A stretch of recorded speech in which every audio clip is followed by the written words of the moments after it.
it's me. I don't wanna beg you to love me, won't you feel me? I don't wanna force you to hold me. What if I keep you on your toes? What if I give you the right dosage? Is there somewhere we can go to fix these broken roses? If I told you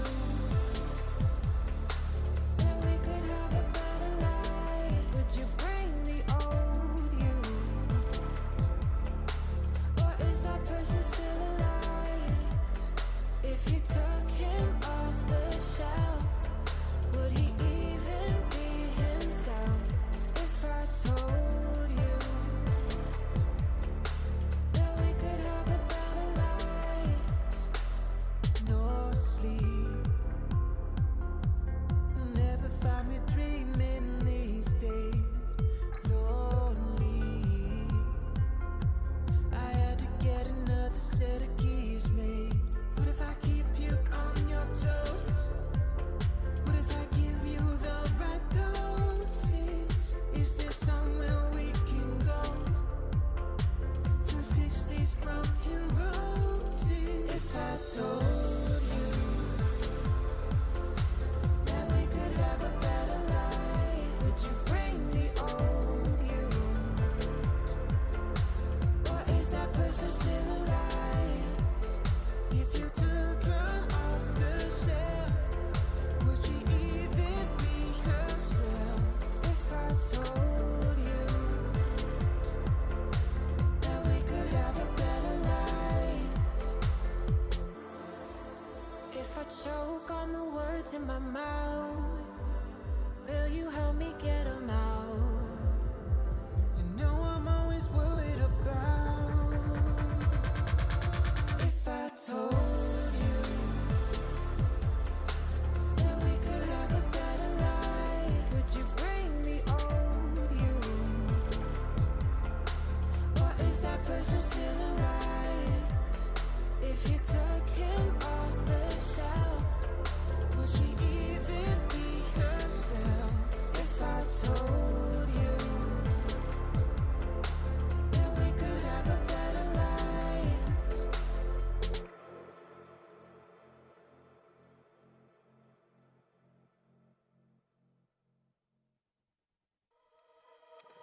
I can never keep my distance from a little mischief, I admit. Now I'm hanging on my hopes on us and letting you decide. I will never lose my interest if there's something in this. I'm convinced there's a glimmer of a hope for us, or is it just a lie? So why you selling me a lie? La la la la, la la la la. Are you selling me a lie? La la la la, la la la la. Show me a way to get lost, to run from all I want. There's too many ways to get high when you're my every thought. It's like I'm invisible, visible, visible, visible here. Show me a way to get lost, to run from all I want. So did your luck run out? Are you running dry? Did you realize then you hope for now? I never had it down until now. From the moment you came over, I'd be anything you wanted me to be.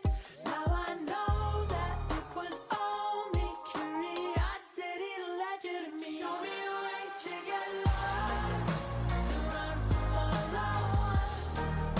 There's too many ways to get high when you're my every thought. It's like I'm invisible, visible, visible, visible.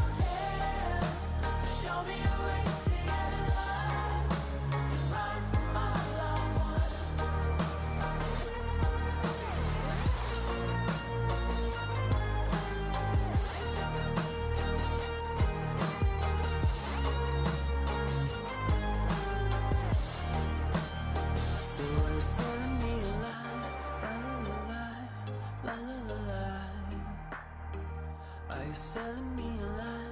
La la la la, la la la la. So are you selling me a lie? La la la la, la la la la. Are you selling me a lie? La la la la, la la la la. Show me a way to get lost, to run from all I want. There's too many ways to get high. You're my every thought. It's like I'm invisible, visible, visible, visible. Yeah. Show me a way to get lost, to run from all I want.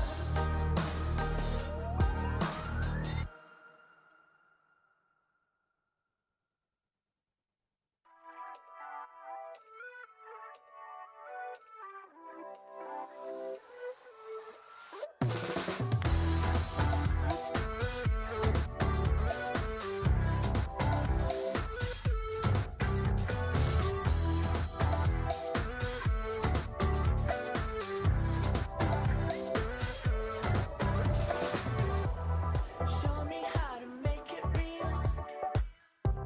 I won't let you down. If this is how we're meant to feel, I never had a doubt. Through every test, I gave you my best. I am obsessed, believe me. So take the next step, we'll make up the rest. Try to let go. Just take me for a ride.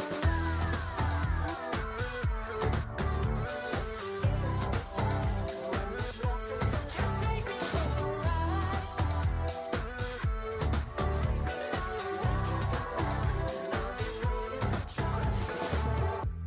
You wanted me to break the rules. I can read the signs. I can feel it burning through. You see it in my eyes. It's complicated, 'cause all along I've been waiting. Just take me for a ride.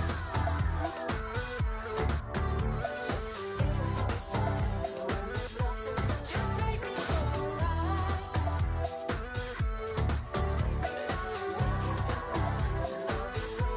Just take me for a ride.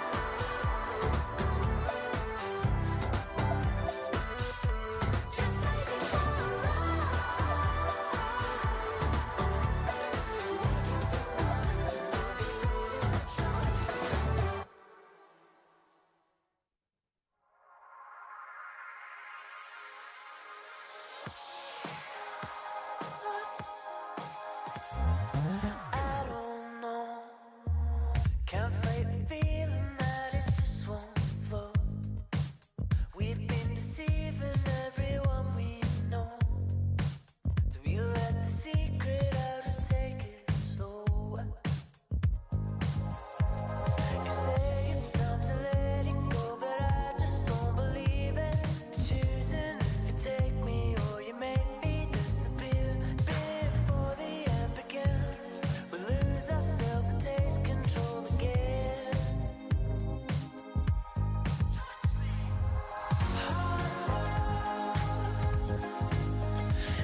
small things that you do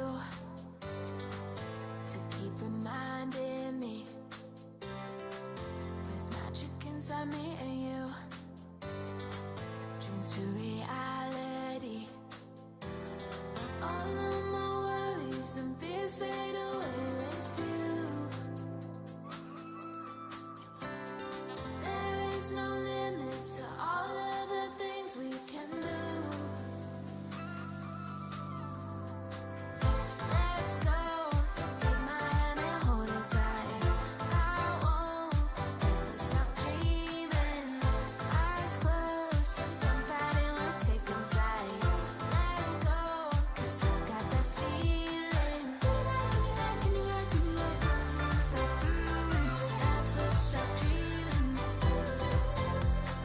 Give me that, give me that, give me that, give me that, give me that feeling.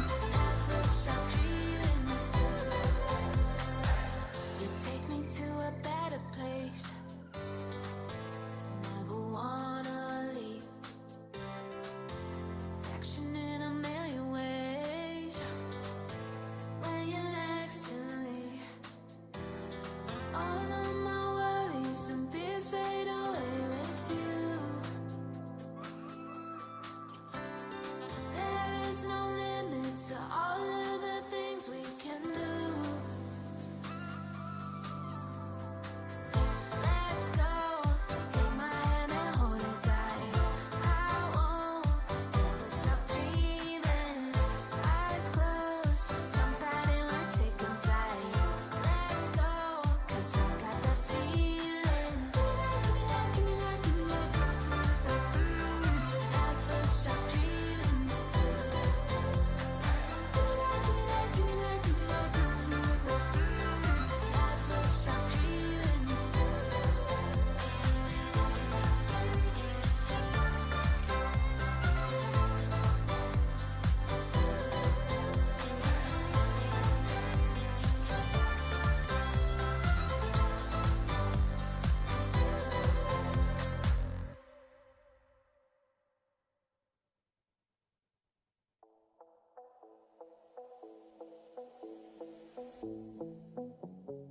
Gotta show them how bad you want it.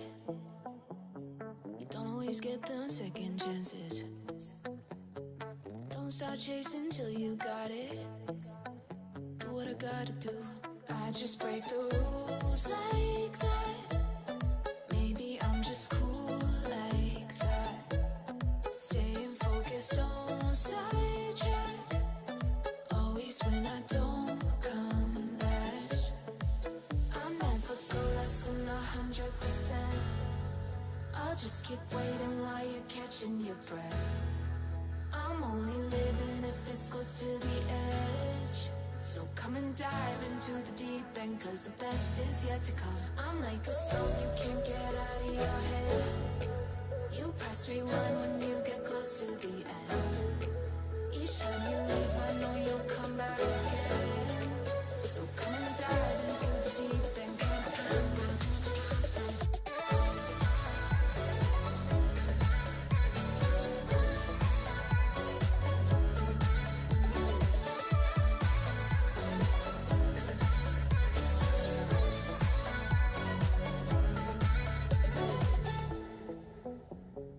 You think I'm done, but I just started. I'm the fire that lights the darkness. Don't get strong, confused with heartless. Do what I gotta do. I just break the rules like that. Maybe I'm just cool like that. Staying focused, don't sidetrack. Always when I don't come last. I'll never go less than 100%. I'll just keep waiting while you're catching your breath. I'm only living if it's close to the edge. So come and dive into the deep end, 'cause the best is yet to come. I'm like a song you can't get out of your head. You press rewind when you get close to the end. Each time you leave, I know you'll come back again. So come and dive into the deep end.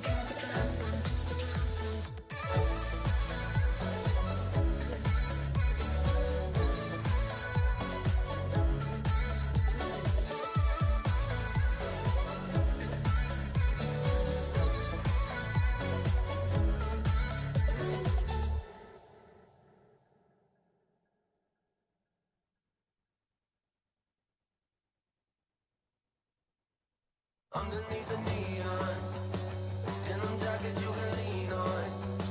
In the drop we can be gone. Like a dream, I think I see one. On the rig, you know I need that. On my neck, your name is ink black. Got your hands up on your hip, like a pin up in that fit. I be lying through my lips, say anything to see it dip. Drop it low, let it show. Do your thing out on the floor. I'ma count to 1, 2, 3, chorus on the phone. I'm better when I'm with you. I feel it in my bloodline. Ice cold with the go-to, but you the one shining bright. Pump it like woo, baby. Better get your thing ready. I'm better when I'm with you. So would you be mine tonight? Too bad we breaking woke pink. Might have take it slow. Back into the moment when the summer had a summer glow. Body like somebody gon' be missing, ain't somebody. Twerk it like a ratty, I'ma eat it like a zombie. I'm better when I'm with you. I feel it in my bloodline. Ice cold with the go-to, but you the one shining bright. Pump it like woo, baby. Better get your thing ready. I'm better when I'm with you. So would you be mine tonight? Too bad we breaking woke pink. Might have take it slow. Back into the moment when the summer had a summer glow. Body like somebody gon' be missing, ain't somebody. All I want is underneath the neon. In them jackets you can lean on. In the drop we can be gone. Like a dream, I think I see one. I'm better when I'm with you. I feel it in my bloodline. Ice cold with the go-to, but you the one shining bright. I'm better when I'm with you. I feel it in my bloodline. Ice cold with the go-to, but you the one shining bright. Pump it like woo, baby. Better get your thing ready. I'm better when I'm with you. So would you be mine tonight? I'm better when I'm with you. So would you be mine tonight? I'm better when I'm with you. So would you be mine tonight? Body like somebody gon' be missing, ain't somebody. Twerk it like a ratty, I'ma eat it like a zombie.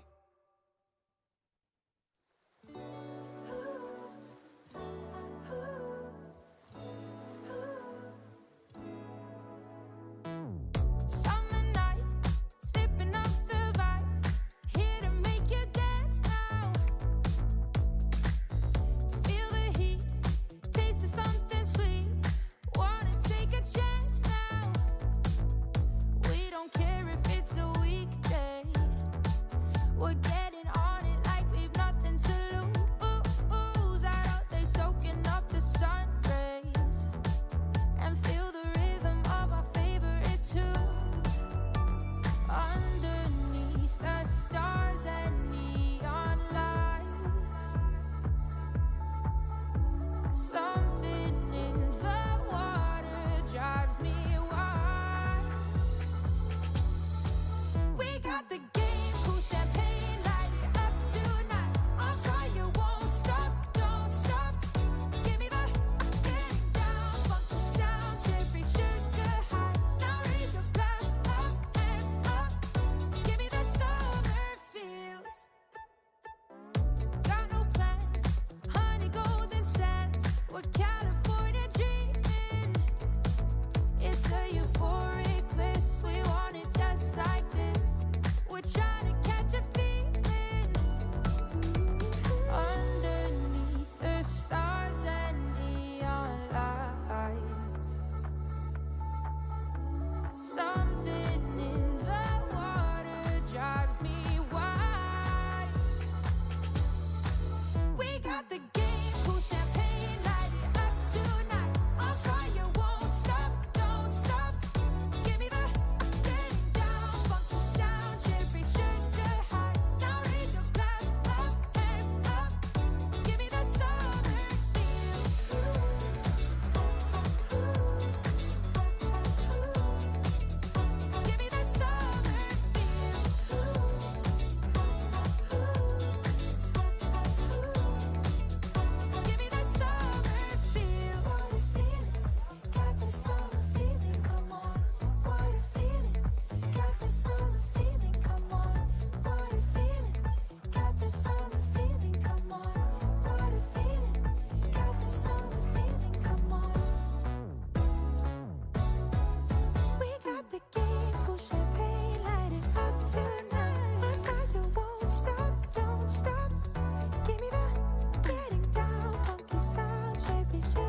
Line up, get on the track, it's us, no looking back. Your love ain't no race, but baby, if I win, then you win too. I close, there's all I lose. Your kiss, I can't wait to taste it.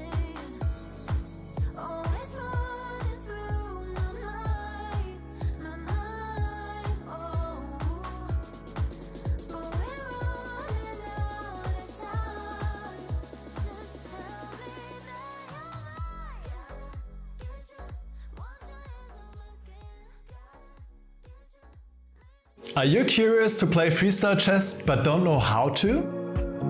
No opening theory, no memorized moves, just pure strategic creativity. But how do you navigate 960 possible starting positions with confidence? That's exactly what I'll teach you in my Freestyle Chess Masterclass. You'll learn how to develop your pieces effectively, recognize key positional patterns, and avoid early disasters. I'll break down some of the best freestyle chess games ever played, featuring Magnus, Alireza Firouzja and Fabiano Caruana. Freestyle chess is still in its early days. This is your chance to get ahead of the competition. Sign up now and let's take your freestyle game to the next level. Join my Freestyle Chess Masterclass today and save 20% only during the Grand Slam. Hello everyone, and welcome to South Africa.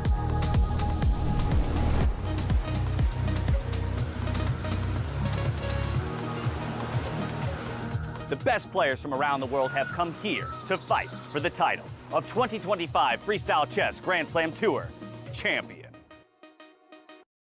After an incredible journey, Wisenhouse, Paris, Las Vegas, it all comes down to this. With this as our backdrop, you can really feel the energy of this place. It's powerful, just like freestyle chess, full of emotions, creativity, and surprises. From here, we're heading south to one of the most beautiful places on Earth. A place where luxury meets nature and where the 2025 champion will be crowned. Welcome to Grootbos Private Nature Reserve, the home of the Freestyle Chess Grand Slam Season Finals 2025. It takes your breath away. The perfect place for the grand final. Where strategy meets beauty and champions are made. Set between mountains, forest, and ocean, Grootbos is not just a location, it's a world of its own. It's the perfect place to celebrate the beauty of nature and the brilliance of freestyle chess. Who will win the Freestyle Chess Grand Slam in South Africa? And who will be crowned the champion of the 2025 Freestyle Chess Grand Slam Tour? Get ready!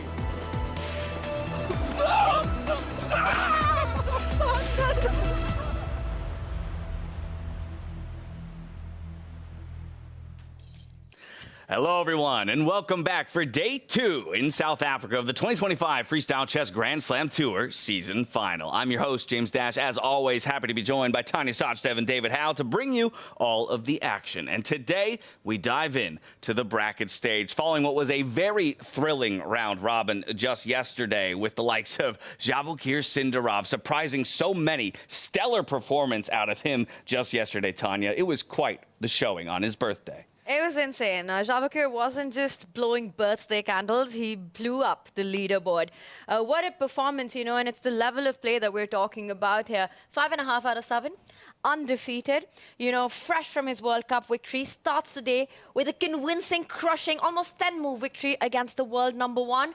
I mean, he's the man to beat, clearly. I think in some ways, too, Javokir not the only surprise. Levon staying in top form from Las Vegas. He'll lock up the second spot on that leaderboard coming out of the group stage. Yeah, very, very impressive, showing that experience really does matter. He's looking so calm, he's looking so creative. That's Levon at his best, and he's going to be tough to stop, I'm going to say, in the knockouts, where it all starts to level up now. Yeah, so those were the two top dogs, but let's go take a look at the standings, see where everybody fell when it came to the conclusion of yesterday's group stage. Those two, of course, would get their first picks. Coming out of the group stage, Arjun Erigaisi, after a slow start to the day yesterday, he slotted all the way up into third. Magnus Carlsen just barely eking his way into the top 4 at 4.5 points as well. Fabiano Caruana, maybe a disappointing start to his tournament so far. Not happy with his play. He would land in 5th place. No opportunity to decide who he ultimately plays against. Hans Niemann will follow him in 6th, Vincent Keimer in 7th, and Parham as well, rounding us out in 8th. As I mentioned, given the group stage performances and the overall rankings, you would get to choose if you're one of the top 3 your opponents in that order from the bottom 4. So Javakir Sindarov, he had his pick of the litter when it came to dinner last night, and we ultimately decided what would be our 4 matchups for the group or for the bracket stage today. Yeah, he's become famous for his picks, of course, Javakir Sindarov. He started the year by choosing Hikaru Nakamura. I think no surprises that he chooses Parham Magsudlu after yesterday's round robin. That meant Levon Aronian got the next pick and maybe surprised some people with the Hans Niemann pick. We'll talk about that in just a moment. It was Vincent Keimer who ultimately got picked up by Arjun Erigaisi, and that left Magnus Carlsen with his opponent in Fabiano Caruana. So these are the 4 matchups that we have today for our quarterfinal bouts. Best of 2s in 30-15 time controls. Another important note that we're switching up the time controls here, slowing things down just a little bit. And that's huge because for players like Vincent, we've seen that narrative shift so much once we go from the round robin to these faster classical knockout systems. And I think that was also part of the story that made Sindarov's performance so impressive with 10+5, a fresh position every single time. His quality of play, just the precision that he showed, was absolutely top level. But I want to ask you guys, right? You were at dinner, James. David, Take it easy. we might talk about that later. But were you surprised by any of these picks? Because to me, Javakir taking Parham, I think that was an easy call. We were talking about it. Parham had a disastrous day, a nightmare, 0 out of 7. They do say it's the darkest hour before the dawn. So I'm hoping Parham makes a comeback. But Levon going for Hans, what do you make of that? Yeah, I think for me, that's the one big surprise. With Hans, you just don't know what you're going to get. Like, he can beat anyone on his day, but he can also lose to anyone on his day. So it's a bit of a gamble, I would say. If he'd chosen someone such as Vincent, I was expecting Levon maybe to pick Vincent, then at least he knows if he can survive the 2 30-minute games. If, for example, the score is 1-1, then in the rapid tiebreakers, he's a huge favourite against Vincent. I'm not sure that's the case necessarily against Hans. So brave from Levon, but he's a brave guy.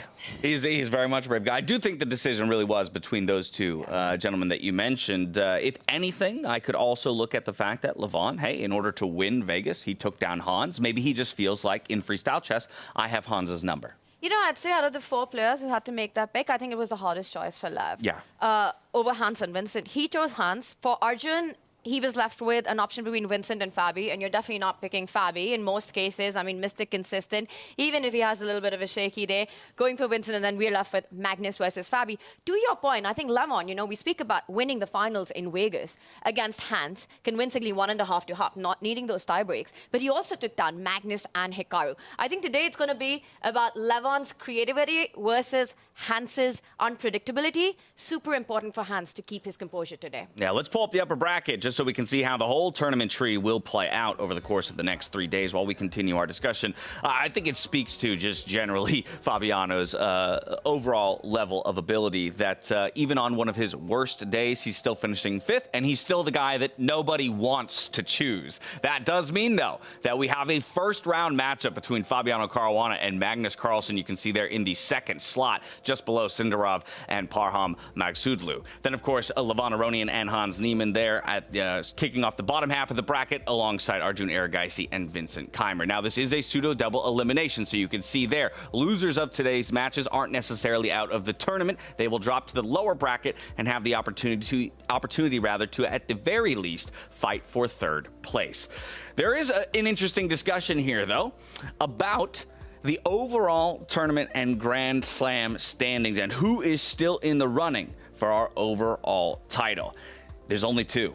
It's Magnus Carlsen and Fabiano Caruana, and they go up against each other today in the quarterfinals. Magnus has built himself such a lead when it comes to the Freestyle Championship points, sitting at now 85 points coming out of the round robin. The only person who can catch him would be Fabiano, who currently sits at 53. Good news is he's got his destiny in his hands today. You dispatch Magnus, and that's step 1 of many to overall taking the title. Exactly. Fabiano will not just need to defeat Magnus, he'll need to win this Grand Slam as a whole. And he would also need Magnus to lose another match in the lower bracket. So it's not going to be easy. But I think it would be appropriate. If Fabi is to win the overall season, the tour, then he needs to win a Grand Slam at some point. It's incredible that he's second at this point, despite not having won a single event. Yeah, that's how consistent he is. I think that's a great point. So let's talk about these two a little bit more when it comes to a head-to-head, because we did see them go up against each other yesterday, but it was Magnus who would ultimately come out on top. So how do you feel these two players match up against each other here, Tanya? I mean, this is the El Clasico of chess, right? This is a script that's been written so many times. You could write a book on these two, how many times they've faced each other. Another chapter going to be added today. We've got David's player cards there, 91 to 95. And I'm looking at the stats that we've got going on. I think the one place that I find Fabi to edge out Magnus significantly would be calculation. He is known as one of the best calculators in the world. And I think Fabi's best chance today would be, in my opinion, to try to create a mess, to try to drag Magnus out into those complex, complicated battles as quickly, as early as he can, and keep one eye on the clock. I think time management would be incredibly crucial in this matchup. Exactly. I think it's a bit of a godsend for Fabiano that they have now 30 minutes on the clock, as opposed to yesterday's 10-minute games where he did struggle. You need time to calculate. It's that simple. He wants to get deep into a position. He knows when the critical moments will arise, and he needs some time in the bank. But historically, he has struggled a bit against Magnus in recent times. Anything Fabi can learn specifically from, let's say, like the approach of Sindarov against Magnus Carlsen from yesterday? I think that's a great point, because in that game, that was the starting of the day. Magnus messed up the opening big time. So that's what freestyle chess does, right? We're talking about pulling your opponent in these complicated battles. I think this format really lends itself to that, because there are no safety nets. There is no familiarity of the position. So even a GOAT like Magnus can get into big trouble very early on. So keep looking out for those opportunities. But I think more than that, David, to me, Fabi really has to step up his own game from what happened yesterday. Exactly. I think all facets of his game were a bit off yesterday. Fabi, he said that was the first time in a whole month he'd touched any chess pieces. So firstly, he needs to warm up, feel a bit more confident. He also needs to take advantage of the openings. Magnus was bringing his queen out on move 2, move 3 in 4 out of the 7 games. So Fabi needs to say, okay, this is what Magnus is going to do. I'm going to be ready. I think that's what should define the opening discussions. Well, as some people may know, that most recently we have brought on a partner here on the Freestyle Chess Call Sheet, a marketplace prediction or predictor. I'll be curious to see what maybe some people or the fans at large think are the chances that certain people come away with victories, or even who thinks it's actually possible for Fabi not just to take down Magnus today, but to, again, continue that run. What are the likelihood that Magnus loses another matchup in the lower bracket? All things that Call Sheet can help represent in terms of data. You know, I'd actually had a look at that right before the start of the tournament, and our community felt that Magnus, they gave him a 58% to win. And Fabi was at 16%. And to me, it felt 58%. That's a bit of an underestimation there. And also at 16 for Fabi, I mean, he's second on the tour standings. You don't want to face Magnus in the quarterfinals, but in a situation like this, this is your best shot. Yeah, 58% overall. That means he's a favorite against the rest of the field. Yeah. Oh, it's tough to call. I mean, it's tough to predict chess, especially freestyle chess. But yeah, I guess he's done it before. And he's the GOAT for a reason. Yeah, right. He's won a few things in his career. Let's talk about some of the other matchups. Let's go ahead and talk about Javakir Sindarov, our top performer out of the group stage. He's up against Parham. Parham obviously struggled yesterday, not getting a point on the board. But that's not to say that he didn't have winning positions on the board yesterday. So that's where I would look, is where is the conversion of some of those winning positions, and will he be able to find it today with more time at his disposal? For me, Parham, it was a complete spin-off after what happened in Game 1 against Fabi. I think we'd be talking about a completely different round robin had he won that round 1. After that, he was on tilt. You know, even the last game, I went through it at night, he was completely crushing Magnus.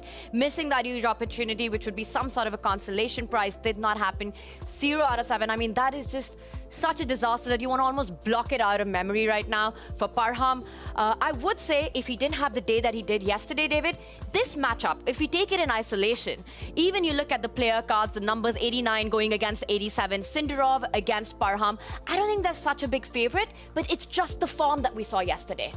Exactly. I think it's a mental thing now for Parham. He just needs to forget, live in the moment, and believe that he can do it. But he's a quite confident player in general. He's a very streaky player, so if he can break this losing streak now, who knows, he could even go deep into this tournament. I do think if Parham can get any result in the first game, even if it's just a draw, then it's a whole new match. And there's also that added pressure, right? Because Sindarov has gone on to pick Parham, and he knows exactly how dangerous this guy is. Yes, things didn't go his way. Parham not having that much experience in freestyle chess, one of the least experienced here. He did play Grenke, but that was the only event that he's played in the Grand Slam. For Sindarov, there is this thing that he's picked the guy who really struggled yesterday, and he has no option at all. I mean, birthday momentum, World Cup momentum, taking down Magnus, leading on the leaderboard in round robin, taking it all home. He has to do it. And that's added pressure. It's a banana skin. I think this match, I have a feeling it. This is the... All right. It's like he's too much of a favourite judging on yesterday's performance, and Parham's so strong that, I don't know, it's not going to be easy. Don't overlook it. You see at the bottom of your screen, Sindarov absolutely set the pace for the rest of the field, but the person who was nipping at his heels is Levon Aronian. We already mentioned that he is going up against Hans Niemann. We talked a little bit about why maybe he decided to pick Hans over the likes of a Vincent Keimer, but now let's talk about how we expect the matchup to actually play out. You think it's going to go akin to what we saw in Vegas? Is Hans going to come out with a different type of strategy, given the fact that he wasn't able to overcome Levon last time around? Yeah, I think a lot as well depends on Hans's mindset. He's been sitting alone throughout yesterday. I'm not sure that brought him too much success. I was looking through the openings afterwards, and he was surviving the openings, but he wasn't doing much more than that. He was never better. So he's already starting from a bit of a handicap, from a bit of a kind of the back foot. I think if Hans doesn't lose the first game, he's got great chances. I think if he loses the first one, Levon's through. Gotcha.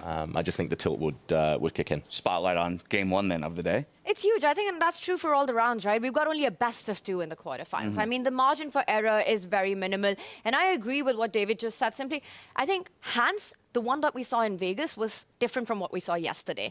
He felt very convincing from the very start, extremely confident. You know, his unpredictability was put on test, and he proved himself. But here yesterday, I think Hans was struggling on the clock early on in many of the games, shaky in the positions. So definitely he needs to change that, and I think Levon was impressive start to finish. Final matchup will be Arjun versus Vincent. We'll have some time to talk about that in just a moment. Both of these guys have had kind of different stories when it comes to their 2025 in freestyle chess. Vincent starting strong, and we're still waiting for him to recapture some of that brilliance. Arjun has always been there, a part of the conversation. But it's just about time for us to dive into the studio with Fiona Style Anthony to kick off the day with our position lottery. And welcome to the quarterfinals here at the Freestyle Chess Grand Slam season.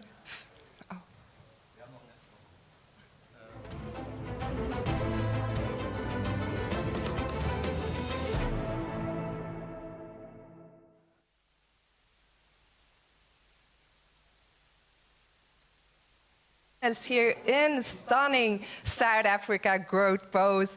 Yesterday, we kicked off the action with a round robin. We witnessed a day of tremendous chess action. So let's take a look now at the highlights from yesterday.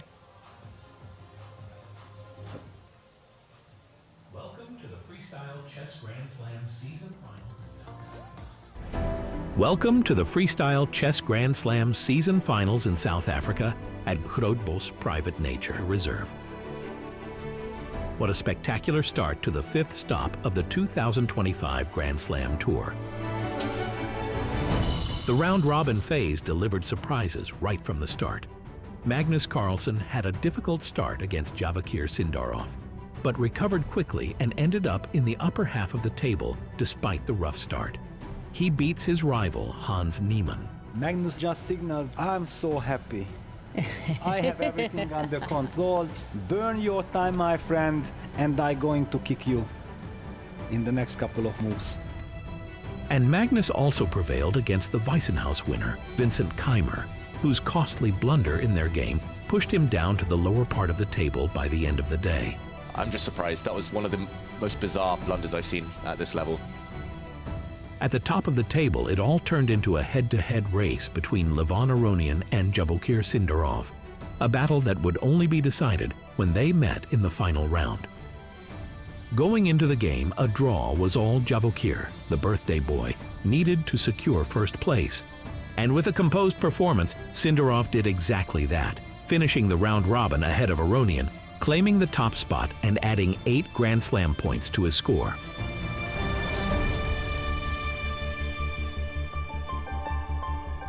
Get ready. It's time for the next round. After a thrilling preliminary round packed with 28 games, brilliance, and bold moves, the tournament enters its next intense phase, the quarterfinals. The top 4 players earn the right to choose their opponents, and the matchups are set.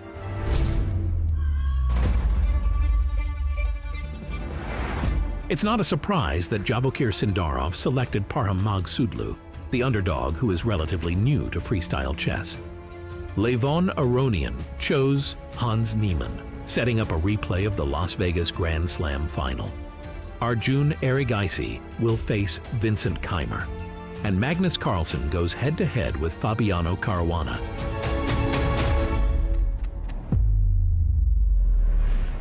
From now on, every game matters. Every move could change everything. Chess is hard, freestyle chess is harder. Yeah, I'm glad I'm not the one out there having to play and just here to enjoy the game. Stay tuned.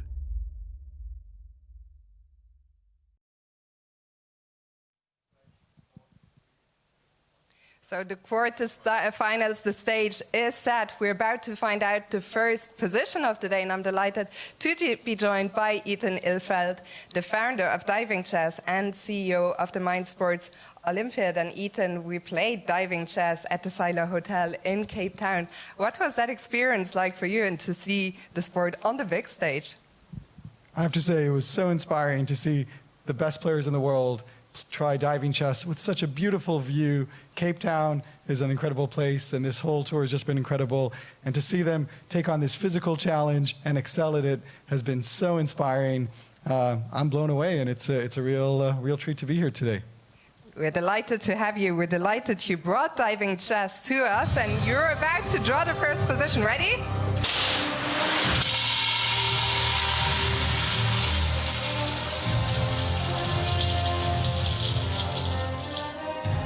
Okay, you can give it a mix and pick a number.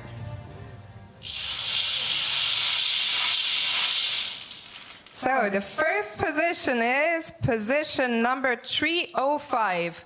305. Thank you so much, Ethan. As always, the players will have 10 minutes to prepare. Best of luck, gentlemen, and to the fans at home, have fun.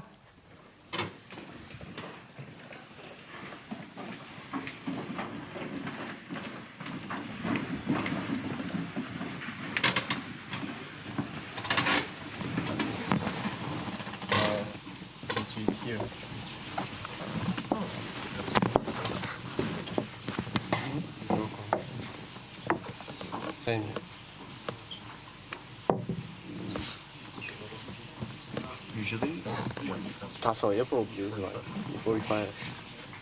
usually like this, it's equal because there's more margin because black's pieces are normally placed. But d4, d5, c4, it's like something you could be Okay, but to d4 we cannot play c5. You always careful. No, I mean d5, e6 should be normal. Like, I don't believe. Why? E6? Like maybe first b5, then e4, e6. You do have to be careful about this. Not really careful about the h2 pawns for the moment. You want to play c4? Take. This looks fine. This looks fine, e4, e6. Yeah, And bishop on a8 is so strong. d4, c5, I think. C4 is logical. Let's just say like this. How this? But it has to be okay, right? Yeah, it has to be okay. You can also play like f6, knight f7. Maybe it's not a bad setup. Maybe because this is so vulnerable. I'd like to play f6. I guess this is pretty... Yeah, I mean, oh, yeah. You could also play knight c6 first, maybe. It's not d4. But d4 is not a big take in d5. I don't... Okay, so why do we have to... Yeah, I agree. Just play like this first. Or e6 maybe? The only thing is something you're worried about. Wait, f4. Well, We have So I don't like. Actually, F4 is a bit scary. Yeah, can you just play E6? Yeah, like. I mean, F6, knight F7 is also a good idea. But E6 is hard. What's white's next? Okay, wait. This can't be E3 though. Sorry, get on E6. If you go E3, Yeah, I just don't want knight on C6. It's just when it's symmetrical like that, it's fine. The thing is that... But also be castled very quickly, right? I mean, if G7 becomes so vulnerable, why do we have to castle?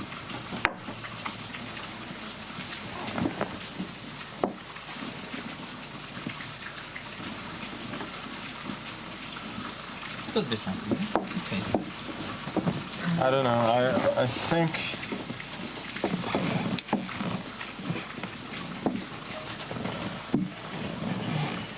Other moves?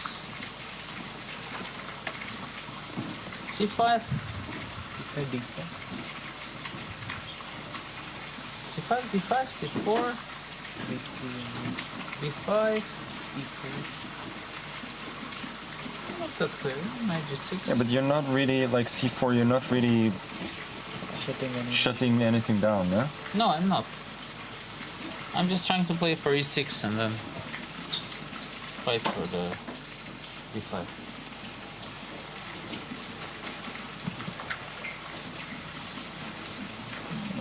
I doubt it.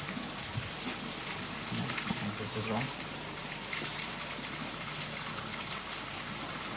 I mean, I even have some move like this.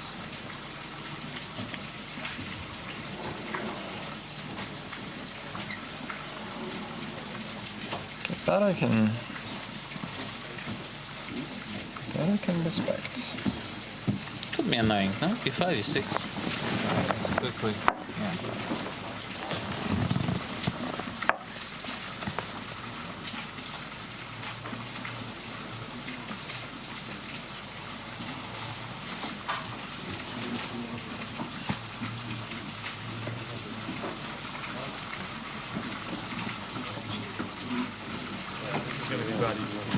Is there anything wrong with this? Not too easy. No. You can make a custom. What about F4 first move? But you know, why not maybe something like E6? You mean after E5 or right first move? First move E6. Yeah. Castle. I don't know. But maybe just D5. Or D4, I don't know. Maybe just D5. You know, This is, I really, I'm in here? So you're scared from F5? Yeah, I don't know, this knight. Are we sure though? Because like, let's say... Yeah, like B6 here, and some F6, F6, F7, E5, G6 yeah. eventually. Yeah? Or G6. Because G2 is very weak with F4. I think queen on C1 will be a problem. Yeah, I agree. Okay, F4 will probably not the most likely for. So E4 I think is... E4, Right on. but then E5 is a big deal. But maybe C5 then if we think it's fine with it. Or castle. B6. Okay, maybe actually it has some, does it have something to start knight G6? Because we were never sure D4, C5, whether, yeah. if we don't need to. That's a fair point. D4, C5, D5 is a different version. Right? Yeah, it's different version. It's completely different. Bishop C7. Castle. Bishop F4. Knight D2. Yeah, I don't see that. Yeah.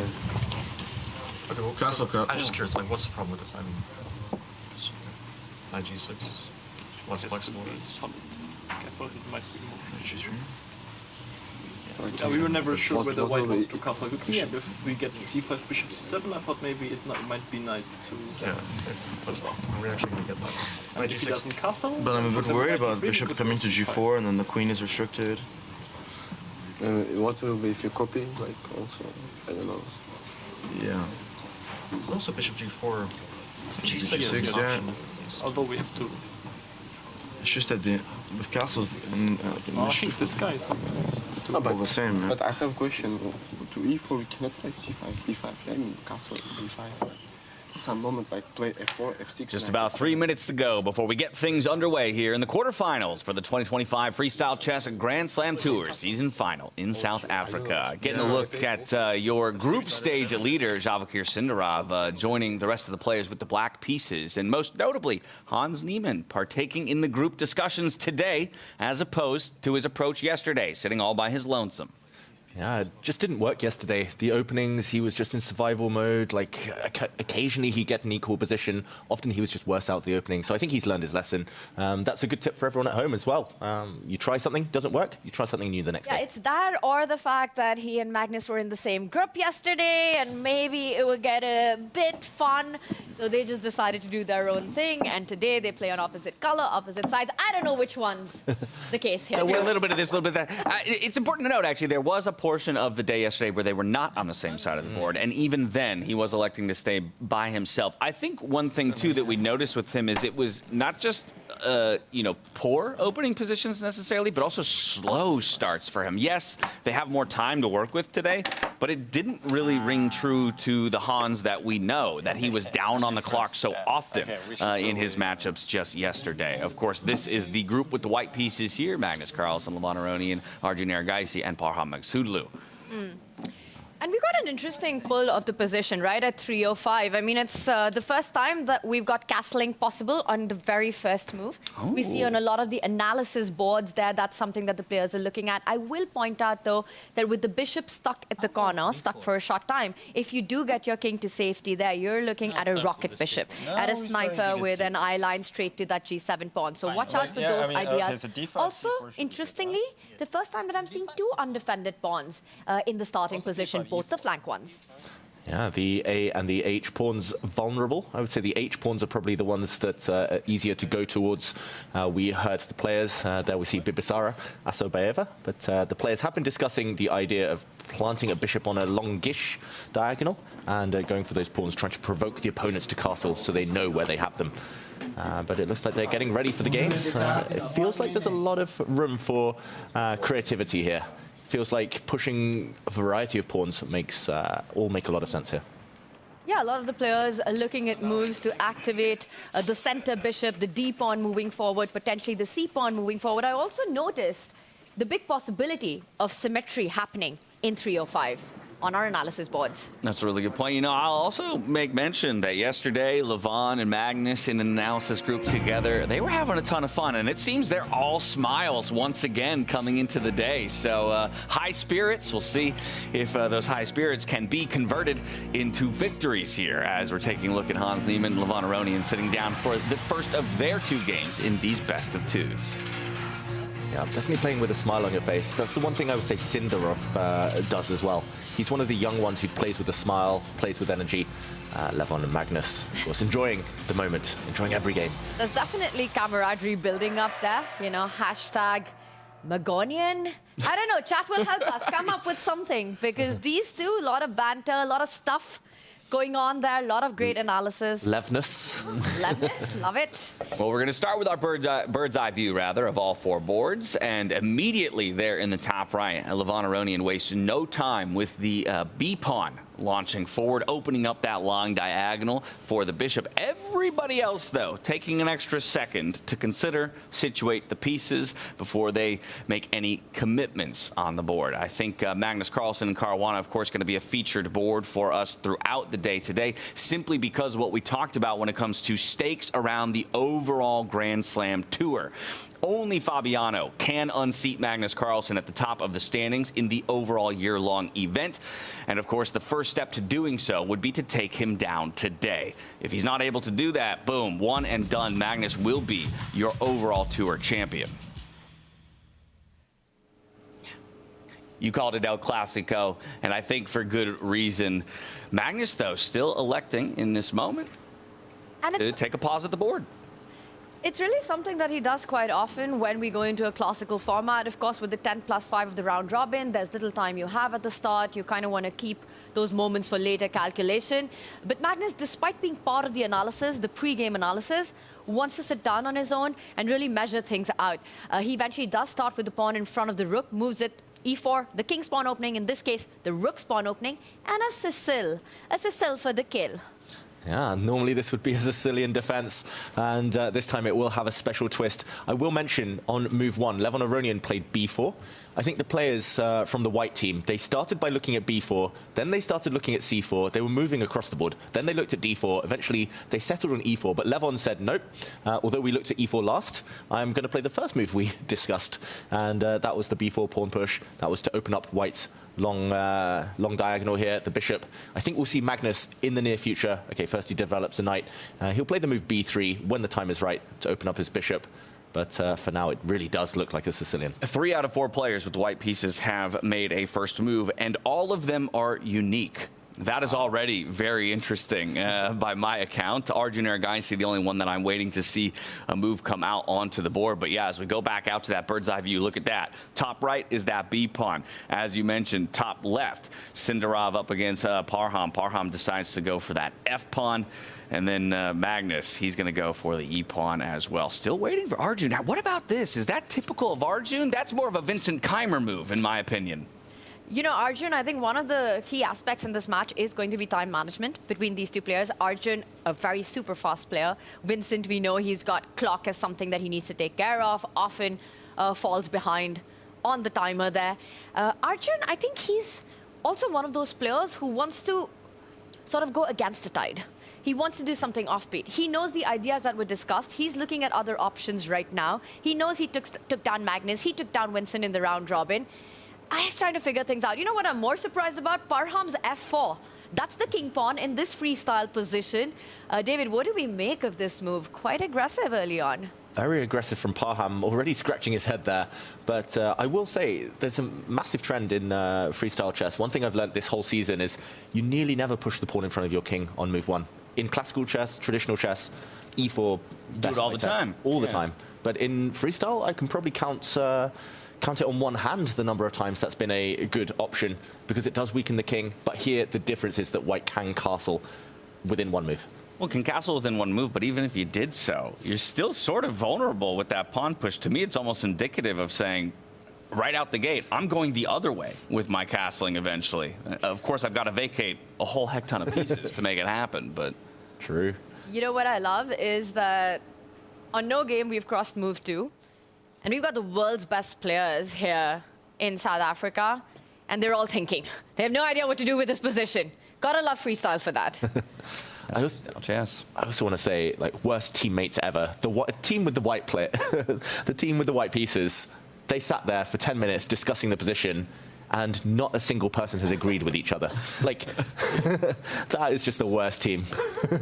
Yeah, it's tough. But hey, you know, one thing that we have had across a number of our events here in freestyle is the confession booth. Now, of course, when it comes to the round robin and the quicker stages, it's hard to convince a player to divorce himself from the board to dive in and give us some of their thoughts. But already today, we've had somebody jump in. Let's go and hear from Levon on what he thought about today's position.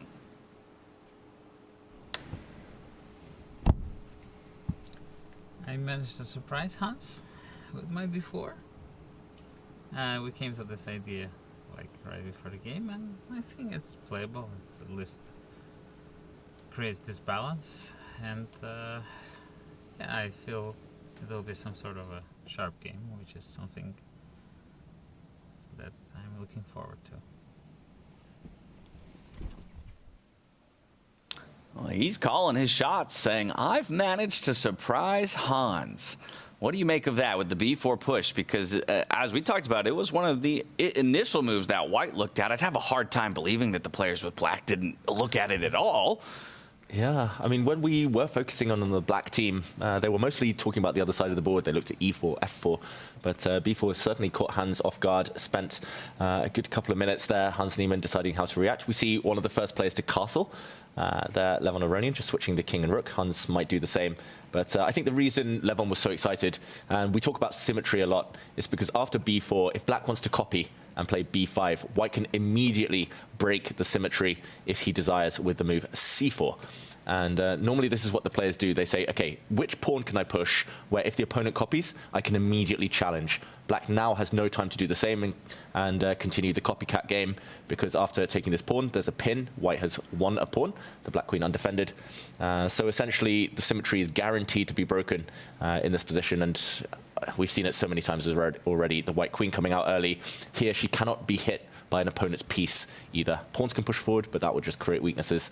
So this is why Levon was so proud of himself. Symmetry guaranteed to be broken as early as move 1. And that's a huge way of trying to get an edge out of the opening. He does castle. I will point out that here Hans does have the option to set up a battery between the queen and the bishop, threatening checkmate in 1. put that queen in front of the knight. But then I think White's idea is simply to block that diagonal. Eventually, you want to go e4. Maybe you even choose the f-pawn to step one step forward and just blunt that sniper that could be set up. So instead, Hans follows suit. Almost copycat chess, with the one difference that Black has moved that pawn one step forward. I also want to just mention, interestingly, I realize right now, that out of the 4 players who had the pick of their opponents in the quarterfinals, Sindarov is the only one who chose to start with the black pieces. That's true. All the other 3 start their campaign of the quarterfinals with white. That's interesting. If I were Sindarov, I would have chosen white. Better chances of winning, at least statistically, when you have the white pieces in freestyle chess, especially because Parham's lost 7 games in a row. And do you think then that generally it's better to get the win, let that then affect the way you approach game number 2, maybe play more conservatively and look for drawish positions, versus I could see to some argument of like, I'm going to start with black where, yeah, maybe my chances are less, but then I want to finish strong. I want to finish more confidently. I think in general there's kind of arguments to be made for both, and every player has their preference. But I think especially against Parham, if you take white, if you beat him again, like mentally, he surely will not be able to recover. Yeah, that makes a lot of sense. And I think it really switches up when we talk about 5-1-8 classical chess, standard chess, where very often you see in a best of 2, players do tend to choose the black pieces to start with because openings are so studded. You know exactly which direction you want to go to. And if things go really wrong, you'll have white in the next game, in the final game, and you can go all guns blazing. But in freestyle chess, there's no safety net. It's unpredictable from the very start. So keeping that in mind and the form that you're playing against, I'm equally surprised with Sindarov's decision here. Gotcha. So you're putting a premium on the initiative, given that freestyle being less understood means, okay, I want to be the one that dictates the game, or at least has the opportunity to do so. Exactly. And then early on in the day, just how Sindarov said, he'd rather play Magnus at the very start of the round robin. That's when you've got your best chance to strike. So for Sindarov choosing black, again, we'll see whether he proves his pick of Parham, whether he proves his pick of the black pieces.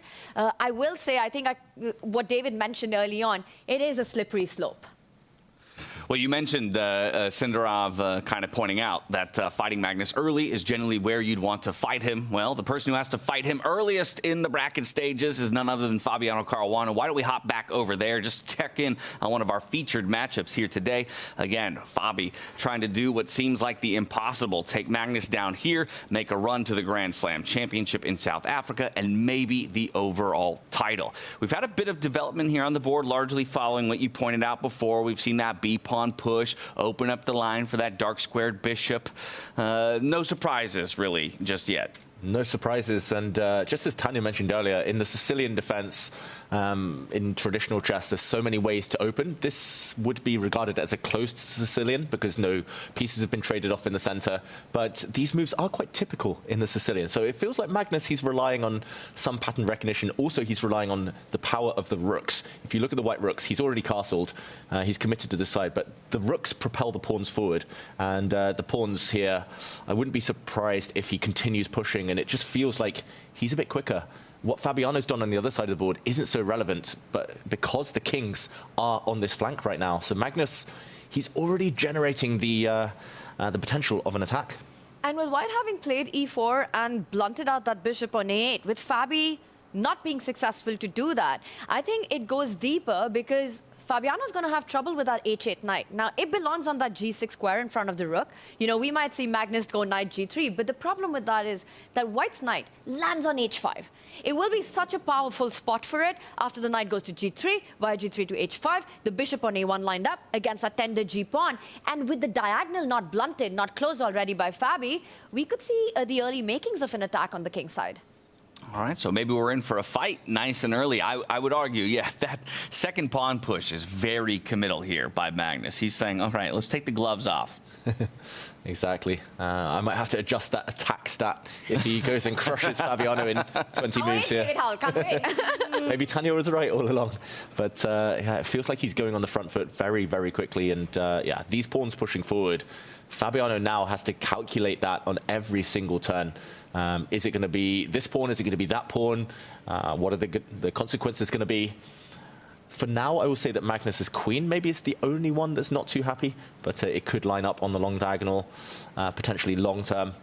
So yeah, this looks, at least to my eyes, in practical terms, quite promising for white. Difficult for Fabiano to know what to do next. I'm actually loving Magnus's position here, and I think this is exactly what Fabi had to avoid. He's going to be on the defense for a long amount of time right now, and it feels like, once again, a traditional chess position where white has suddenly got the pieces exactly where you want them. The rooks are at the center of the file. The bishop already lined up nicely. The white knight ready to jump into attack if needed via g3 and h5. A potential battery of the queen and the bishop. Feels like a dream position with the white pieces right now in a Sicilian. Right now, things look all good for Magnus Carlsen. His matchup against Fabiano Caruana. Still plenty of time, though, for both players to make their mark here on the South African stage. In the meantime, while we earlier heard from Levon Aronian in the confessional booth, how about we hear from his opponent in Hans Niemann? Take a look at this. Hello, I felt bad that no one used the confession booth in Vegas, so I thought that I should set an example. It's quite a complex position. We mainly checked c4 and d4, but I should have relatively simple play. Perhaps b4 will be an overextension. I could maybe gain a tempo with knight c6, so it remains to be seen whether that's space advantage, but if I develop normally, I have a pretty solid position, which is in our game in Vegas. I didn't really get out of the opening, so I'm quite happy, and we'll see how things go.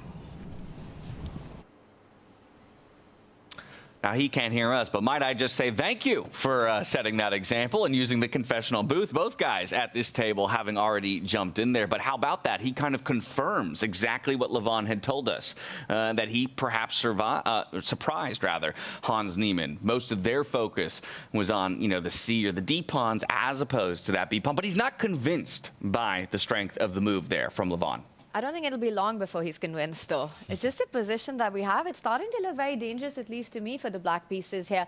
Levon already striking in the center, trying to open again that diagonal. His knight beautifully placed to jump onto that f5 square now. Again, one of those dynamics, as we saw on the Magnus board, the makings of a potential attack.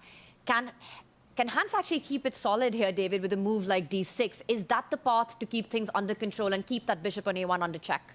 Yeah, it's a big decision. Already the first major crossroads for Hans Niemann. Tanya mentions pushing the pawn forward, keeping the center closed. That's definitely something he should consider, because the alternative, just to put a couple of moves on the board, to take this pawn and to allow the white bishop free reign on this diagonal. It's just a quick comparison of bishops. This bishop already pointing towards the black king, black's bishop in the corner, just blunted totally, just hitting a rock in the center. And now the white queen is going to line up behind as well. As Tanya pointed out, the white knight can use either path to go towards that pawn. It just looks like the big weakness in front of the black king is too easy to get to. So this does look so risky now for Hans Niemann. Maybe it is a better choice here, a bit wiser and more pragmatic to push forward. We can notice in this moment as well that kind of the pattern that developed yesterday in the group stage here for Hans continues today. Just about to dip under 20 minutes on his clock to the likes of 26. I thought you were talking about the twiddling of the hair. Well, maybe that as well. We're learning all of his quirks here on the freestyle circuit. But yeah, I mean, I think already this speaks to me as well about the confidence that Levon enters the entire event with, right? Coming out of Vegas and into this one, I don't know what's gotten into him, but he just seems to be one with freestyle chess.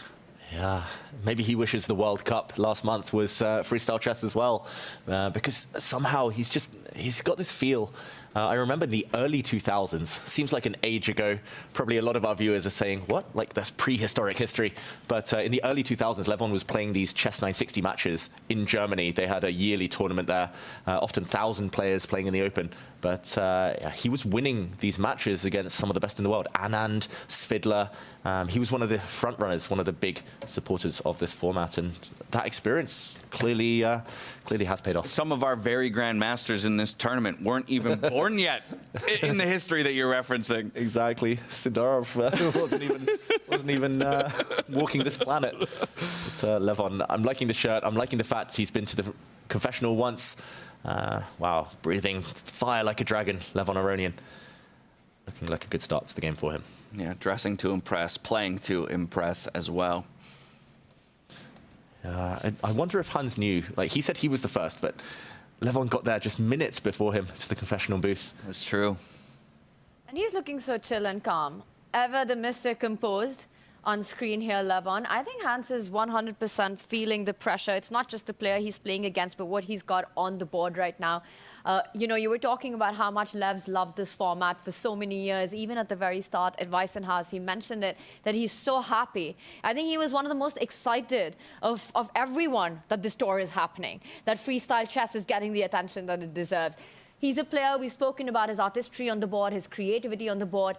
And this format of freestyle chess, of Fischer Random, really lends itself to that from the very beginning. I mean, you don't get to see this very often. 3 pawns, a b4 pawn, d4 central break early on. The best players in the world, now down to like 17 minutes, one of the best in the world.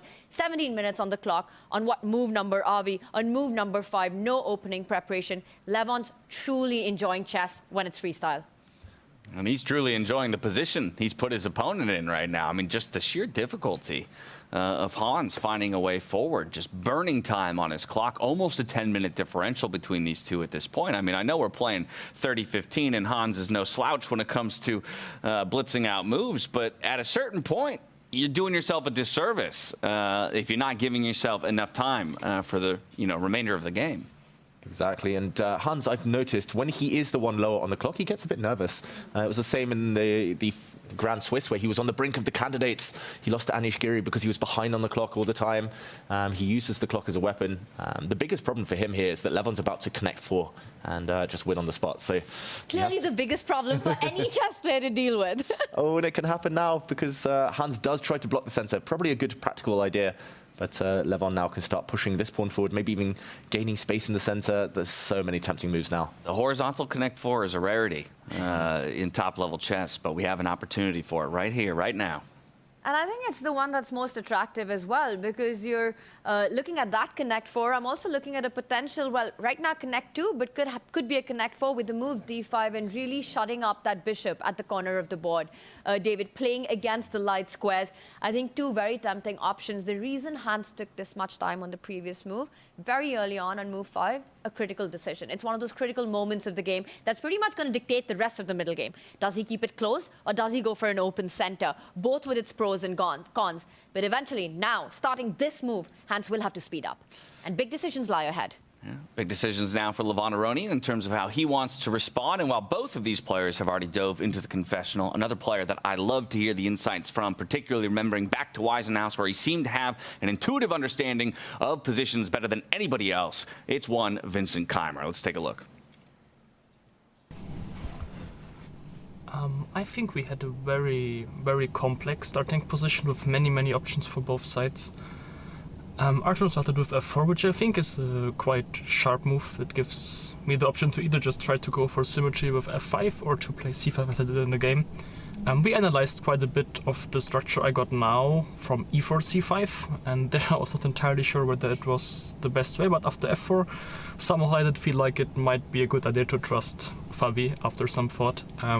Because f5, knight g3, I was not entirely sure how nice that position is. Of course, I have the option of going d5, but that is extremely committal, and also I felt like I would need to calculate a lot and spend a lot of time to be sure this is nice. So I think now it's just a very double-edged position with chances for both sides. So basically, I'm claiming that the bishop on a1, knight on b1, queen on c1 has a little trouble developing, while I will have to be a bit careful with my king where to put it. You know, on the queen side, I pushed my pawns already, and on the king side, I'm running into some attack, so we'll see about that. But generally, I am quite happy about the placement of my pieces, so I think as long as my king is gonna be okay, my position will be quite nice.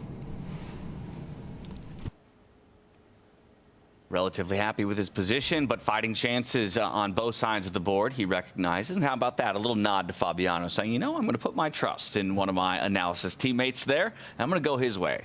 It's fascinating because via different move orders, we were talking about the white players starting with e4, move 1, f4, b4, all these different first moves. Now, this game, Vincent Keimer, also Parham Magzulu against Javokir Sindarov, and that Magnus Carlsen Fabiano game, the structures are very similar. They have clear kind of similarities, and yeah, it's a clash of ideologies here. It's kind of the white pawns pushing forward towards the black king, but the black pieces being much more active on the other flank.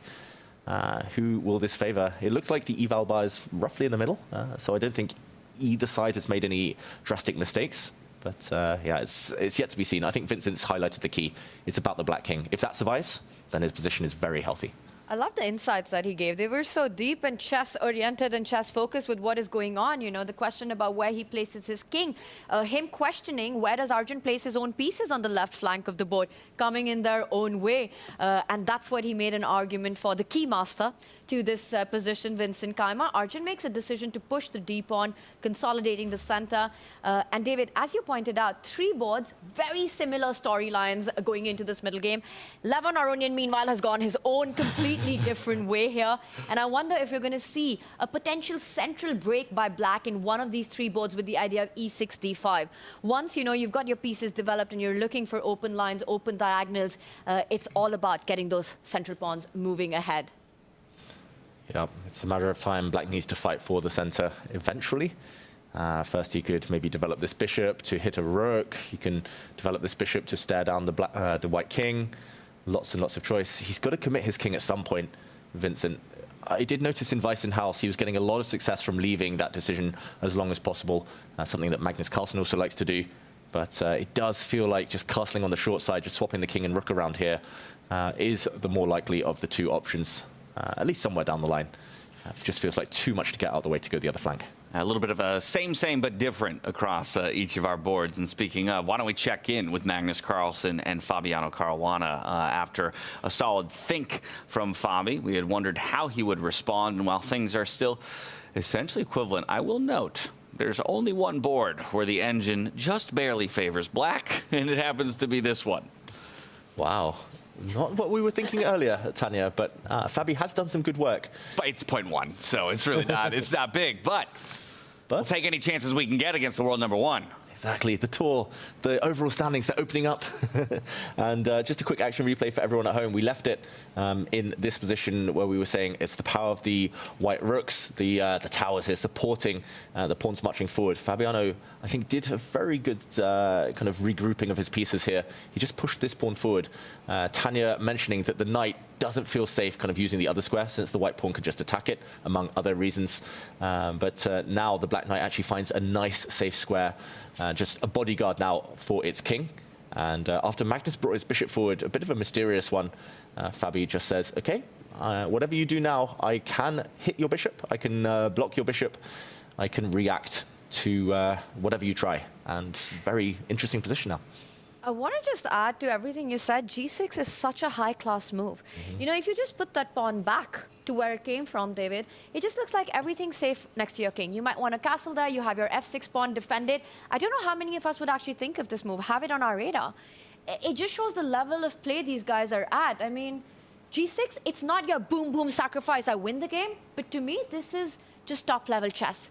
You're weakening your own king side, your own pawns. The engine approves of it. You want to push. The idea is you want to come with that h or the f pawn. Maybe you don't even stop at just h5. That pawn will go h4 and drive Magnus's other knight back on the board as well. But I will say, this is a very difficult move to make. A lesson in chess principles and knowing when to break them, right? But it's only once you master them that you are truly in the position to decide when to break those principles. How hard is this move, David? It would not have been on my radar. I was actually thinking, for example, to show how hard it is, that Magnus in this position could have played the move bishop out to h5 to the corner here to create some awkward pressure. And then I thought, okay, once black pushes the pawn, then you retreat somewhere and you've provoked a weakness. So I would have even been willing to give black a full move to play this because it looks like somehow you're just a bit more tender along this diagonal. But Fabiano realized that if he had, for example, not played this move and castled, then this would have given white the opportunity to, for example, start stepping forward and maybe even, like Tanya said, in the near future, planting a knight on the edge of the board. G6 just takes away some key squares. And now is the moment of truth. Does he push forward, Fabi? Does he push this one forward? Some very tempting pawn pushes. I'm super impressed with g6. It's such a small move, but it just shows the class that Fabiano Caruana is. Magnus, with the retreating knight move, just kind of rerouting, bringing more of his pieces to the right-hand side of the board and building his threats. Oof, Tanya, which one? H, I was going to say. H. How will the H pawn? How will the H pawn? Let's Throw that go. Hala in. And this is actually going to sideline two white pieces. Like, this bishop has to go either to the edge of the board, which doesn't look too stable, or it has to go back. let's say, okay, for argument's sake, I'll put it on the edge. Now, this one, you said H, you might as well say H again. And this white knight. Got to go all the way back to its starting square. Oh, that's disgusting. That is really bad. And suddenly, I'm not sure exactly how Fabiano takes advantage. Probably his king is not castling on this side now. Maybe he should be getting his bishop, his queen out the way somewhere. But he's going to go the other way with his king. And suddenly, White's king does look a bit airy. It's something you said, James, like right back on move 1. Mm-hmm. This is, yeah, just to put a few moves on the board. Maybe the queen comes out, I don't know, somewhere. Let's say white moves, the bishop moves, and yeah, black is just one move away from castling over to safety. Fascinating double-edged position here that we have in front of us. Double-edged position here. Let's go over to our group stage leader, Javakir Sindarov. Again, the only player to elect to start with the black pieces, as we mentioned before, against the struggling Parham Magsudlu. We'll check in on him, see how he is perhaps wrestling control away as he sits with the black pieces. A bit of a different look. As you mentioned, some similarities to the structures of Fabiano and Magnus, as we've seen before. But it's Javakir Sindarov, who's having quite the finish to his 2025, who's looking to make it one better with a victory here in South Africa. Wow, it's almost deja vu. The only real difference is that Javakir has castled the black king instead of going for what Fabiano has done by pushing some pawns on that flank. And Parham has reacted by trying to gain space on the other side. He's trying to get that connect 4. I tell you, it's in the air, potentially. And what are you thinking, Tanya? Who would you pick in this position? It's really a tough call, but I will add the kind of position that is 3-0-5 to start with. One thing I've noticed is such little trades early on are possible. We've got all the pawns, all the minors, majors, everything on the board.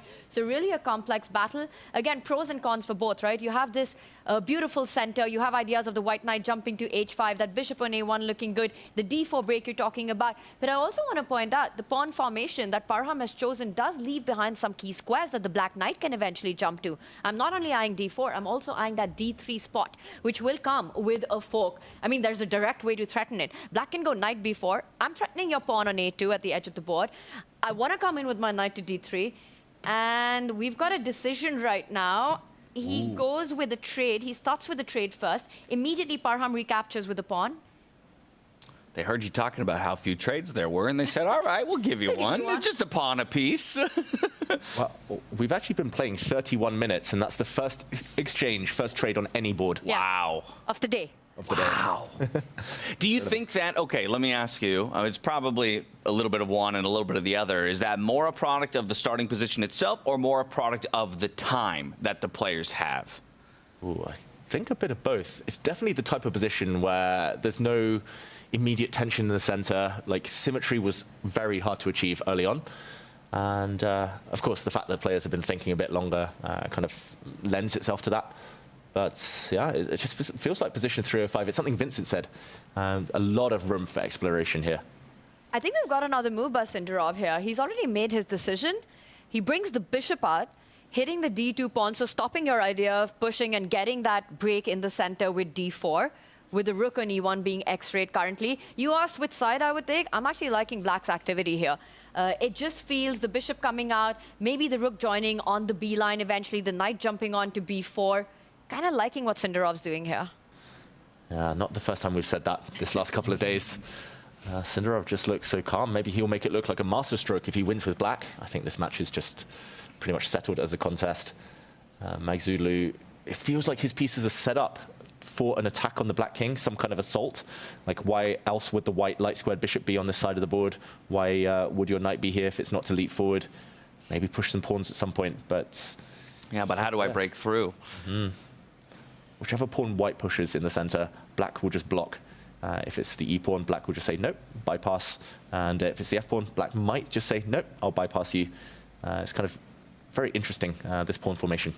And that just means the decisions for white are so much harder, because for Sindarov, I feel the next few moves kind of just flow, sort of like hand moves, right? You put your queen on c7, you get your rook on the open line on b8, you maybe jump forward with your knight eventually, and you improve the position of your pieces, waiting for white to react in the center, and then responding to that. Yeah, it's always nice to just be able to react, especially with black. And yeah, I do feel like Parham on the clock is holding things together, but probably not happy with the position. Yeah, and in most of our games, queens have yet to get really truly involved, waiting for the decisions there. How do we feel about this matchup? I want to check in with you guys on this. Okay, so Sindarov, obviously, when we talk about form that the players bring into this grand final, there's no competition. We had a 5.5 out of 7, undefeated by Sindarov, and a 0 out of 7, winless, drawless by Parham. So clearly, Sindarov's the player who's on his A game, just turned 20, World Cup winner. But Parham, extremely dangerous as well, right? Just as a player, isolate this match for what it is. A quarterfinals, different bracket, different time format. Sindarov, the pressure that he needs to prove the fact that he picked the underdog. He picked Parham. How do you see this play out? I don't know. At the age of 20, I don't think he feels pressure. Fearless. In the words of Cher, if I could turn back time, if I could rewind to 2 months ago, I would have said this is a 50-50 match. Wow. But just judging on the World Cup, judging on yesterday's action, I think, yes, he's a clear favourite. Yeah, I am a person who puts a lot of stock in form. And peaking at the right moments, like you're talking about, momentum. And I actually love the point about his age, because I think typically younger athletes in general, when they have that confidence and momentum, it can even be more of a boon, right? They're fearless in the way that they move about the space or the board. Yeah, I hear you guys, and it all makes really a lot of sense. But I will say one thing. I think this matchup has a lot of twists and turns in store for us. I think it's not going to be an easy ride for Sindarov. I don't think we'll see the story that we saw yesterday. I think we're going to see an action-packed one, and Parham will be up to this. Agree with you there as well. And again, I'll call out that there were a couple of matchups yesterday where Parham had very solid advantages, strong advantages against his opponent. But as we know, the game of chess can be decided on a single move. And in a couple of those cases, unfortunately, it went the opposite direction. Today could be his day, though, where you find one of those two winning positions, and this time the cookie crumbles in your direction. Exactly. The one thing he has to avoid, Parham, is dropping too low on the clock. If he gets under the 1 minute mark at any stage, I think the ghosts might start to resurface from yesterday, where he did make those one-move blunders. He did miss those opportunities. He had 3 winning positions yesterday, couldn't convert any of them. Yeah. And I think for Parham, really the big question, the big battle is what's going on in his mind. It's an absolutely psychological warfest, this one. So we'll see what happens here. Should we jump into some of the other action? Yeah, and actually before we do, let's take a look at heart rates and accuracies, something we haven't done just yet throughout this event. Obviously, on each of your boards, you can take a look at the bottom left to see the heart rates, but this is all of them in action. Just a couple of our players up in the triple digits, Magnus Carlsen and Sindarov, warming into the event alongside Levon Aronian, but everybody feeling relatively cool, calm, and collected here through the initial portions of our first round. But how about the accuracy? That's what I'm most interested.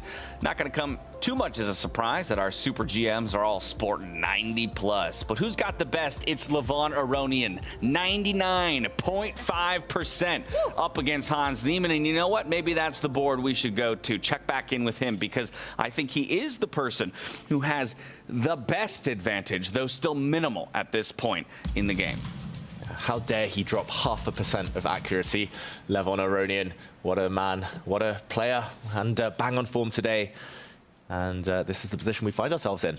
Both representing the U.S. You've got the hot pink and that dark burgundy purple on the jackets. Levon, though, up and out of his chair right now, while Hans Niemann has had a very solid think about this most recent move. Just a simple pawn push in the center of the board, d4 to d5. But again, closing down that position, David, I'm looking at that light squared bishop. How does it ever get involved in the game at this point? It's going to take quite the journey for it to eventually get on a diagonal where it feels useful. And this is tough. We'll just do a very quick action replay of the last few moves. Since we were last at this board, we left it with black trying to clamp down on the center, just pushing a pawn forward, saying, okay, if you take me, I'll take you. It's going to be back towards symmetry, and the worst is past. And very instructive what Levon did here. He looked into the future. He saw what his opponent was planning.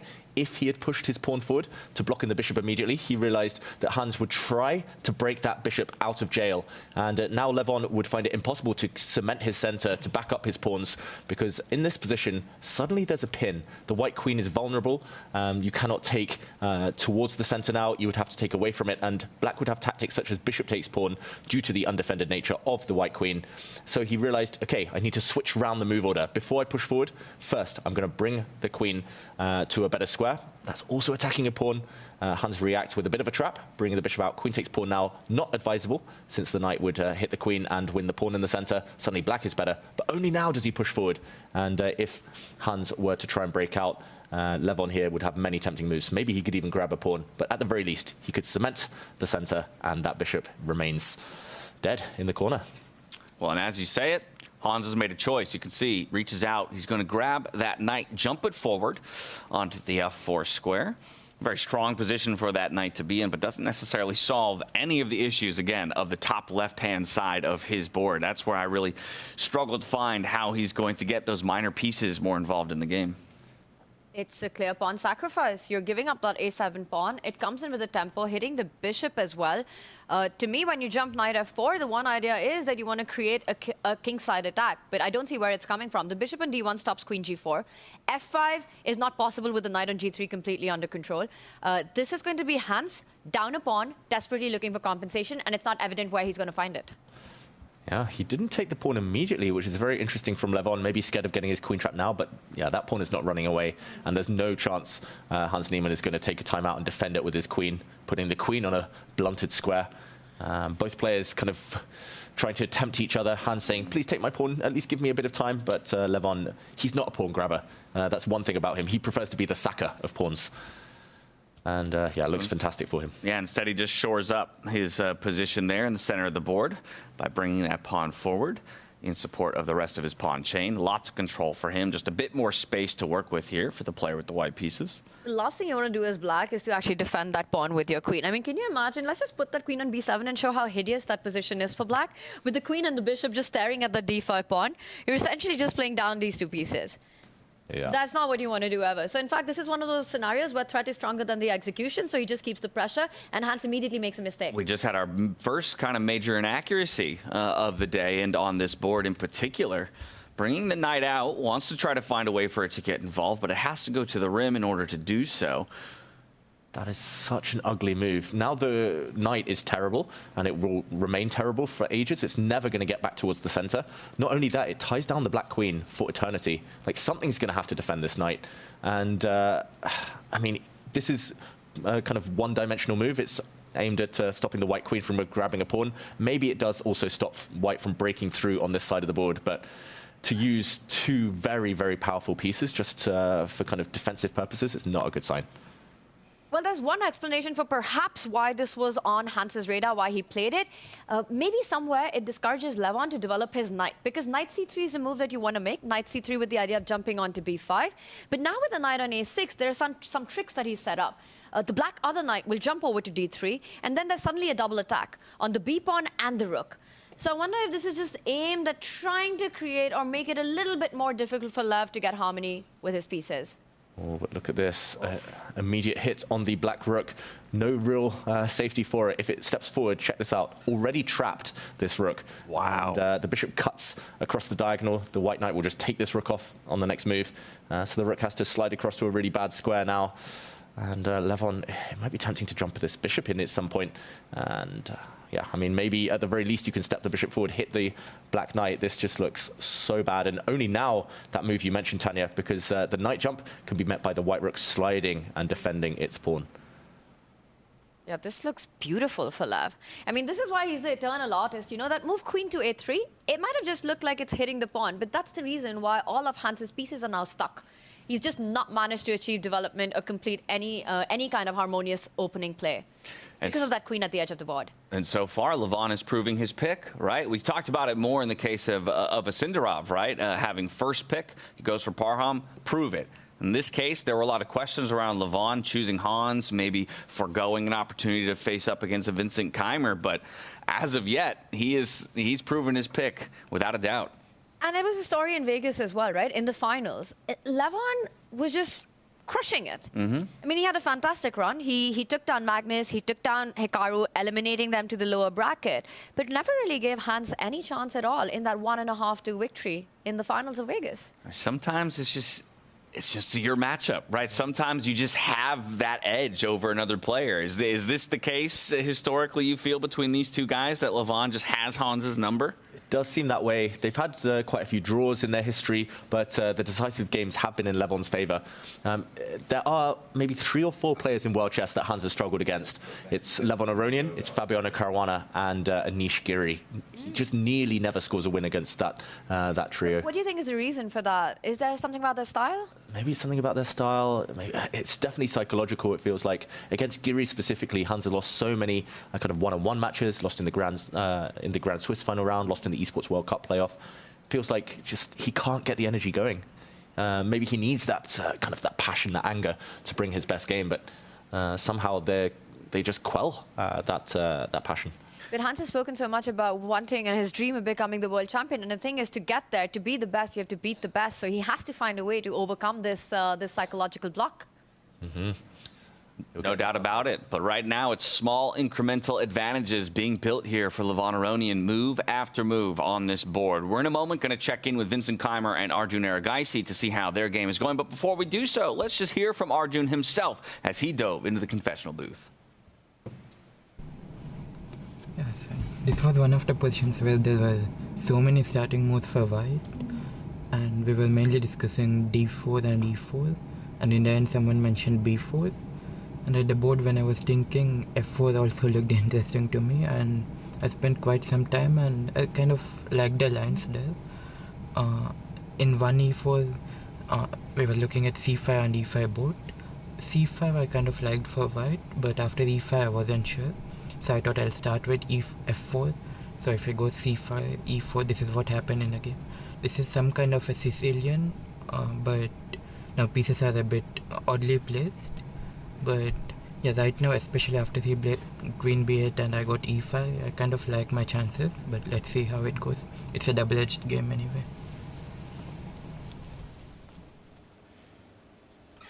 Well, if that's not proof enough that this is one of the more difficult positions all the players have had to evaluate after sitting with, some of the other best chess minds in the world and saying, we looked at this, and this. Even still, I sat at the board and said, well, what about this F4? And ultimately, that was the way that he decided to go. And it has produced, as both he and Keimer, by the way, both said it in the same words, double-edged is how this game feels right now. Yeah, still a board packed here, 32 pieces still on it. Wow. It feels like Vincent's actually hinting now that he might castle to the other side. That would be the first time we see a black player do that in this round, and that would essentially render all of White's activity just pointless here. For now, it does feel like the moment to strike for Arjun. Whether it's pushing forward with a pawn, whether it's some kind of sacrifice, I don't quite see it, but if he slows down, then Vincent will get a decent position here.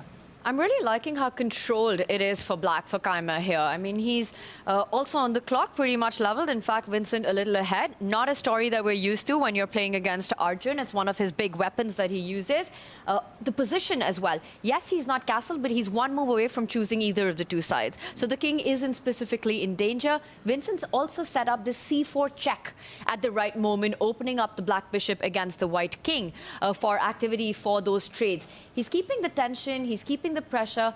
I'm liking the way Vincent Keymaster has handled this position, as he usually does in the classical formats, you know? Yeah, the player who has the most stark difference in performance between our time controls, it feels like. 100%. Like every round robin throughout the season, he's been consistent, but unfortunately it's been consistently kind of below par for Vincent. But as soon as the time increases, it's consistently strong. All right, I'm sorry to rip us away from this game, but we have got to go to Parham versus Javokir Sindarov, because as we get here, take a look at this eval bar. I'm going to ask David to explain exactly what's going on. But Parham finds himself in a similar position to what he did just yesterday in a few of his games. A sizable advantage on the board already. Can he capitalize? Oh, he can, and he really needs to. I'm trying to work it out here, whether there's a direct attack. It's something to do with his bishop, something to do with his knight, something to do with the white queen as well, it feels like. But is this the moment to strike? Tanya, it's all of these ideas you've been talking about, and it feels like black's maneuver, bringing the knight over, is, if anything, just worsens the situation for Javokir here. I'm going to say it. I said it. There will be a lot of plot twists in this matchup. You know, Parham might be the underdog, the dark horse with everything that happened, but don't write him off just yet. David, to all the points you make, it feels like f6, g7 are the tender spots. That's where the knight is lying. And I'll also I'll also tell you one more thing. The eye line of that white queen on c1 against that knight on h6. Watch out for moves like f5 at the right moment, hitting both the knights. So I'm wondering if the tactics are around either one of the pieces, either the bishop or the knight, grabbing on f6 to get rid of the defender. And this is the kind of line that's going on in Parham's mind. Take it at the right moment, strike with f5, hit the two knights. I love that the bar doesn't fall down right now, David. Could this be it? This looks very, very strong. And I'm going to say it's not so difficult either. Parham has 4 minutes more than Javokir right now, and there are many tempting moves. He doesn't even need to find this necessarily. In the live position, Black's 2 moves, the last 2 moves have set it up. He's put a knight on the edge of the board. Bizarre, because that is a tactic that only helps the white queen. He's put the other knight on a square. It can get attacked as well by a pawn, and white can build up. Sure, white can just improve a piece, still with a promising position, but Parham's a very direct player, and I would be shocked if he misses the opportunity for bishop takes pawn, knight takes pawn. They both look good, and this idea, double attack, and something's got to give. Something's going to crash forward.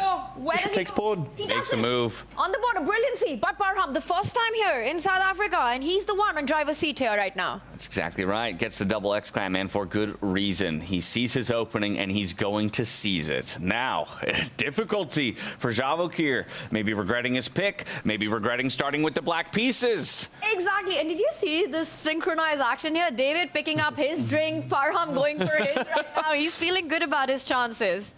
Well, and this is where mentality comes back into the conversation, right? Because as confident as you might have left yesterday's round robin with the undefeated record that you have, the moment you take that first punch, and let's be real, this is kind of the first punch that Sindarov has been forced to endure in this entire tournament so far. The question will be how he deals with it. Yeah, I'm just so surprised because Sindarov's so good tactically. He's normally got a great feel. He doesn't allow anything to hit his king. He's always dodging. He kind of sees threats from afar. But this one, it's quite straightforward. It's only a 2 or 3 move tactic, and he's invited it. He's actually asked for it, if anything. To me, it feels like he's underestimated Parham. Firstly, by picking the black pieces, which I think was his first blunder, Javokir, but also the last few moves. He's put his bishop on a square, the dark square bishop here, where it doesn't help contribute defensively. It's blocked. And he's also put his knights on some very, very awkward squares. Shaking his head now. Shaking his head, keeps pulling his hand back. The hesitation, he's under 7 minutes right now, struggling on the clock, struggling on the board. David voluntarily, almost it feels like a self-inflicted tactic right there. Parham, he's dangerous in these positions. And if he gets this win in, he's going to forget about everything that's happened before this. This is a brand new stage, a brand new tournament we're talking about. As far as he's concerned, this is day 1 of the tournament with the way that he's playing right now. All right, here's the decision tree right now that Sindarov is facing. What do I capture back with, my rook or my pawn? Yeah, unfortunately here, the move he wants to play to take this bishop with a pawn, I think just loses on the spot pretty much. The white pawn steps forward. There's no good way to defend this knight. This is the key one. The other knight's actually attacked. If you move this knight back, then white can simply cash in. You take a knight, now it's level material. You take back and it's a fork. This would be game over. So he took the other way. He had to, and he's going to lose material anyway. We see some quick captures. Knight check, pawn takes, double attack again, and at least he saved his king. He's moved forward, and here we see Parham rushing a bit. Parham maybe selling the advantage slightly short, but he is up now a rook for a bishop. Don't get too far ahead of yourself. You still got 12.5 minutes to play with far less time for your opponent. Take a breath. Show us that composure. Just to show, in this position, he took a knight because it's a free knight, but he could have pretty much banked a win on the spot if he'd slowed down and brought his knight towards the black king using this square. Tanya's been talking about knight h5 since this round began on other boards too, and this would have just been lights out immediately. No way Javokir defends this. Show the tactic on knight f4, because I think that's beautiful. Why you can't save the knight and the trick on h5. Yeah, the square covered for now, but as Tanya says, tactics. Queen sack. Queen takes knight would have ended the game. My queen! My queen. And it is white who ends up with an extra exchange and a pawn. So if we go back to the game, we've seen a few more moves. Oh, yeah, we have seen the queens leave the board. Yeah, but he's sold this really short now. And yes, he's up material. Yes, he's a big favorite to win this, Parham. But no more attack. It's going to be a long game. The nerves are going to kick in. He's got to be thinking, if I don't win this, I'm never going to win a game, Parham. We saw the nerves, the overexcitement at that one moment. But the worst might have passed for Javakir. 100%. If he doesn't get this done, the tournament's over for Parham. You know, you get this kind of a position out of the opening, you're up material, you're up by 5 minutes on the clock as well. Whatever happens, Parham has to convert this. He still has an advantage, but I agree with you. The worst is behind Javakir right now. Parham consolidates that position of the knight, maybe even looking at getting the king into the game. But David, now this is going to be an endgame grind. It's going to be about technique. No checkmating attacks. No checkmating attacks, and black actually has good compensation here because the black knight is super strong. The black bishop could even find itself as well on some nice strong squares. White's rooks kind of lack targets at the moment, so this one is going to go on for a long, long time. Well, with the expectation that this one will now slow down and be a bit more of a grind, let's check back in with Magnus Carlsen and Fabiano Caruana. Last time we left it relatively equal, and I would argue that Fabiano has, you know, ever so slowly, you know, improved his position just by the smallest of margins. But he's going to have to get it done here and now if he wants a shot at the overall Tour Championship against Magnus Carlsen. I just want to back up because we left it last with this really impressive G6. How did we get to this point with this beautiful knight on E5 and then we deep dive into everything? Quick action replay. We left it here with black pushing the pawn to G6. We talked about pawn pushes. This was an opportunity maybe for Fabi to push forward. He waited. And if we just fast forward, it was Magnus who actually wanted to go for blood, trying to open up things towards the black king. But Fabiano very, very coolly, calmly just captured a couple of pawns, planted a knight in the center to block this white bishop. This bishop now a bit blunted. We saw some more trades. The bishop actually exchanged itself off. And we saw a check. This is what Magnus was banking everything on. But in this position, after the king stepped forward, there was no way to pursue the attack. A queen check would now be blocked by the black rook. And instead, the queen dropped back. And this is how we got here. I would say live position is quite high stakes for Magnus here, Tanya, because if the attack dries up, black has the bishop pair, especially this black bishop, looks like a real beast. And yeah, I just think long-term it's Fabiano in the driver's seat, so Magnus has to look for something quick. I don't see any sacrifices tactics yet against the black king, though. I'm just amazed at Fabi's play so far in this match, you know. Starting from that pawn move to the way he's brought his king out. I mean, let's not forget in the starting position, you have the option to castle. Instead, now he's going to eventually plant that rook that hasn't moved on that H file, and it finds itself on the most active square against the white king. He's brought his king to safety and also evaluated that despite having these two pawns ahead of it, it controls all the squares. You're not worried about any knight checks. And that's why Magnus had to reroute his knight now to the center of the board. The F6 pawn also defended right now with that bishop. And I wonder if this is the moment. Well, knight takes pawn. Is that a threat? Are you worried about it? Because there are potential pins coming up. Will Fabi go on the defense or continue playing for the initiative? Yeah, he could just defend that pawn. Maybe with his queen, for example, staring down the diagonal as well. Fabi with a very healthy position, but it is one of those that could turn within one move. It's the type of position it's easy to blunder for both sides. Now, I'm using digital help here, but rook h8 is what the engine is asking for a 1-point advantage in this position. Wow. One, what's the idea? Two, is it even something that Fabiano would be considering? Because without that move, we're essentially back to equality. Yeah, it's the move that Tanya mentioned. Like, if White's knight hadn't landed, I think he would have played this move. So it's definitely on his radar. But Tanya, I think it's the point you mentioned, rook to h8. We'll put it on the board. This is not Fabi playing it yet, but knight takes pawn is the key question. And the pin, the PP on the PP. I love it that it wasn't me who said it first today. the something pressure on the pinned piece. Put pressure on the pinned piece. How could you forget? How could I forget? And the knight drops off. This is not easy to see from afar.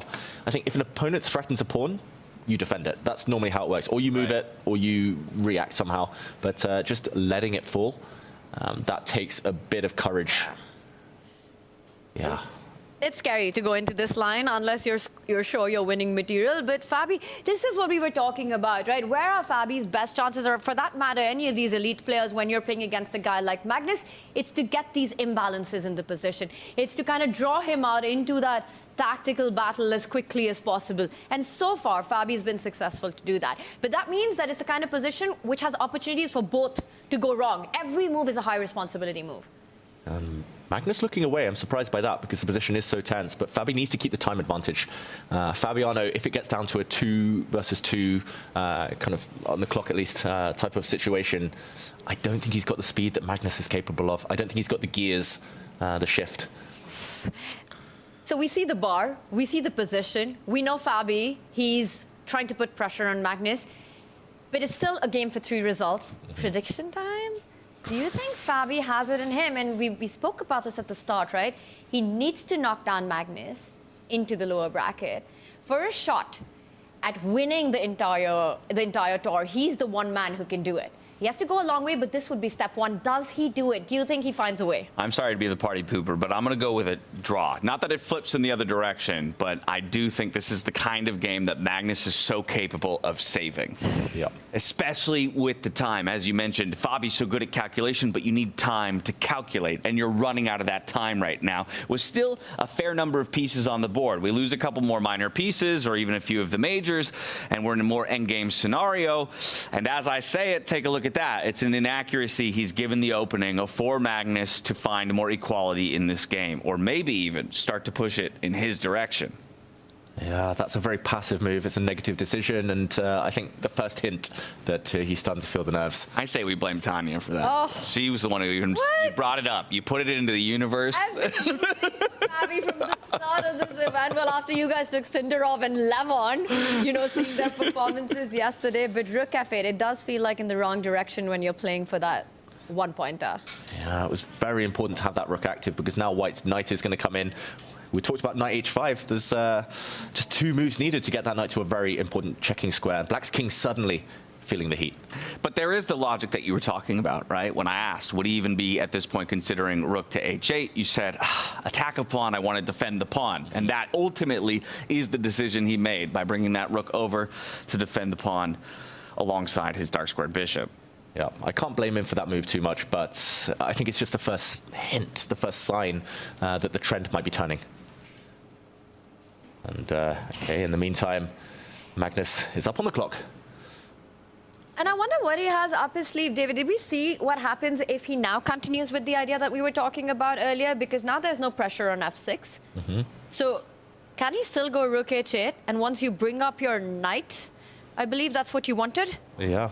Oh, and this is quite bad because you're threatening what exactly? I don't exactly see it. Maybe White's just going to put a bishop here, just knight takes apply some pawn. pressure. No, knight takes pawn is not a threat. Sorry, Not David. yet. Bishop f5.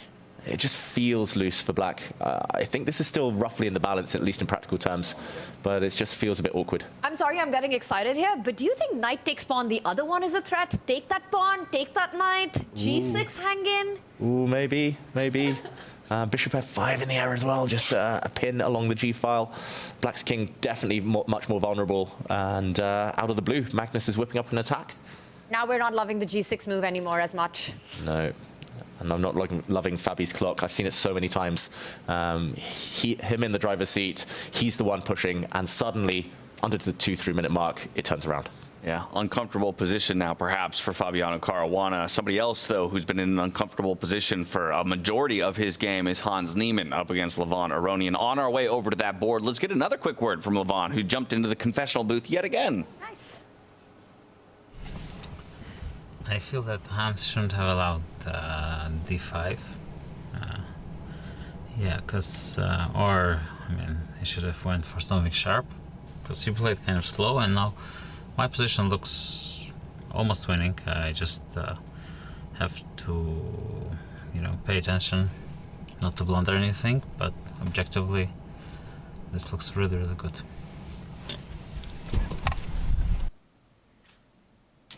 Objectively, it looks really, really good. We would agree with you on this side of the screen, but he said at this point, it's not 100% winning. Just got to avoid any blunders, though, and play it very consistently from this point out. Objectively, subjectively, literally, figuratively. I think you can decide. All he had to do was come to the confession booth and say 2 words. Any guesses for which ones? One of them has a number in it.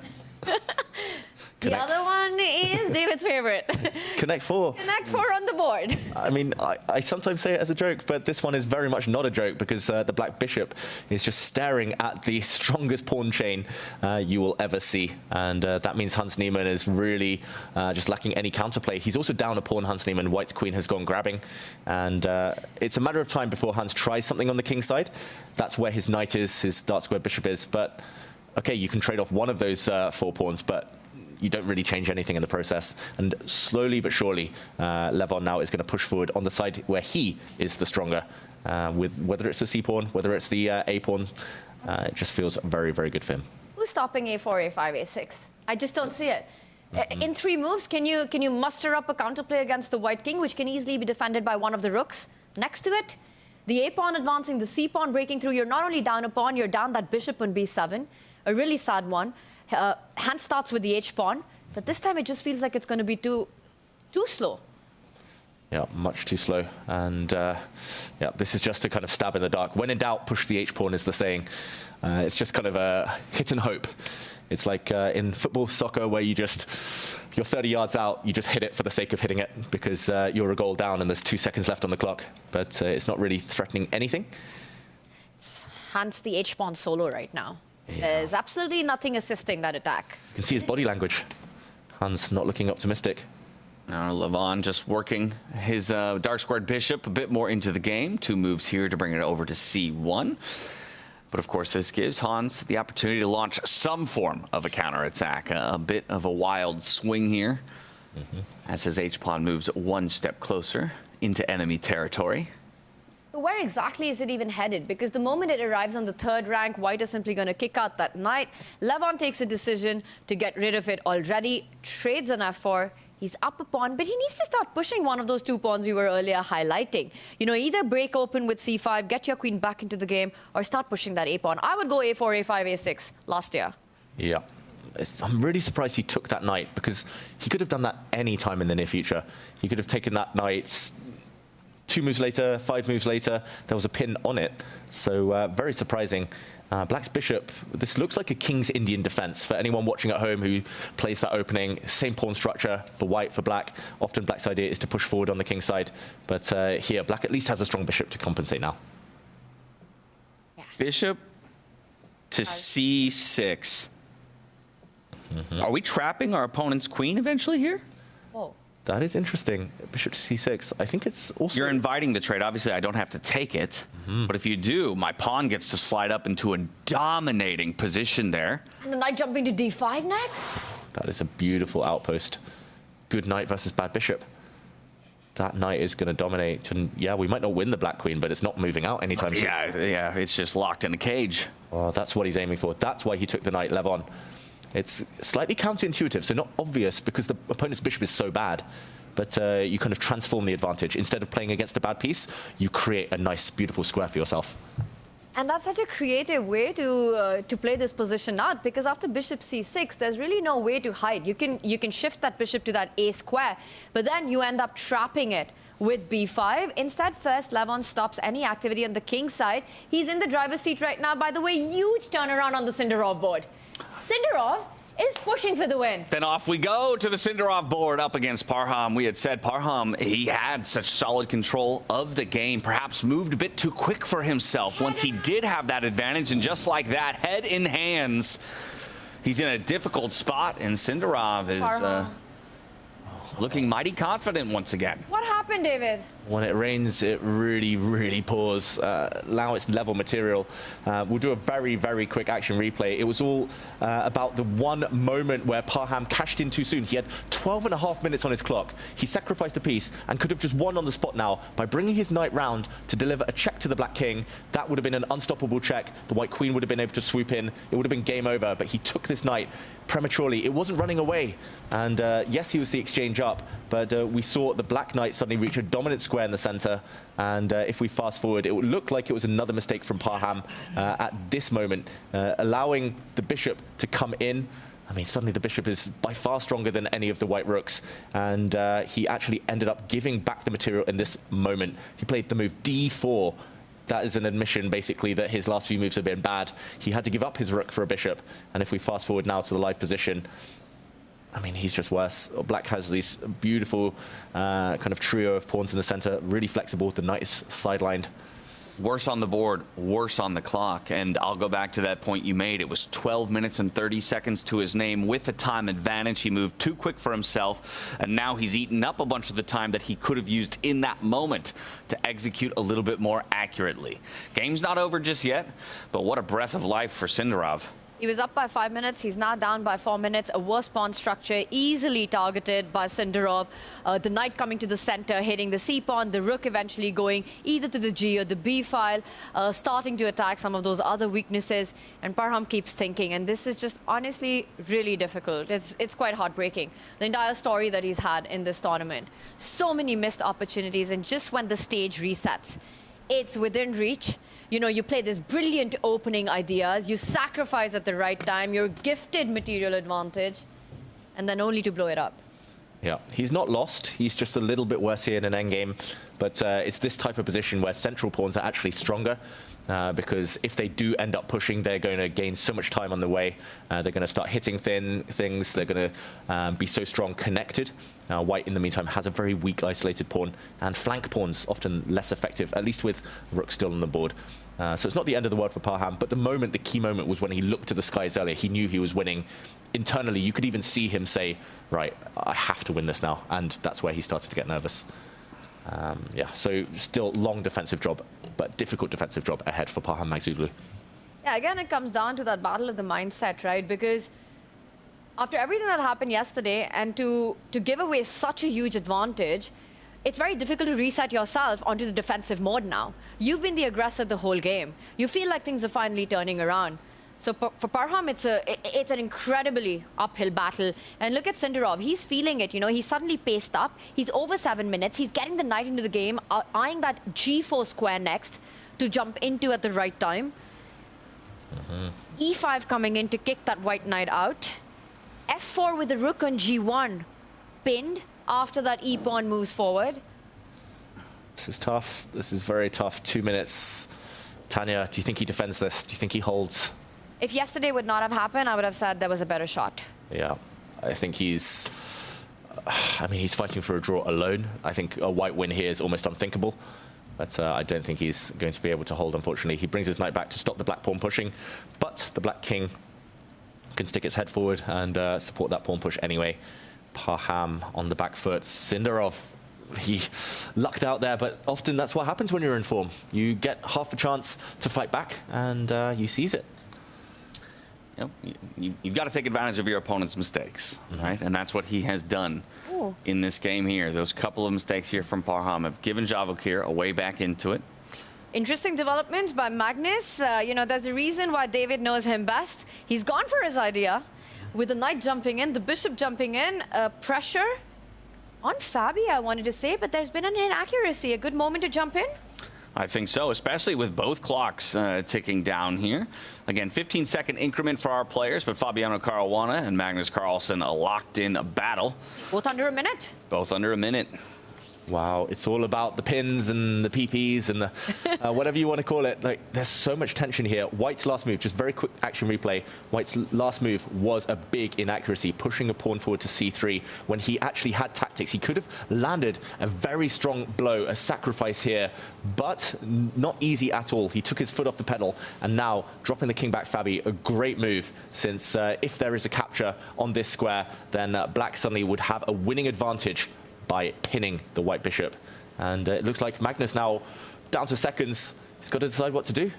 Is he going to back up his bishop? Is he going to run? Takes a look at the clock, checking in on his time. 10 seconds to go here.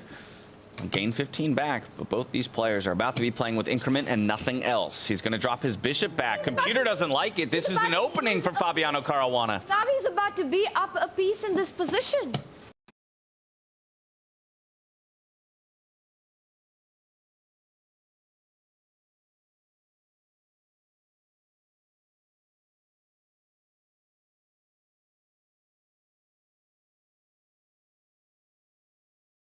Can he capitalize on it? This is insane. And it was the only move. King H8, a beautiful find by Fabi right there. And we have a flurry of moves, trades. Pieces are coming off the board, but as you can see there, the computer only loves the position more and more here for Fabiano Caruana.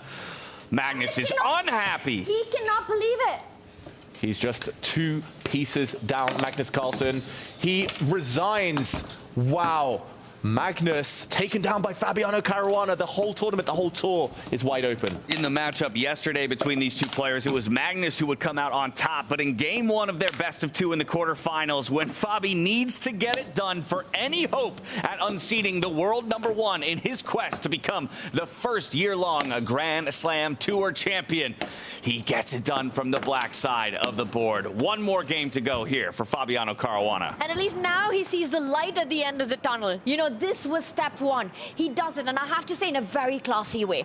That game was intense. It was amazing by Fabi. Maybe a few inaccuracies, but the way he finished off, and David, we're going to need an action replay of what happened in those last few moves, how Fabi finished the job, maybe once the round is over. But this was amazing to watch. Fabi getting it done. Magnus has to win on demand the next game. Yeah, Magnus actually smiling, if anything. And he said no. He said no to an interview, I think, there. He doesn't want any of it. yeah, he was smiling. He knew that that was uncharacteristic. It just all collapsed in the space of 5 moves. But that's what happens when the clock ticks down. And here we see the arbiter telling Fabi when he needs to be back for the decider. Whew.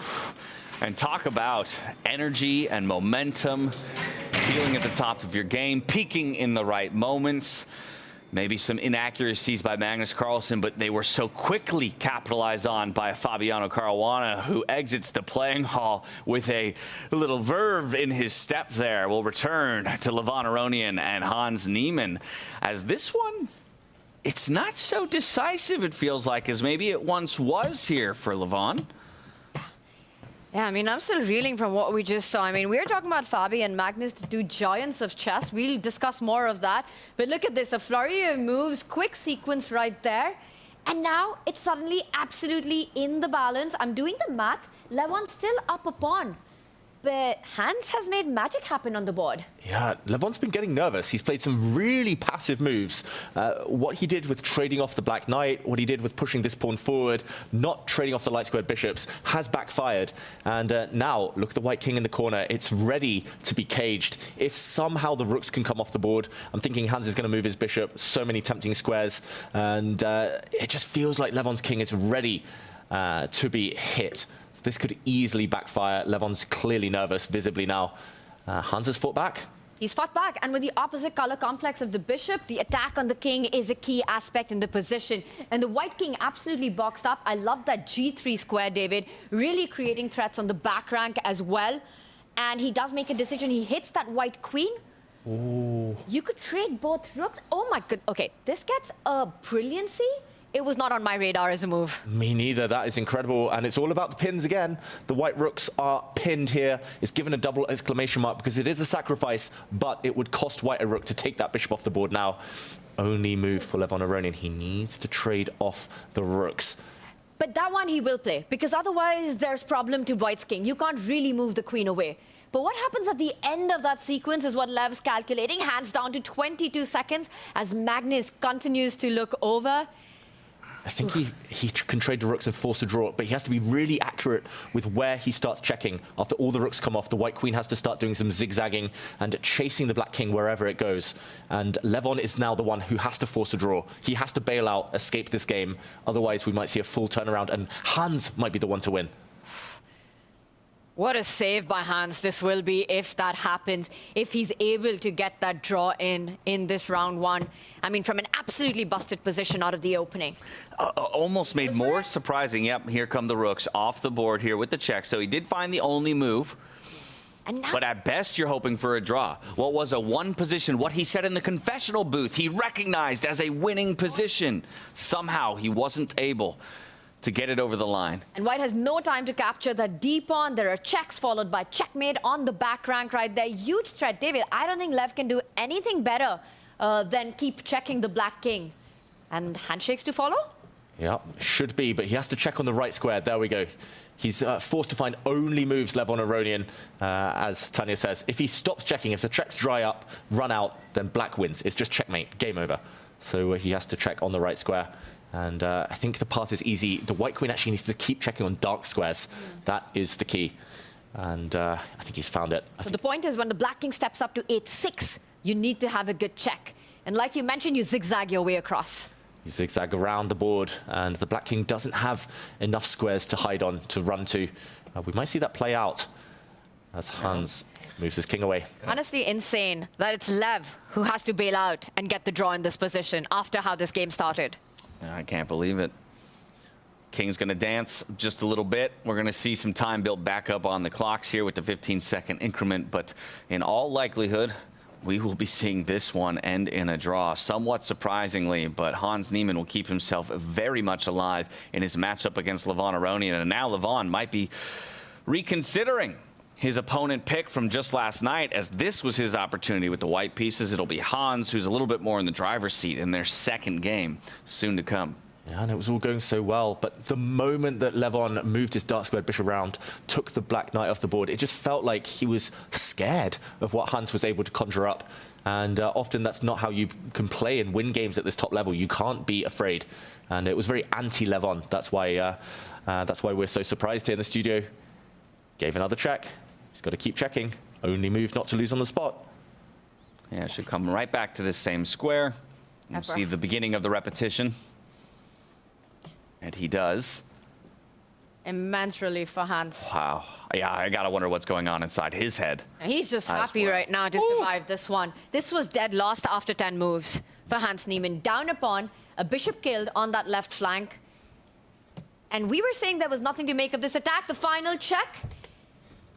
And the final reposition of the king, the handshakes. Oh, Levon, I mean, good to see a smile on his face in knowing that he may have let his opportunity slip by him. It will be half a point apiece. These guys go into their second game of the day in even standing. We still have a couple more boards in play, though, and it seems like, to some degree, the story of this round has been, you know, games flipping on their head once we cross the halfway point. Let's check back in with Javokir Sindarov up against Parham, because it was Parham who had a very solid advantage.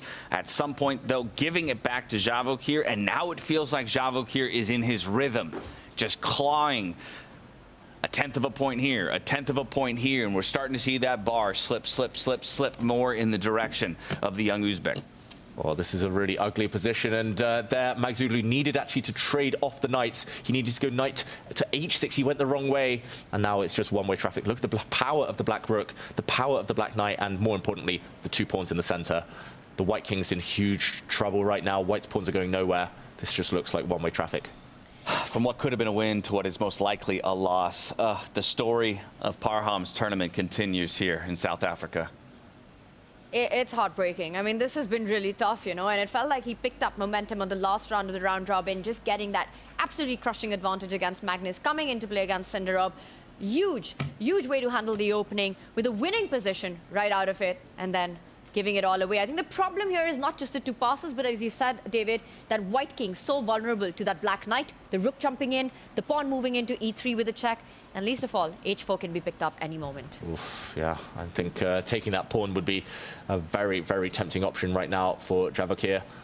Yeah, just seconds left as well for Parham. It's heartbreaking. We've all been there when we just can't kind of get the results to match our play. I mean, in moments throughout this entire event, he has shown us exactly why he deserves to be here and exactly why he is capable of competing against these guys. But in the most crucial moments, unfortunately, not finding the right answers. And when you're up against the likes of somebody like Sindarov, who seems near infallible in his play late in the 2025 season, those are the only opportunities, those only few moments he needs to dive right back into a winning position for himself. And now we see the clock rapidly dropping down to 0. Parham will look for a little rook move, but it's not going to be enough.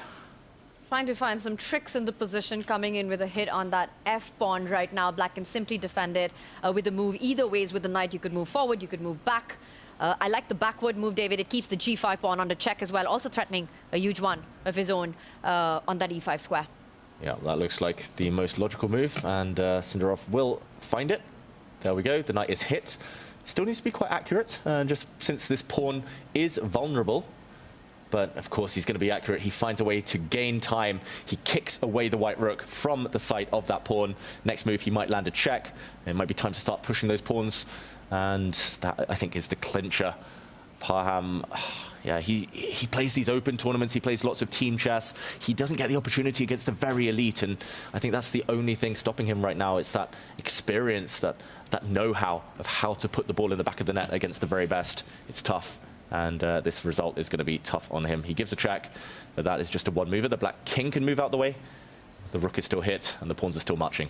Just have no time to capture that f-pawn. You don't have time to capture that knight on g6. Sindarov in full control from a game that he was completely lost in. He's got more time on the clock. Parham now down to about 20 seconds. And the thing is, you lose this one, you have to win on demand in the next one with the black pieces and with everything that you're fighting in your own mind about all that's happened. Yeah, the odds are stacked against him, to say the least. So it'll take a miraculous performance out of Parham going into this second game to just force a tiebreaker. Exactly. Yeah, I doubt he's lost 3 games in a row, let alone what he's going through right now. So it's going to be very, very tough to bounce back. But he's keeping the hope alive. You saw his eyes darting across the board there, calculating, still trying to seek one last trick. A draw here would feel like he's won the lottery. So still some chance. Sindarov trying to find the right square for his king. And speaking of draws, we'll stay here to watch the conclusion of this game. But Vincent Keimer, Arjun Erigaisi, the only other board in play, most likely moving its way towards a draw, but still a few pieces on the board over there. You say that. That's actually a very fascinating endgame. And Vincent is down under 20 seconds right now. So whenever is a good moment. I mean, this one, I think Parham needs a miracle to save. I'll leave the call on you guys, but that one's hot. You're the expert here, not me. So if you say that's interesting and that's instructive, let's go over there. Let's take a look at an endgame with relatively equal material, but you say has opportunities to kind of blow open from zeros to decisive. You're down an exchange in the position, and for me it's fascinating that just based on piece activity, David, the evaluation bar says that black is level, down a whole exchange. Yeah, it feels like black is the one playing for a win, but we might have jumped in at the right moment because we've seen this position before. The rooks are chasing each other. Vincent has said no to the rook exchange since he is down a rook for bishop. That would have been very interesting, the endgame with the black king running. But it does look like if Arjun plays this move, bringing his rook forward to defend his pawn, the most logical one, the game will start to repeat itself. It's a dance between the rooks. This might be it. It might end here and now with rook to f3 and the yo-yo that we're seeing, and there it is. Arjun says, I'm up for the draw. Let's take this to the final round. Last chance for Vincent to dodge. If he doesn't play this move, though, then maybe he starts to get kicked back. The white pawn will step forward and kicking the bishop, and things might start to turn. So if Vincent wants, this is a 3-fold repetition now. What do you think? Do you think he goes for it, or will he try to push just given, trying to threaten that e4 somehow, fall back with the bishop, find an alternative? Is there something more that Vincent can play for? I feel like the only other thing I can think of is bringing my rook all the way back and rerouting it to the right-hand side of the board and maybe start threatening that h-pawn instead. Nope. The clock. He says a draw sounds good to me. How about you?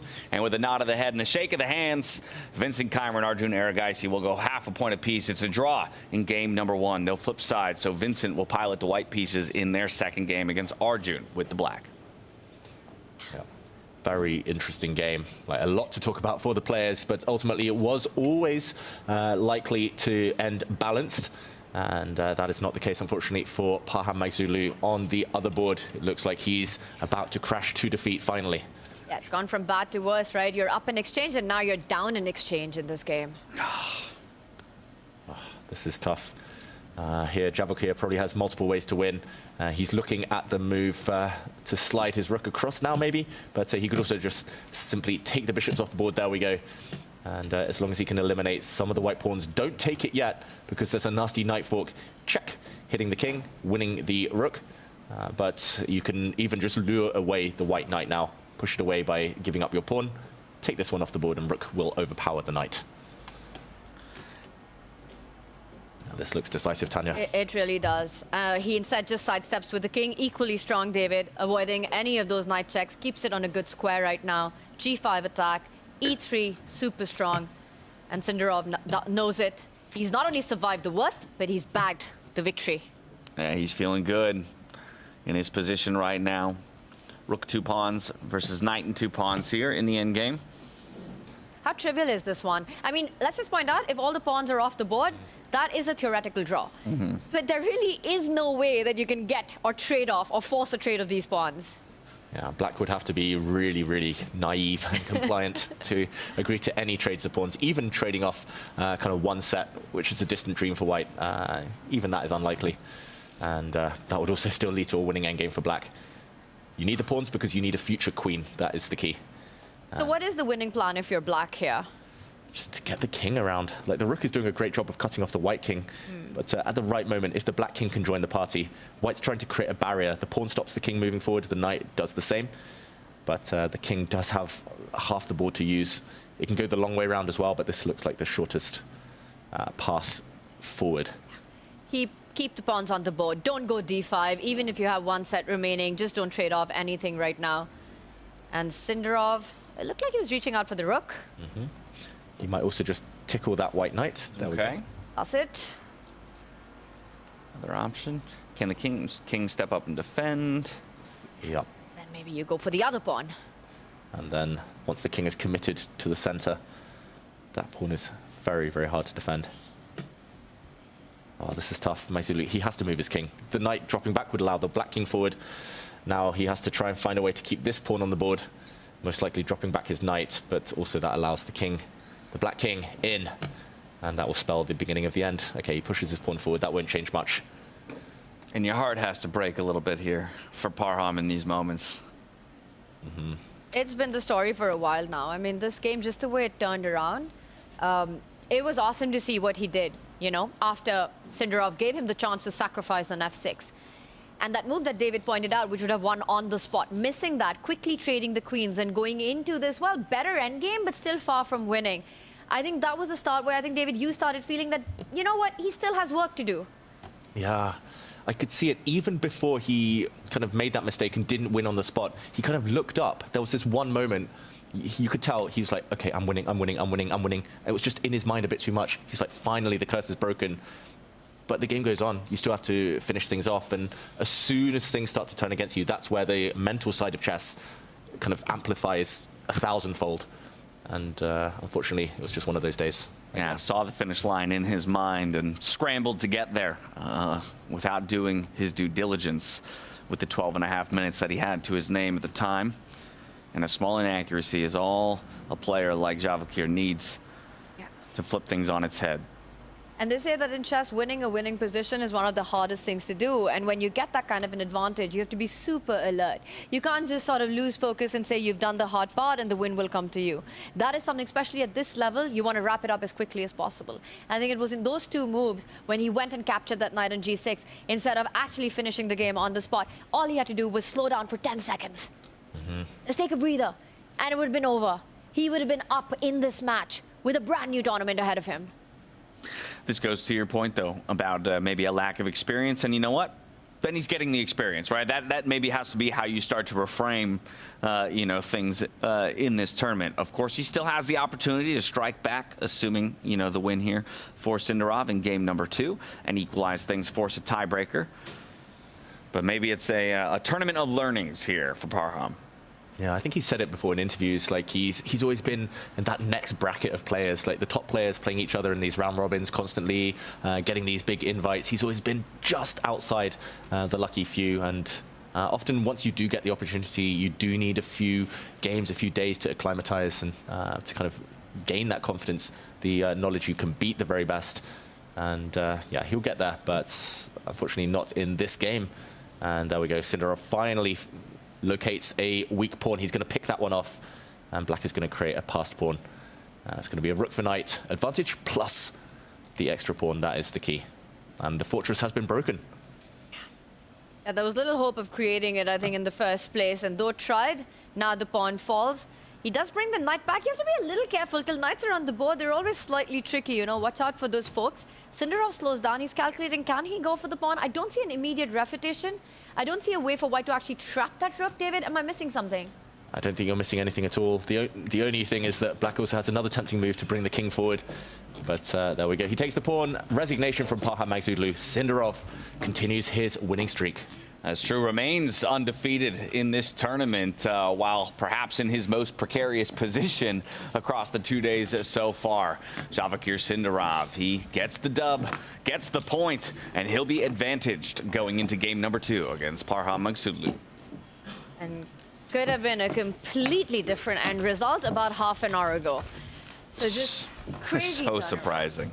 So surprising. So 2 decisive victories and 2 draws across our opening game here in the quarterfinals in South Africa. Javakir Sindarov dispatching Parham and Fabiano Caruana getting it done over Magnus Carlsen.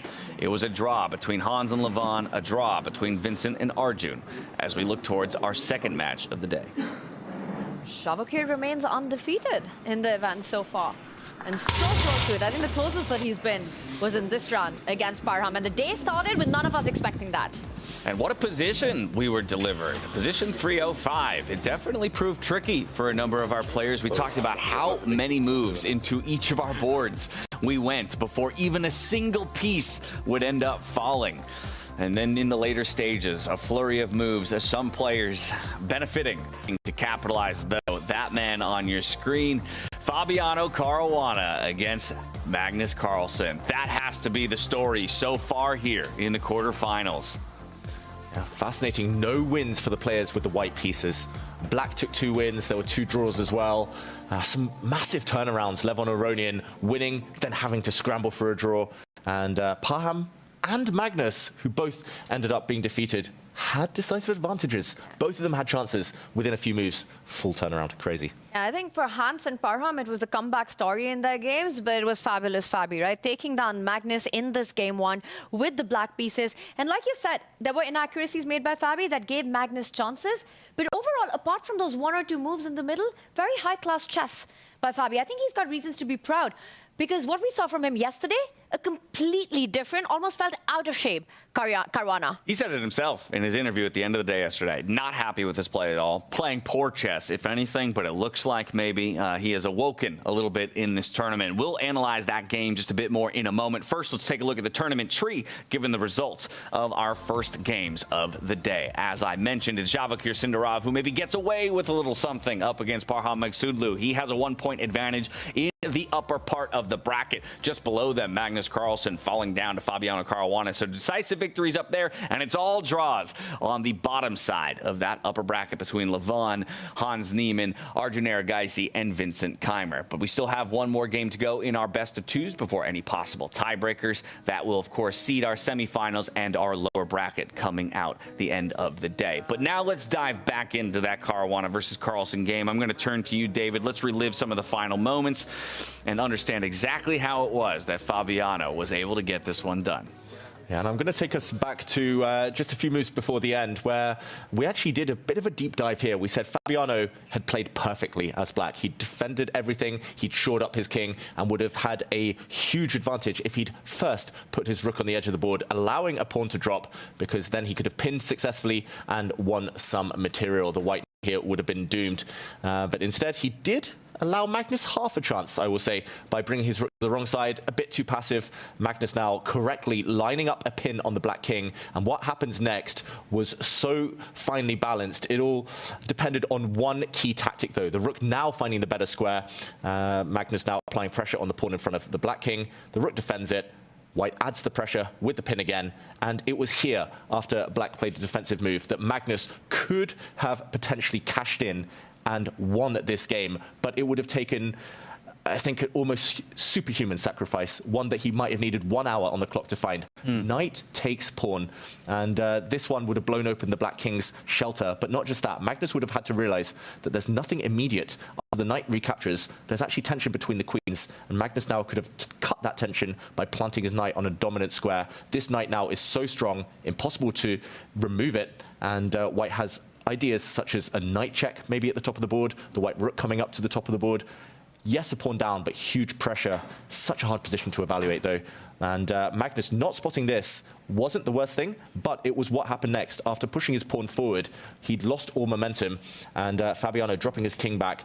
This one was the one that tripped Magnus up. His bishop suddenly attacked. He hadn't realized that he couldn't, for example, take this pawn due to yet another pin. And he panicked instead, Magnus, in this position. He Instead, dropped his bishop back to the worst possible square, maybe using this square instead. The computer even suggests bringing it forward. Very mysterious move there, unfindable.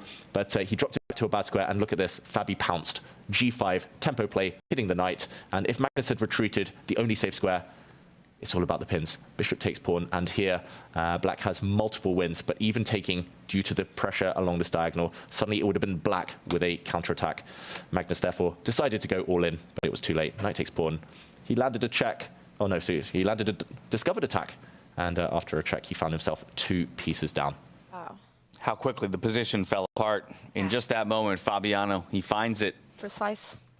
It was amazing. I mean, this is a story of Magnus versus Fabi that's been written for our entire generation. You know, the last 10 to 15 years of chess. We've seen them fight in a world championship battle every time they play. They know each other so incredibly well. There are always big fights, but it's usually, most times, as it is in the chess world, that Magnus comes on top. So at this stage, at this point, when yesterday at dinner, Fabi ended up playing Magnus, you know, he didn't have a say in this. It was how it was. No. And his form yesterday, it just felt like it was going to be the end of the road for Fabi. Well, Fabi's poised to do it, but the question is, will he, right? Because Magnus still has a say in that matter with our second match soon to come. What do you guys think? We always talk about a wounded Magnus, an angry Magnus, and he was visibly upset with how that game concluded. We feel like he's going to strike back. You feel like Fabi has found that kind of form where he is going to get it done here today? I'm going to say Fabi's a small favorite, but not by much. I think it's just because he has white, and it's a bit of a longer game. He has time to think, has time to calculate. A lot will depend on the start position. If he can make it, you know, a bit more symmetrical, if he can exchange some stuff off early, I think Fabi's going to do it. But if it's tense, if it comes down to the last few minutes, if it's a position like this one, 305, then maybe Magnus has a chance. You know, I think there's definitely a Magnus bias. Anywhere else, we would be saying that Fabi, huge favorite now to take this match.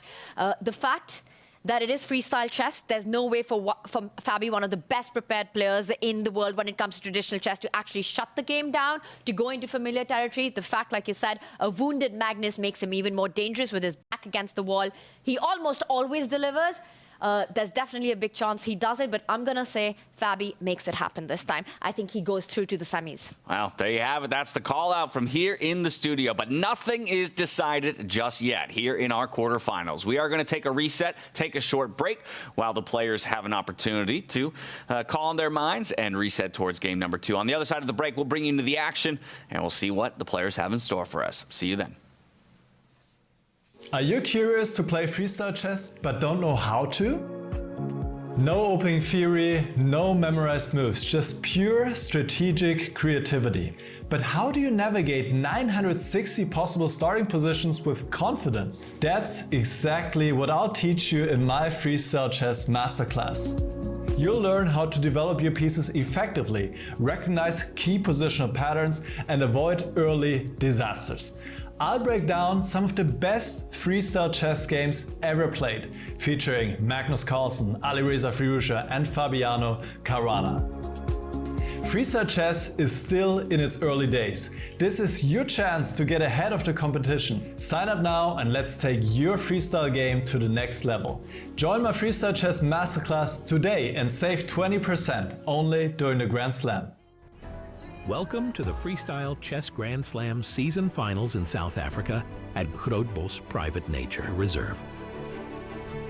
What a spectacular start to the 5th stop of the 2025 Grand Slam Tour. The round-robin phase delivered surprises right from the start.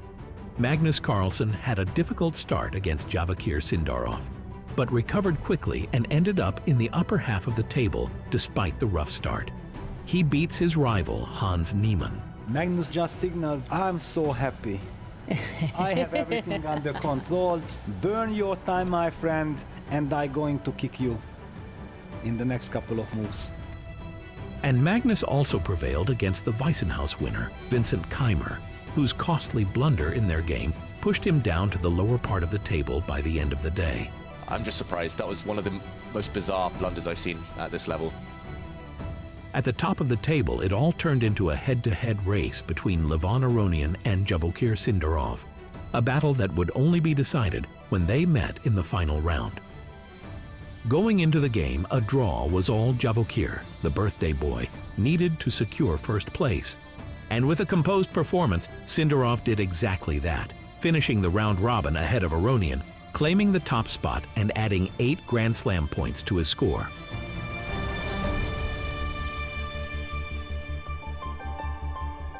Get ready. It's time for the next round. After a thrilling preliminary round packed with 28 games, brilliance, and bold moves, the tournament enters its next intense phase, the quarterfinals. The top 4 players earned the right to choose their opponents, and the matchups are set.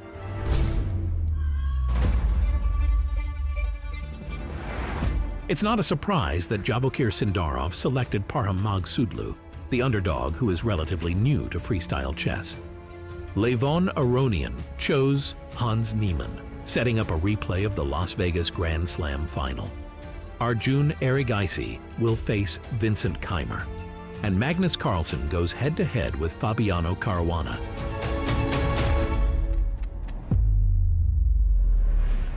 From now on, every game matters. Every move could change everything.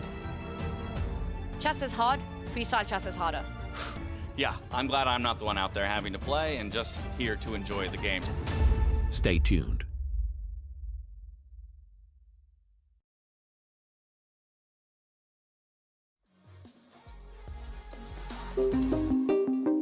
Eight of the world's strongest players come together for a compact, high-intensity competition where only one of them will emerge as champion. Here's how the tournament unfolds. Day 1 features a complete round-robin stage, in which every player faces all 7 opponents.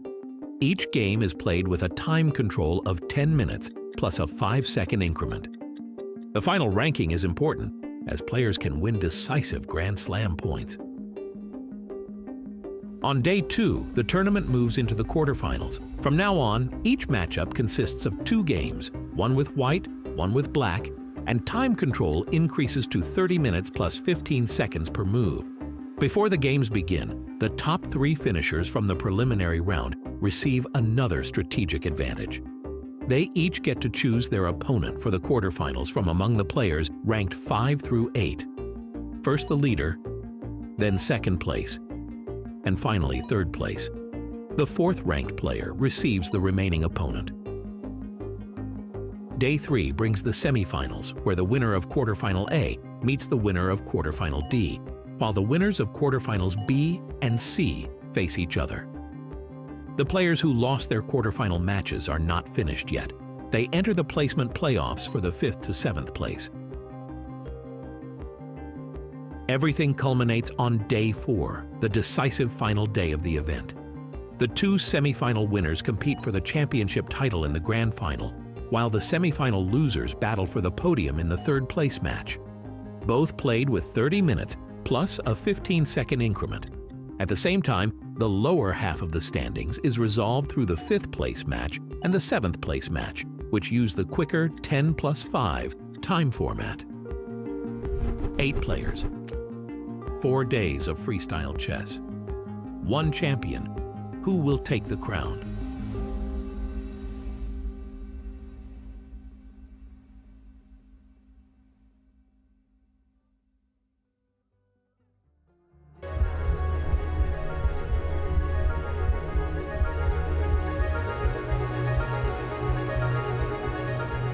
Welcome to the 2025 Freestyle Chess Grand Slam Tour.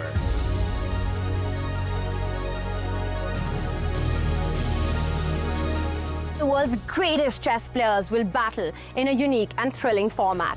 No opening preparation, no memorized lines will help the grandmasters here. Only creativity, skill, and instincts. That's because all games are played in Fischer Random, also known as Chess 960, or as we like to call it, freestyle chess. Before every game, a new starting position is drawn, challenging the players to rely on their creativity and intuition. The stakes couldn't be higher. The Grandmasters will compete for first place and Grand Slam Tour points with the hopes of becoming the 2025 Freestyle Chess Grand Slam champion. This format ensures that only the most adaptable, resilient, and fearless chess player will triumph. No second chances, no shortcut, just pure chess brilliance. World, are you ready? This is Freestyle Chess.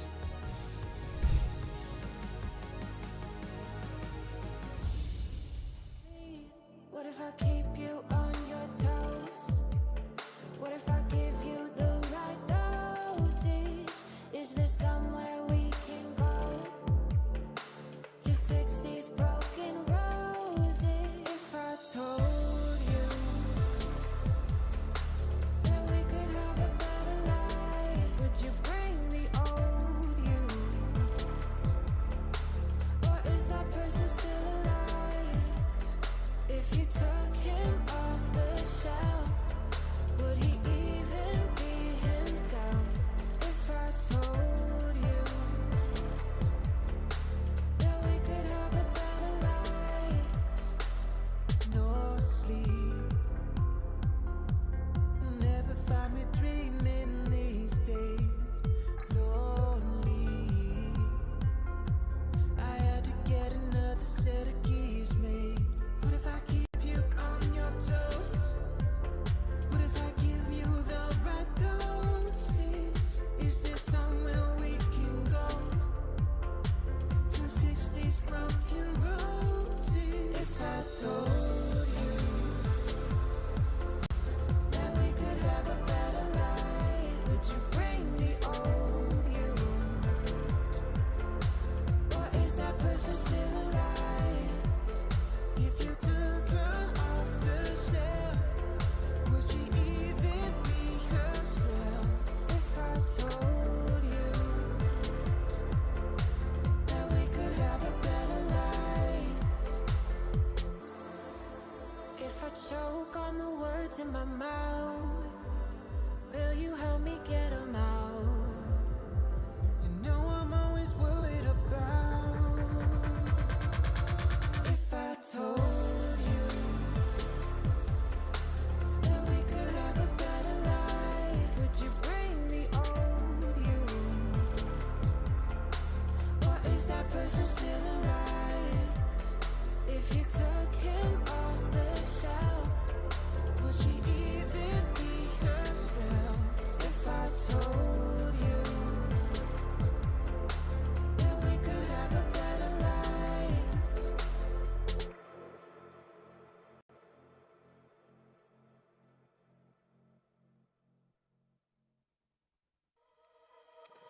I can never keep my distance from a little mischief, I admit.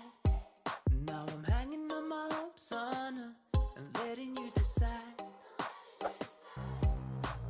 I will never lose my interest if there's something in this. I'm convinced there's a glimmer of a hope for us, or is it just a lie? So why you selling me a lie? La la la la, la la la la. Are you selling me a lie?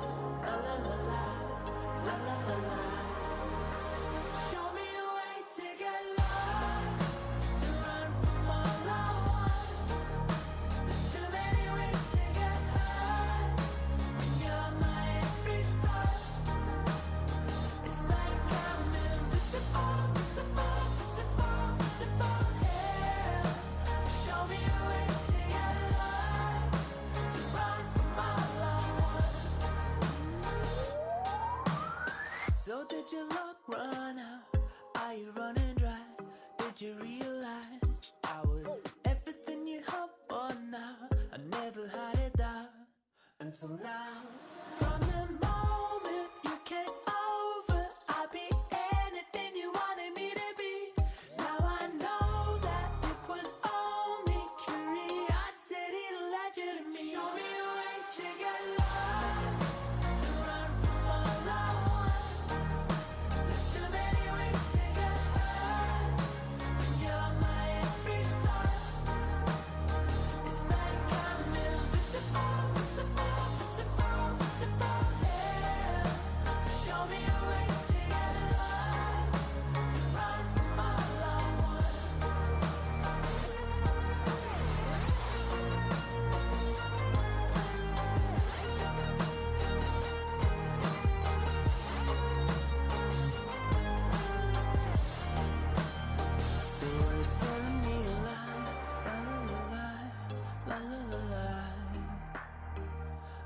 telling me a lie? La la la la, la la la la. So are you telling me a lie? La la la la, la la la la. Are you telling me a lie? La la la la, la la la la. Show me a way to get lost, to run from all I want. There's too many ways to get high when you're my every thought. It's like I'm invisible, visible, visible, visible here. Show me a way to get lost, to run from all I want.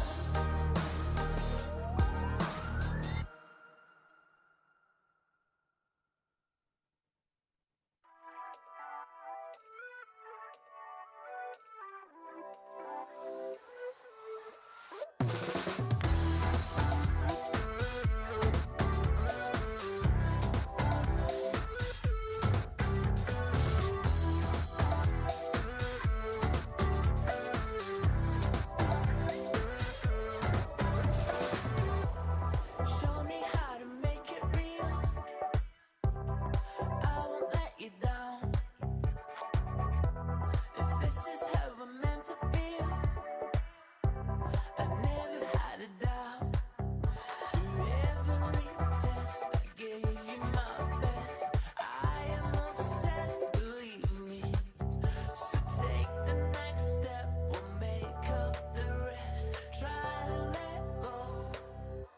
Just take me for a ride.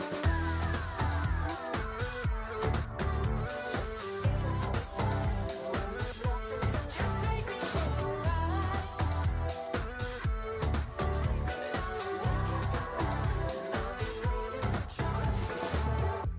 You wanted me to break the rules. I can read the signs. I can feel it burning through. You see it in my eyes. It's complicated, 'cause all along I've been waiting. Just take me for a ride.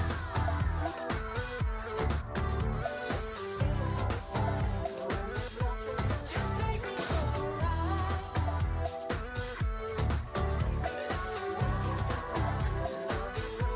Just take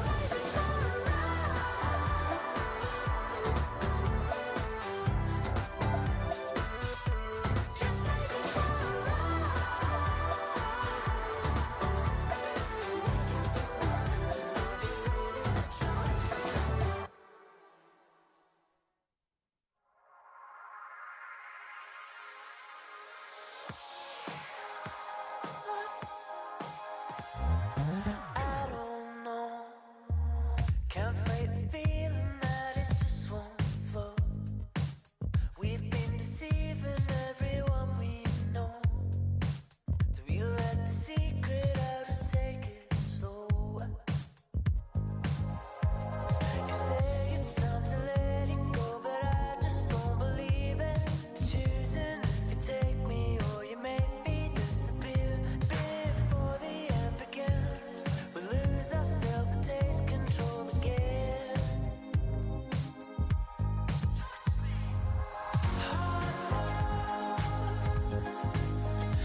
that you do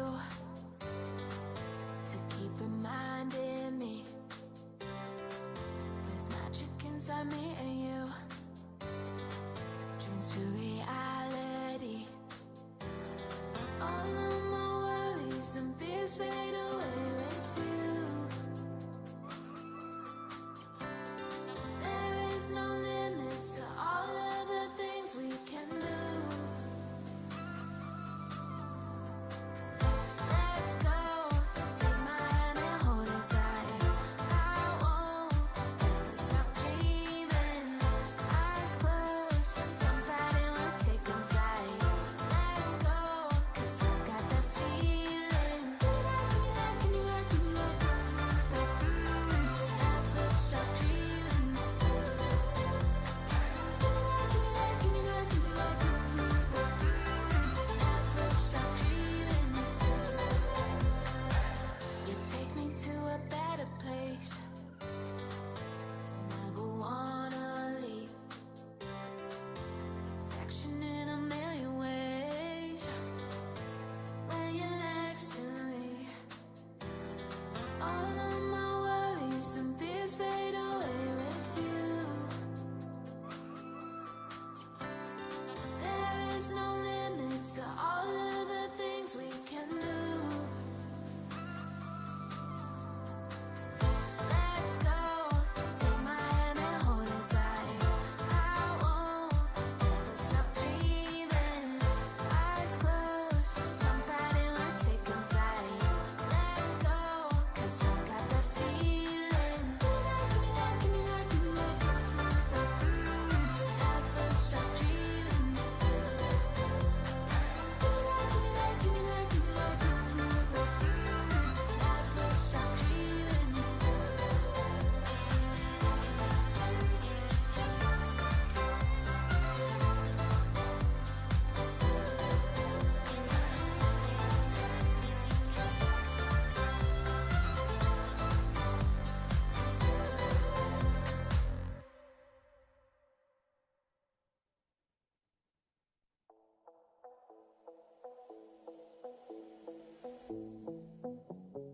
Gotta show them how bad you want it. You don't always get them second chances. Don't start chasing till you got it. Do what I gotta do. I just break the rules like that. Maybe I'm just cool like that. Staying focused, don't sidetrack.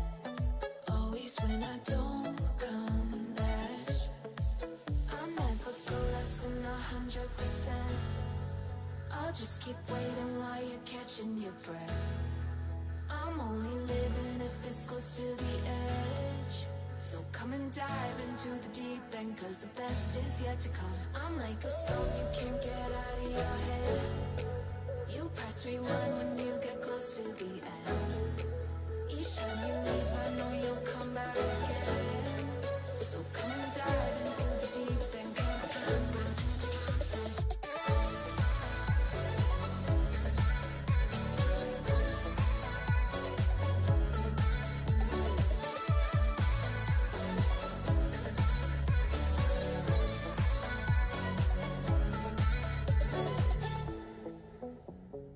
You think I'm done, but I just started. I'm the fire that lights the darkness. Don't get strong, confused with heartless. Do what I gotta do. I just break the rules like that. Maybe I'm just cool like that. Staying focused, don't sidetrack. Always when I don't come last. I'll never go less than 100%. I'll just keep waiting while you're catching your breath. I'm only living if it's close to the edge. So come and dive into the deep end, 'cause the best is yet to come. I'm like a song you can't get out of your head. You press rewind when you get close to the end. Each time you leave, I know you'll come back again. So come and dive into the deep end.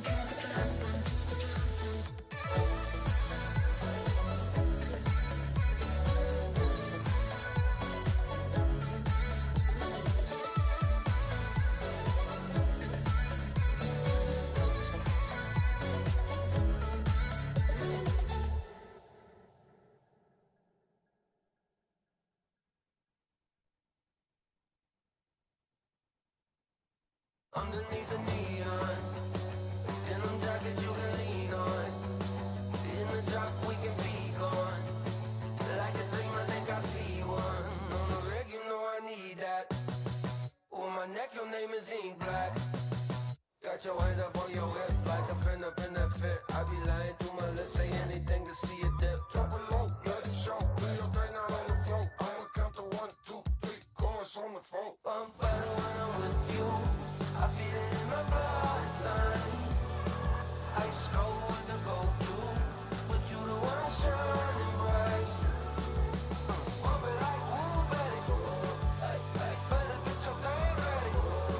I'm better when I'm with you. So would you be mine tonight? Mine tonight.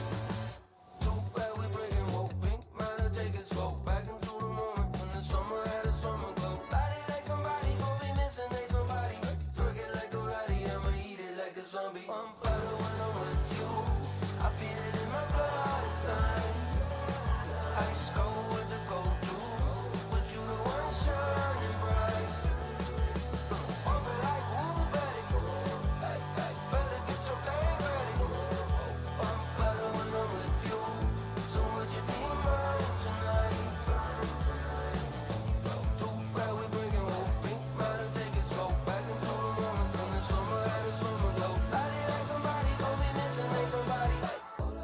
Underneath the neon, denim jacket you can lean on. In the drop we can be gone. Like a dream, I think I see one. I'm better when I'm with you. I feel it in my bloodline. Ice cold with the go-to, but you the one shining bright. I'm better when I'm with you.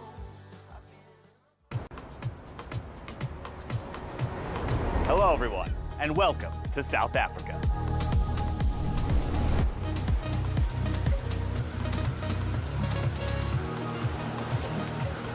The best players from around the world have come here to fight for the title of 2025 Freestyle Chess Grand Slam Tour champion.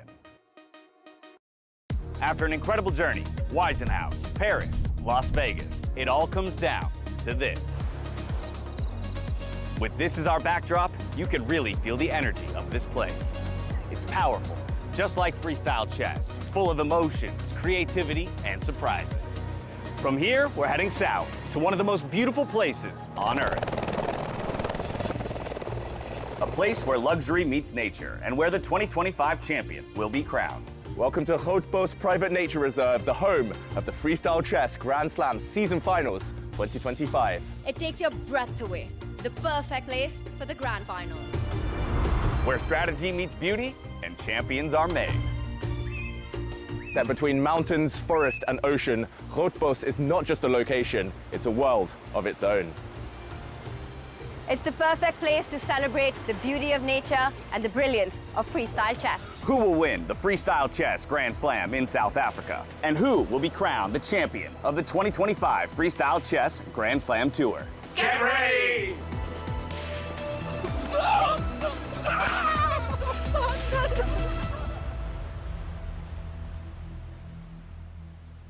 Hello, everyone, and welcome back to South Africa as we are gearing up for round 2 of the quarterfinals here in the Freestyle Chess at Grand Slam Tour 2025. Before we start to reframe and refocus towards the second matchup between each of our players in the quarterfinals, I think it'd be wise for us to even reflect on the group stage for those who might be joining us midway through the day. And I think there's no better place to start than with Javokir Sindarov, the guy who topped the group stages and really set, I think, the pace for the rest of the field, separated himself as perhaps the guy to beat here in South Africa. Javokir Sindarov, remember that name for the rest of the event in South Africa. He starts with a win in the knockout stages as well against Parham. But look at that performance. 5.5 out of 7, finishing the day undefeated. You know, yes, he was one player to watch out for, but was anyone expecting him to finish it right at the top, not lose a single game? And let's not forget, he started his campaign against the world #1 and smashed his way through. So getting to the top, taking down Magnus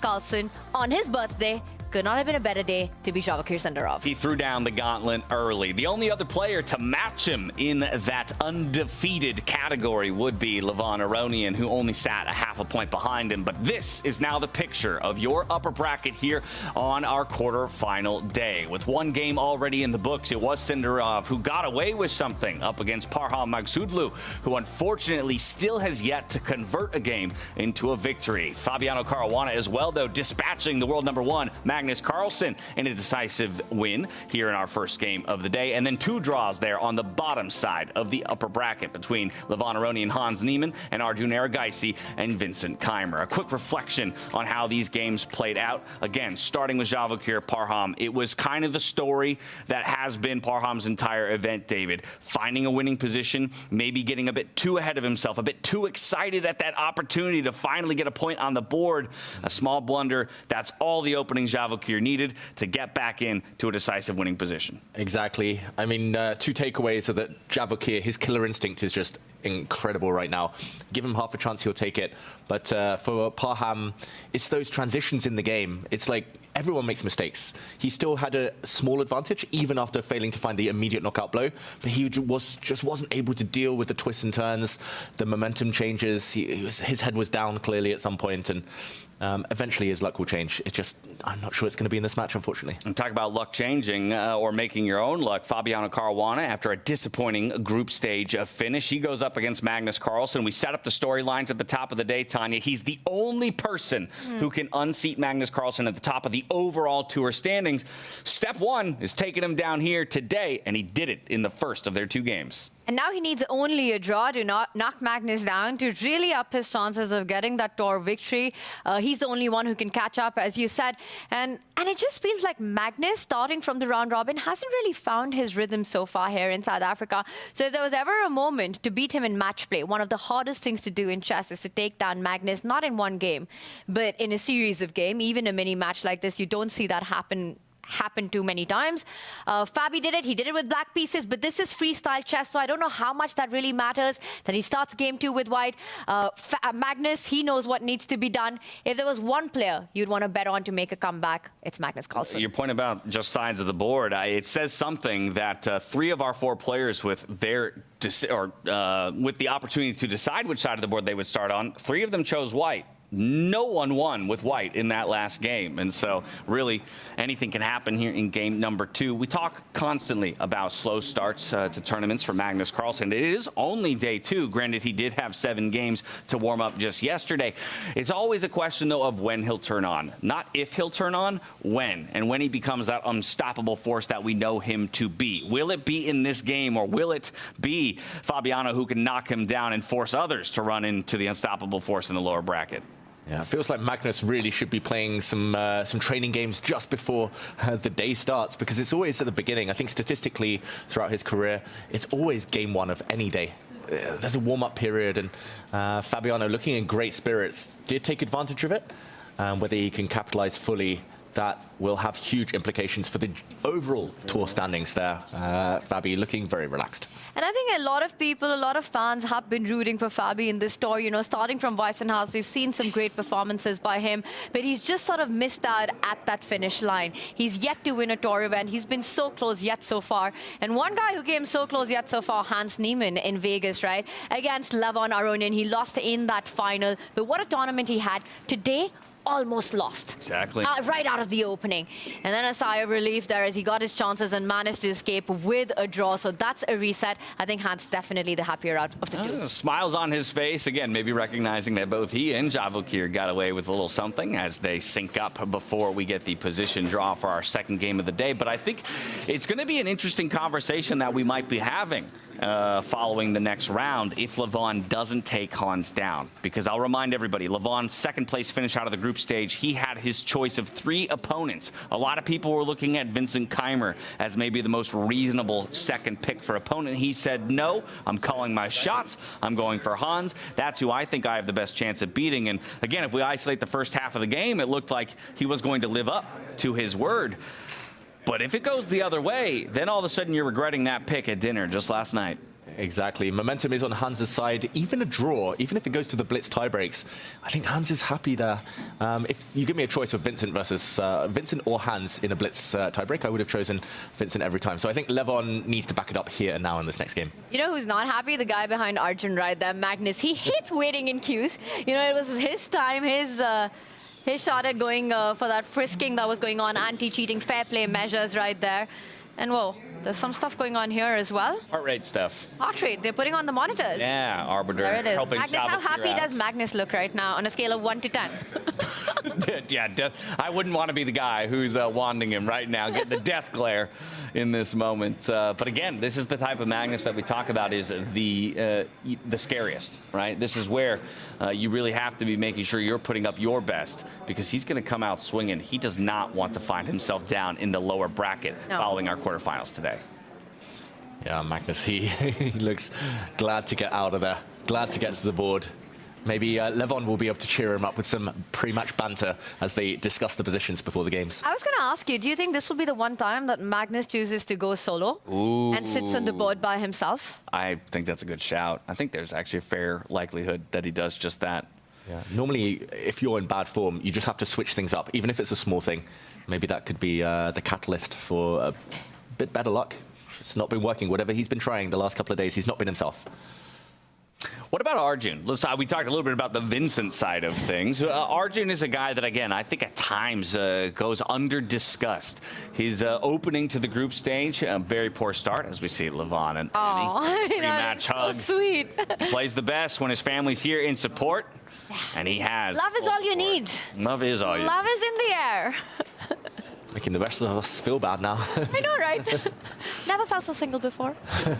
All right, well, the players are making their way to their seats, moments away from learning what is the landscape of our battlefield here. Position 305 was the first round, and it delivered in every sense of the word. And in just a moment's time, as Magnus gets one final breath of fresh air, we'll soon be out to the stage where Fiona Style-Anthony is standing by for the position lottery. Sindarov, again, set the pace here, but he got given a little bit of a gift there by Parham, who also honestly looks in good spirits. But in just a moment, Fiona will take it away and give us that position lottery as we enter the second game of our quarterfinals. Take it away.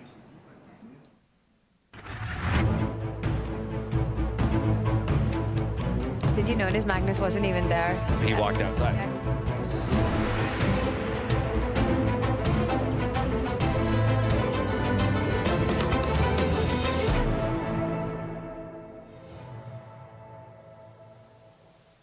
Welcome back. The first game of the quarterfinals is in the books. We have two players who are in a must-win situation right now. It's Magnus Carlsen, who lost to Fabiano Caruana, and Parham Magzoudou, who lost to Javakir Sindarov. We might see tie breaks later on. That's going to be exciting. But first, we need to draw the next position. I'm delighted to be joined by Michal Mazurkiewicz, who is the reigning diving world chess champion. And Michal, you were playing with the players. You saw them play at the Silo Hotel. What was your impression of how they did? They did really good. Some of them were struggling more, some of them less. And obviously Hans, who trained and paid off, won the whole event, so kudos for that. It was a lot of fun to watch. We're delighted to have you here. And I'm going to step behind the table. Are you ready?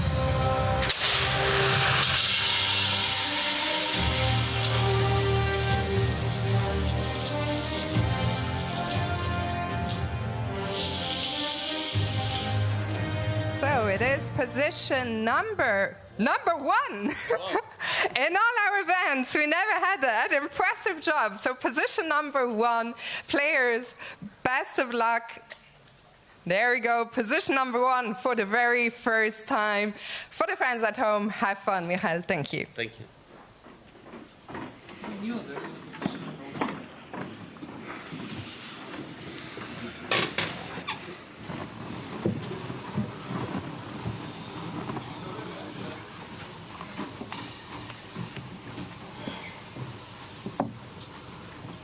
Something similar.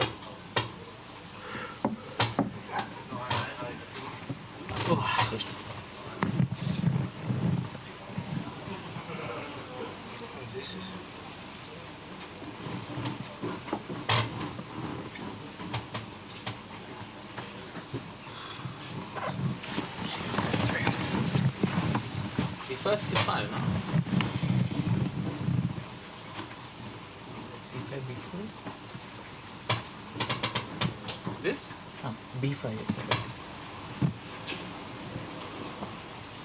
Then this guy is stupid. C5, B4. Yes.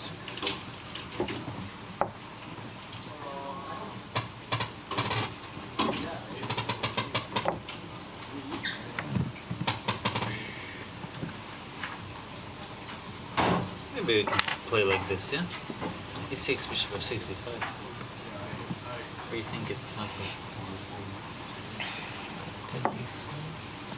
Yeah, before, say 6.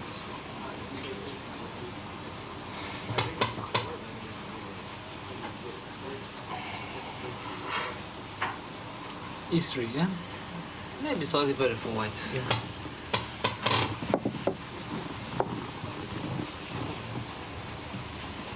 C6 is too passive. Or it's okay.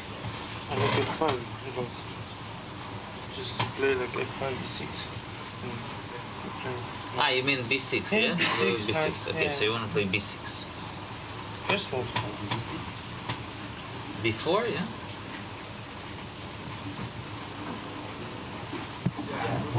And then you want to play like A6 or F5. Wait, but even E4 here could be strong. But same thing, no? The D6. No, but I mean, Just stop that. D4 knight F6. F3 is maybe. Yeah, then F3. I mean, like, also, it's probably the same, right? Is there any way to exploit I that? thought D5 maybe, and take ED and... No, it's D5, it's like we Yeah, this is not okay, take, fine, yeah. that doesn't- Okay, It's it's actually bad, yeah? bishop. I mean, bishop is... Yeah, this one I'm ready to play. Yeah, no, F3. Okay, so what about like B6 or something? Well, I just think that anyway, like Okay, back B6, let's say. against anything would B6, E4, this is really annoying. No, it's so bad. Like E4 is No, E4 is no, it's like B5, C5. It's solid. Yeah, solid. Solid. Are we actually better here? Just to understand. Okay, you have to take. You have to take. Yeah, you have to take. Of course, that's B6. nice looking. How do you play? Well, I went, yeah. Yeah, I just change it. E3, bishop F3. F3. Just change No, This is you can play, yeah, I think but for us. we have time, we have time. We have time. Okay, this looks... For example, you always have this. Yeah, yes. No. What's wrong? No, I was just thinking like, but isn't this like even more annoying? Yeah, exactly. No, I mean, D5 bishop F3 is just like, it just wins the pawn, right? Or you can take. oh, what am I thinking? Yeah. Let's see. No, but this is. D5 C5 is at least safe, yeah. Probably just better for it. Yeah, I agree. just better than that between. Let's see. There's some ways. Maybe A4. No, it's not. Okay, D4. D4, E4. Okay. What do E5? Wait. Maybe E5, B4. So you're laughing at D4, E4, but now C4, E5. So Yeah. No, this is not good. Yeah, it should be not good like. Because you have to play with for sure. F4. No, this is just bad. And the queen now, you're locking the queen? Okay, so C5 and D5 are the two moves. Yeah, B5 is like. Okay, B4 is like the only move, right? Otherwise, if I get this, then I just... Yeah. Then we just crush, right? So here? Okay, let's choose one or the other. I mean D4, F5. But I don't know. They can play or not. Like E6, knight F6, I don't know. No, wait, yeah. Then I think E4 first. Because if you stop, wait, because here, you kind of get some light squares, this bishop could be bad. It's not losing? Yeah, if it's not, Yeah, I don't it's see- not immediately, so it should be fine. But there's no point, just play E4 first. Serious? Like, this shouldn't be working, right? Something feels very off.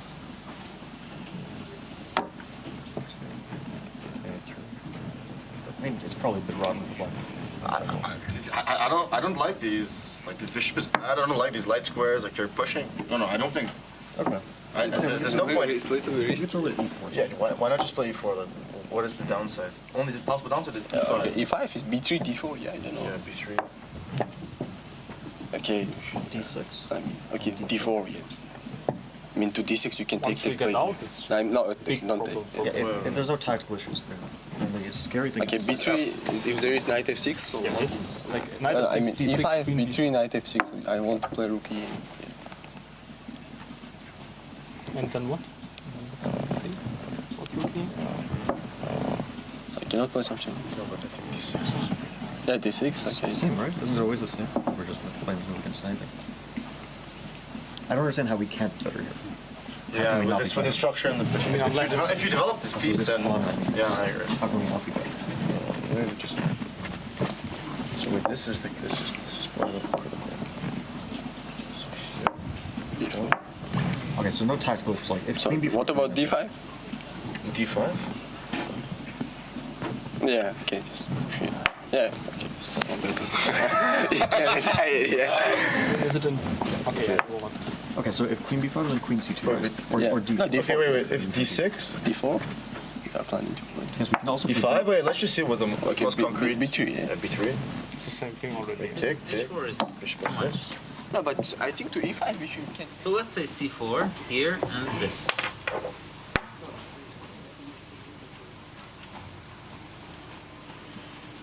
Although I'm not sure what the big deal. What is the big deal? H6. Yeah, because no, actually H6, G5 is an option. Also. Yeah, G6, yes. Yeah, this looks comfortable. Yeah, it looks Should nice. be okay, yeah? Yeah, it looks nice. Rotate and move on forward.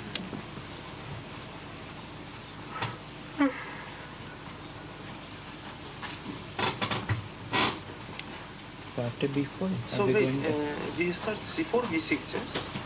But C4, B6, E4, is it? No, C5. Don't believe this stuff. Okay. b3. Ah, you meant to play with D4. Ah, okay, that's nice.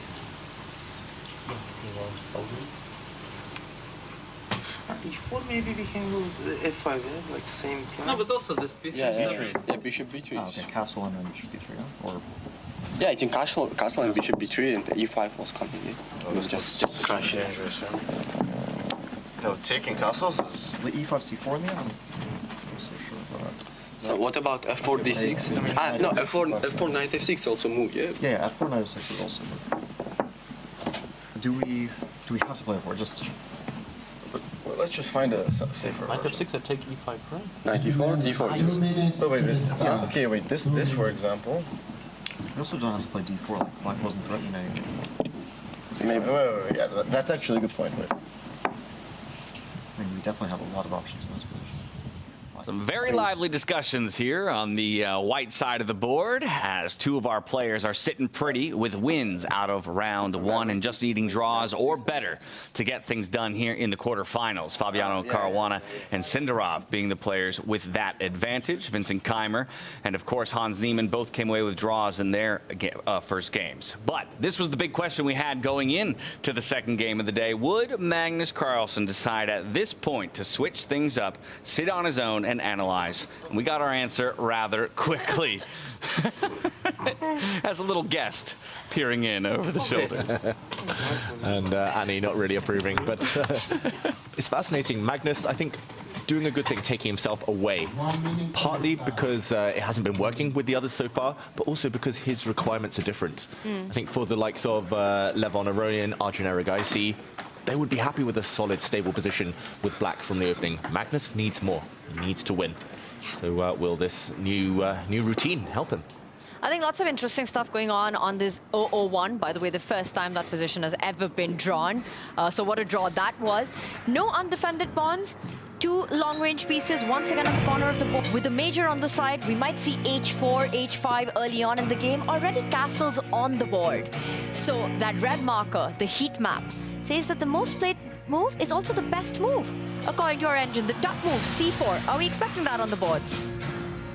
At least on some of them, without a doubt. But I think that heat map and the discussions that we heard from the players is indicative of how many possible first moves there are, right? We saw maybe 8 squares being lit up across each of the boards. As we get a look inside the playing hall, Fabiano Caruana joining Magnus Carlsen at their table, about to do battle. Vincent Keimer and Arjun Erigaisi with a handshake. The clocks will start rolling, and off we go. Wow. I'm taking us straight to Javakir Sindarov versus Parham, because within the first move of the game, there is an over 1 point advantage in favor of Javakir Sindarov. The question is, does he see it? And can he take advantage of it? as quickly as the game begins. So this is the bird's eye view. Plenty of players going for that C4. In fact, all 4 players going for the C4. So let's dive in to see our group stage winner, Javakir Sindarov, up against Parham Magsudlu. It's actually a pawn blunder on move 1. It's getting worse. Oh, wow. It's getting really bad now. He's totally missed the idea, Parham. Also, he's opened up his king on a very vulnerable diagonal. So it's, I mean, he's in a must-win situation. He's taking a big risk, but it's backfiring quickly. Yeah, Parham, again, story of his tournament so far has been at times showing us his brilliance and why he deserves to be here, but not able to find the conversions. On the opposite side of the table, though, has been Javakir Sindarov playing some of his best chess to date. And it's a question mark on both of his opening moves here for Parham. Yeah, and it's for a key reason. There's one undefended pawn in this position for black. It's the d7 pawn. It's actually difficult to defend it. The king is far away, the queen is far away. You can only really push that pawn or defend it with a knight. And already, just a quick action replay, Sindarov, as early as move 2, he could have won a pawn on the spot. He could have played this move, queen to d3, for example, hitting this one. And this is surprisingly difficult to defend. If you defend with this knight, you hold the pawn, suddenly you lose a different pawn. This one would have fallen, white could take. If you defend it with your other knight, white can just kick that knight away, take the pawn next move. And likewise, if you pushed your pawn forward, this would be totally disastrous for many reasons, including this one. White can push a pawn forward and suddenly, check out, this king is toast. It's just done on the diagonal. No good way to block it. Okay, but usually one inaccuracy might be something we can recover from. Now let's roll forward to the second move, because Sindarov goes for something a little bit more stable, just launching another pawn forward, grabbing more control of squares, and immediately followed by another question mark here. Yeah, he's missing the key idea. You could still bring your queen forward. Looks very good. According to the computer here, there are other ways to take advantage, even using the bishop to hit this pawn. It is all about this pawn right now. Or using one of the white knights to try and jump forward. This is maybe more typical. It's rare to see the queen or bishop attack loose pawns early, but there we go. He finds one of the key ideas. And at least Parham now can block. But this is just bad, I think, for multiple reasons, Tanya, long term. You pointed out that e5 squares being critical. I will say in the pre-game analysis, it was Sindarov who pointed out that if white started with the f-pawn moving 2 steps forward, it leaves behind the e4 square for the knight. So I know that idea, those patterns are already in his head. I think finding that route that you're pointing out with the arrows right now is exactly what's going on in Sindarov's mind. Getting that knight to e5, hitting d7 really quickly, and most importantly, that king on g8 suddenly feeling very vulnerable to the a2 g8 diagonal. Yeah, this is not good news for Parham Magsudlu, although sometimes in chess there is a saying it has to get worse before it gets better. It can't get much worse on the scoreboard, so at least by kind of provoking the opponent, maybe he's going for the strategy of forcing Sindarov to think early on, build up a time advantage at least. Yeah, you tell that to Parham, that saying, I think that's exactly what he wants to hear, but he's like, when will that happen in this tournament? At what point does it start getting better? So close in that game 1. Yeah, will it be now, or do I have to wait to 2026? Next season. You can beat me 8 times, but not a 9th. There you go. Nobody beats Parham 9 times in a row. Unless it's Magnus Carlsen, who's got 9 out of 9 in Grand K. Yeah, that's another conversation entirely. Magnus Carlsen at his best is unbeatable, but also arguably Magnus Carlsen is not at his best so far. Or unbeatable. Or unbeatable, yes. He's fallen down multiple times throughout the tournament so far. Ooh. Okay, Javakir pushing pawns. I like the idea in general, but I think this specific scenario, piece play, was maybe more important. The bishop on a1, not so happy either about this diagonal, the beautiful long diagonal being blocked. So giving a small question mark. I think more for the missed opportunity rather than it being a bad move in itself. All right, so it looks like Sindarov still has managed to seize a little bit of the initiative and advantage, more space in the center, more pressure, blocking out Parham's bishop on a8, making it difficult. Next, we can expect the knight to develop. We say knights behind pawns is a great way to approach freestyle openings, so that knight on d3 will be even stronger. Let's bring on our bird's eye view, James, to see what's happening across the arena. I look exactly where your head is at. We so quickly went into this game because of how the inaccuracies came into play. We'll go back out to our 4-board just to take a quick stock of the rest of the field. Is that a miss indicator I'm seeing in the top right-hand corner of our screens between Hans Niemann and Levon Aronian? And Is that a bottom left board where already Fabi has seized a lot of space with the c-pawn up the board? All right, we got a lot of boards to take a look at, so why don't we just do our classic trip around the world. We'll start by going to the top right. Hans Niemann versus Levon Aronian. They enter this round with half a point apiece. Again, Levon was in the position to possibly take a decisive victory in game one. Unfortunately, let it slip back to a draw. So now on even footing, if either of these two players on your screen right now can come away with a win, they push themselves into the semifinals. Let's walk it back here, David. Let's understand how we got here and where maybe a missed opportunity already came into play. Let's do it. Let's go from the start. We saw c4. I think we've seen that on every single board from the white pieces. A bit of kind of lack of agreement from the players with black. b6 was the idea here from Levon. Quite cautious approach, just pushing the pawn 1 square. Magnus pushed it 2 squares. This bishop now on the long diagonal opening up. And I think the moral of the story is in position 001, in position number 1, just never touch your f-pawn. Just don't push it forward. Computers hate it. And this move, given a question mark, interestingly also played by Vincent Keimer? No, by Arjun Erigaisi. Against Vincent. Against Vincent Keimer. So that was the same position. This is a mistake. And now the miss that you mentioned. Bishop to f3, given a miss. Instead, white should be going for the strategy we've already seen today. Javokir could have done it as well. Just launching the knight into the center of the board before black's fully ready to defend the helpless d7 pawn. This would have been a big advantage for white. Instead, offering a trade of bishops, I think very natural. We can't really blame Hans too much. It wasn't a winning advantage, just a slightly better path. And this is the position we find ourselves in. Levon, look at this, going for it, pushing pawns in front of his own king. He wants to connect those 4 and put pressure along the long diagonal. Well, admittedly, this 001 position has not looked very comfortable for any of our players on the black side of the board. It hasn't, but I like this approach by Lev. It's almost saying and screaming that this match gets decided in this portion. There will be no tie breaks. I mean, when you play a move like g5, you're making your ambitions clear. But it's a double-edged sword, right? Because you're also creating long-term weaknesses for your king, especially when moves like h4 are in the air already in these kind of setups with the rook lined up, even if it comes as a pawn sacrifice. Knight on e5 coming in. I'm liking how white has handled it, and he does it immediately with gaining space in the center, going to attack that undefended pawn, the d7 one. Not that easy to defend. If you move your queen to d8, there will be a trade with the bishop. The queen will be overloaded. Not easy to handle as black. Also, David, you know, you pointed out that c4, all the players with white were in agreement for the very first move.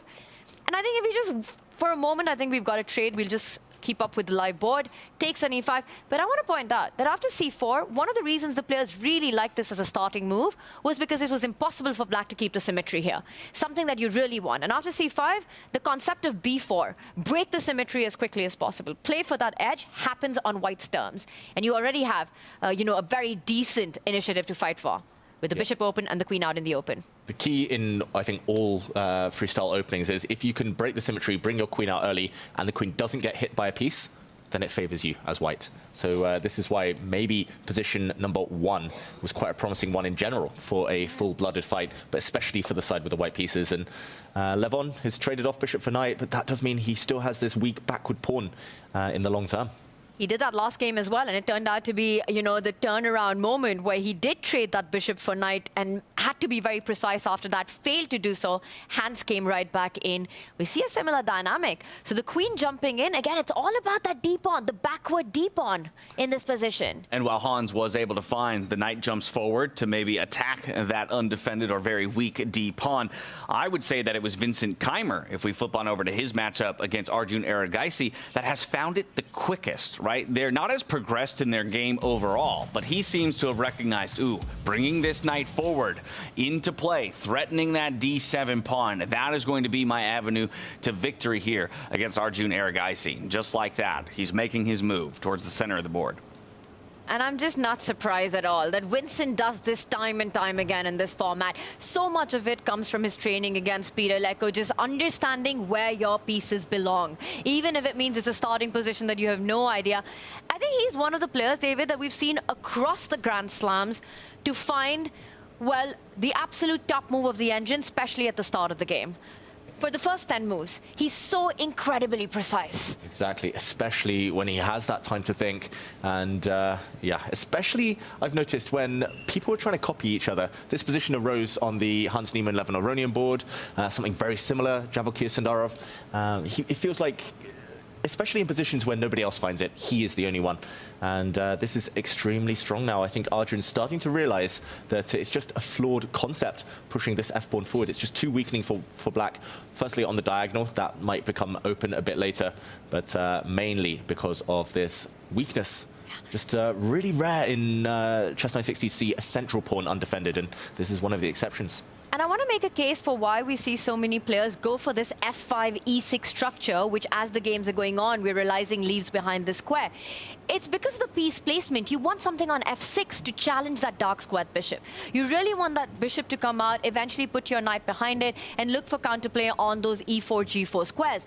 So while there is something to be advocated for this move f5, but that's the thing about freestyle chess. It's only in retrospect that you understand that the squares you leave behind are more dangerous than what you gain in the position.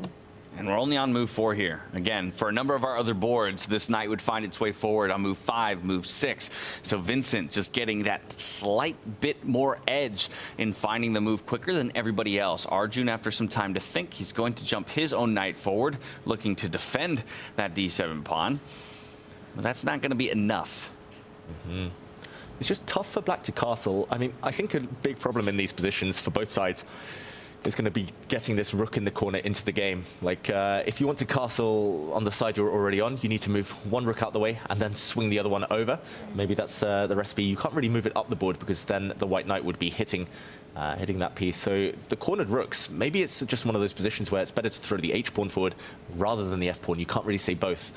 So, yeah, very long-term concept, but I think the black rook in the corner might struggle to play in this game. Yeah, and perhaps that's the other big reason, right? Why f5 turns out to be an inaccuracy. Because you need to get that edge pawn moving, which will leave behind big squares in black's position. The dark square is getting really weak, so you're just going to play down a rook for the majority of the opening. And yeah, as we were evaluating the starting position, the engine other than c4 was actually liking an h4 push. So now we're combining the two opening ideas, perhaps, for a victory for white down the line. One more board that we haven't checked in at all yet, though, with here in game 2 of our quarterfinals would be Magnus Carlsen up against Fabiano Caruana. Who are these guys? Yeah, who are these guys? Yeah, they seem to be pretty good at chess. Magnus Carlsen, though, he finds himself on the back foot after losing game 1 to Fabiano. So it's got to be a win here for him to keep his hopes, rather, in the upper bracket alive. Fabiano just needs a draw or better to get it done and move on to the semifinals. And this is fascinating. We'll just do a quick action replay. We've only had 5 moves here. Especially Fabi's been taking his sweet time about things, because c4, which was played across the board, b5, this is where actually the white team, they were spending most of their time, most of their energy, and this is the only board where this actually ended up being played. And white bypasses this pawn. We said it before, if a queen can come out without being challenged by a piece, then it tends to be a good thing. Magnus, we've seen it, he loves bringing his queen out early. Also, white loses a pawn closer towards the center compared to a pawn towards the flank, so this would be a nice transition for black. So instead, white bypasses that trade. Black gains a bit more space for his queen, makes it tough for the white bishop in the corner to develop. And we see a few more moves. I'm not really sure what Fabiano is trying to do with this last queen move. A bit of a mysterious one, but it feels, at least to my eyes, like Magnus should be happy. All pieces left here. He hasn't touched his f-pawn yet. I think he's made a good choice compared to the other players. And there we go. Of course, he's going to play his f-pawn forward. 5, just as I say it. And we have a very imbalanced position. And this is so fascinating that once again, f5 on the board, and the moment it's played, you see that the bar prefers white's position in this setup.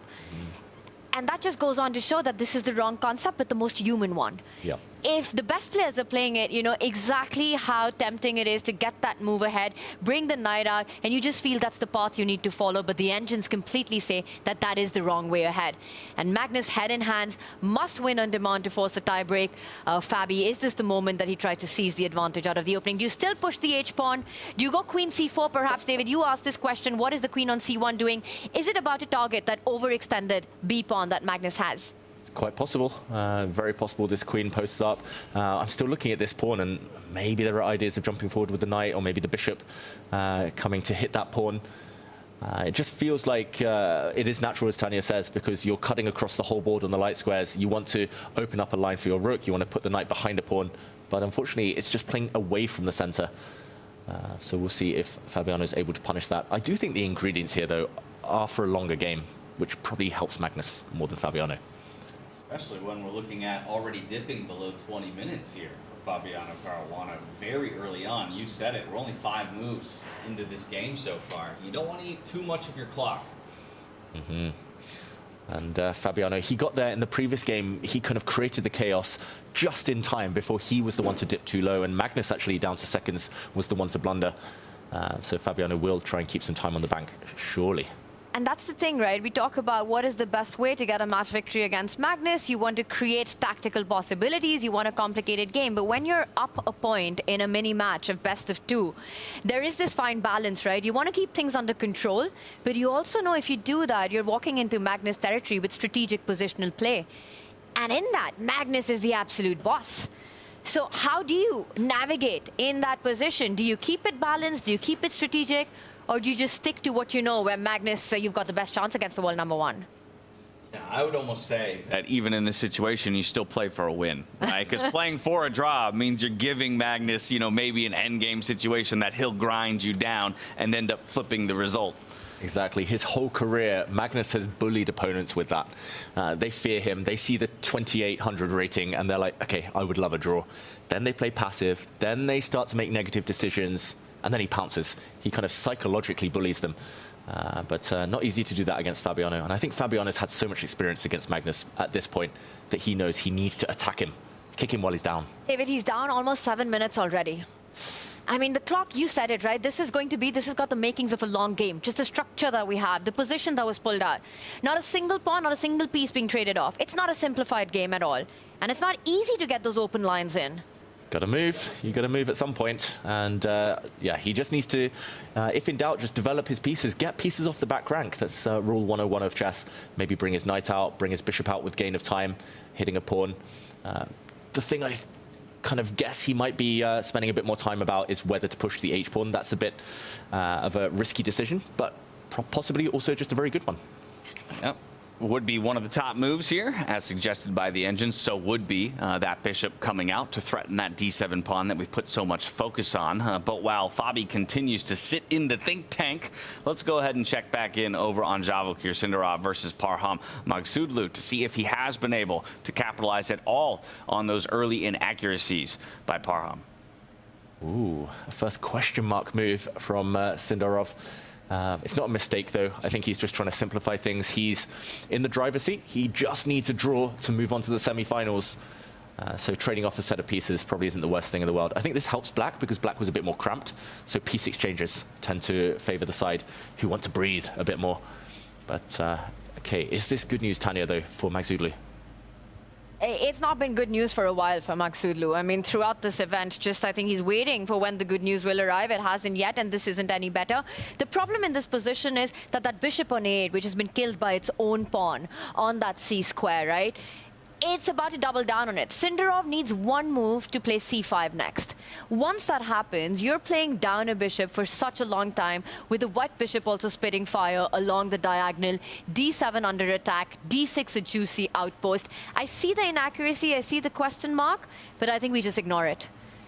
Match situation, Sindarov's form, I want to say clock situation as well, up about 2 minutes.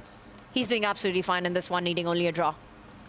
Yeah, I don't think it's a big enough mistake for Parham to be too thrilled about. Okay, he put some extra pressure on this central knight.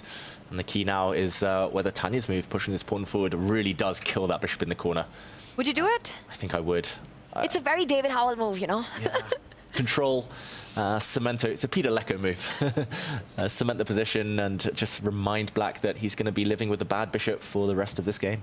I think this is a very... I don't think it's just a Peter Lecco move. I think it's a good move. Good move. For the top players once. And good players will find good moves. Mm-hmm. And Javokir's got plenty of time to find that move, put the clamp down, continue his impressive run here in South Africa. Again, top dog coming out of the round robin in the group stage and looking to push himself already to a semi-final bout. Of course, he will end up playing the winner of Magnus Carlsen, Fabiano Caruana, as based on our bracket. So formidable opponents, regardless of the result that happens on that other board, soon to be challenging him tomorrow. How juicy would that be?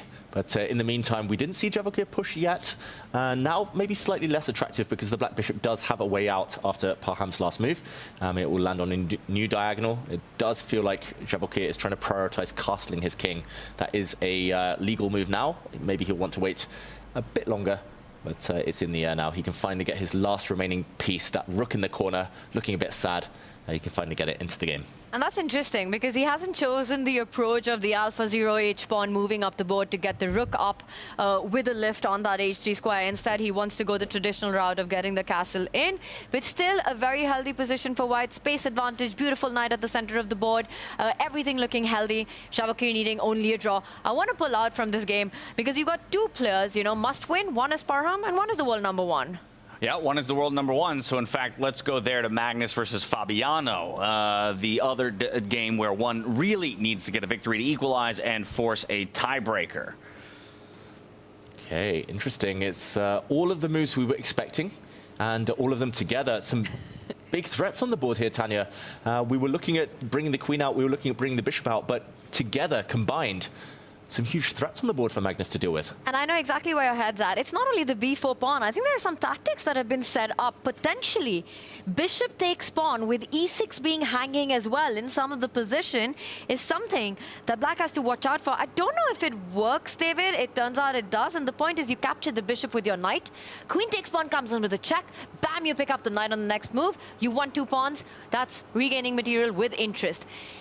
So that's a double attack. Is Magnus about to go down a pawn in this position, or is there a good way to keep things under control?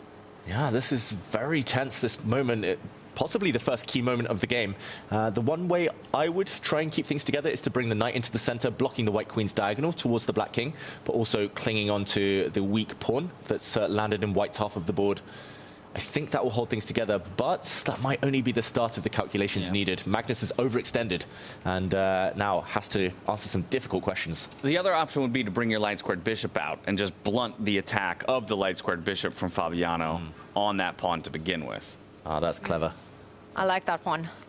The one thing that might stop Magnus, though, is he might think that this bishop gives him long-term potential on the long diagonal. So trading off a beautiful fianchettoed bishop, as we would say, it's counterintuitive. Not going to be easy to decide that. That also when you need a win, David, because that's really the piece you're counting on to create those threats on the white king. Exactly. I think he's going to put his knight in the center, at least stop the immediate threats and hope to just prolong the game before any exchanges happen. But he does look like he might be reaching towards his bishop.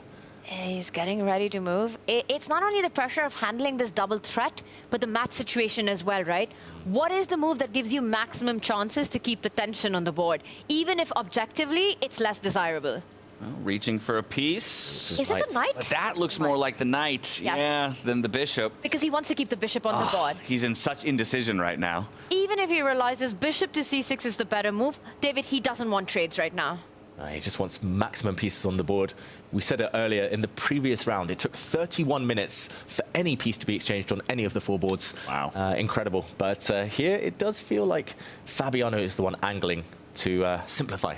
Yeah, might have some fireworks a bit earlier on here in this second round, especially as some players have their backs against the wall and are going to have to reach for some things. Magnus really putting his thinking cap on in this one. Luckily, he built quite a time advantage because of how much Fabiano had spent thinking earlier on. He still has about a 2-minute advantage over Fabi at this point, but time keeps ticking away. It does. Tick-tock goes the clock. The time advantage is leveling out. And I have to say, Fabi, it's come to fruition, the amount of time he took.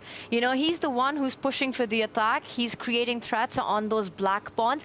Who do you think is feeling more nervy right now? Is it Magnus, who must win with black, you know, got this pull out of this draw of this position, which perhaps not desirable with the black pieces, has to win on demand or goes into the lower bracket? Or is it Fabi, who knows he's so close to do what's considered mission impossible in chess? In order for Magnus to feel more nervous than Fabi, I'd have to believe that Magnus has nerves. nerves. I don't think this man ever feels nervous, even when he is on the precipice of falling out of the upper bracket. The heart rate monitor. We need that, because that'll tell us whether your theory stands or He not. does finally go for a move. It is the knight, so like you were saying, just so unwilling to let pieces fall off the board. He won't find the best move in the position, but still a solid one. Yeah, I agree. He doesn't feel nerves. I think he feels frustration, Magnus. He just, at this point in his career, he just expects to win every game. So if he's not winning, if his opponents are playing too well, then he gets a bit frustrated. And I think that's the one thing that occasionally trips him up. But for now, at least it's very tense. Yes, white has an advantage according to the evaluation bar, but it's nothing significant yet. It's still level material, still all 32 pieces still on the board. So I think Magnus shouldn't be too unhappy. Well, as we've finally captured Magnus Carlsen's response to Fabi's most recent move, well, let's hear from some players, shall we? Vincent Keimer once again diving into the confessional. Let's hear from him before we go check out his board state against Arjun Erigaisi. I think we got a quite interesting position as white. Right now I'm quite happy with my position. I think the queen on b8 has some issues to get out. My last move h4 was difficult decision. I had many options. Generally, I think I have an idea of going like b5, knight e5. That would be very nice strategically, but you know, with these rooks on f1 and h1, I think also h4, h5 makes quite a lot of sense, because he doesn't really want to allow me to go h5, h6, but also he cannot really move the h-pawn, so it will be interesting to see how he reacts to that. And also, I'm not exactly sure where his pieces are gonna go. Like his knight from c8, whenever it goes to d6, I have the option of just playing knight e5, so I think that is quite reasonable. And yeah, other than that, it will be interesting to see what he chooses. I think it's yeah, very complex position, and again, I'm not really sure about h4. Maybe I had better options, but I feel like it was an interesting idea, and yeah, I will see how he reacts to that. Vincent Keimer feeling confident in not just his position, but generally white's position overall, out of position 0-0-1 here in our 960 possible freestyle positions. And I'd say the engine generally agrees across the board, slight advantages, and we can see that H-pawn continues its march down the board. And that's just so impressive, what Vincent just said. You know, he understands why that f-pawn that black moved forward is worse. He mentioned it. He said you want to play the move h6 to stop white's idea, but he simply can't do that because of the squares that get left behind. If black was to push that h-pawn, the white knight will find its way to infiltrate into a deadly juicy post on g6.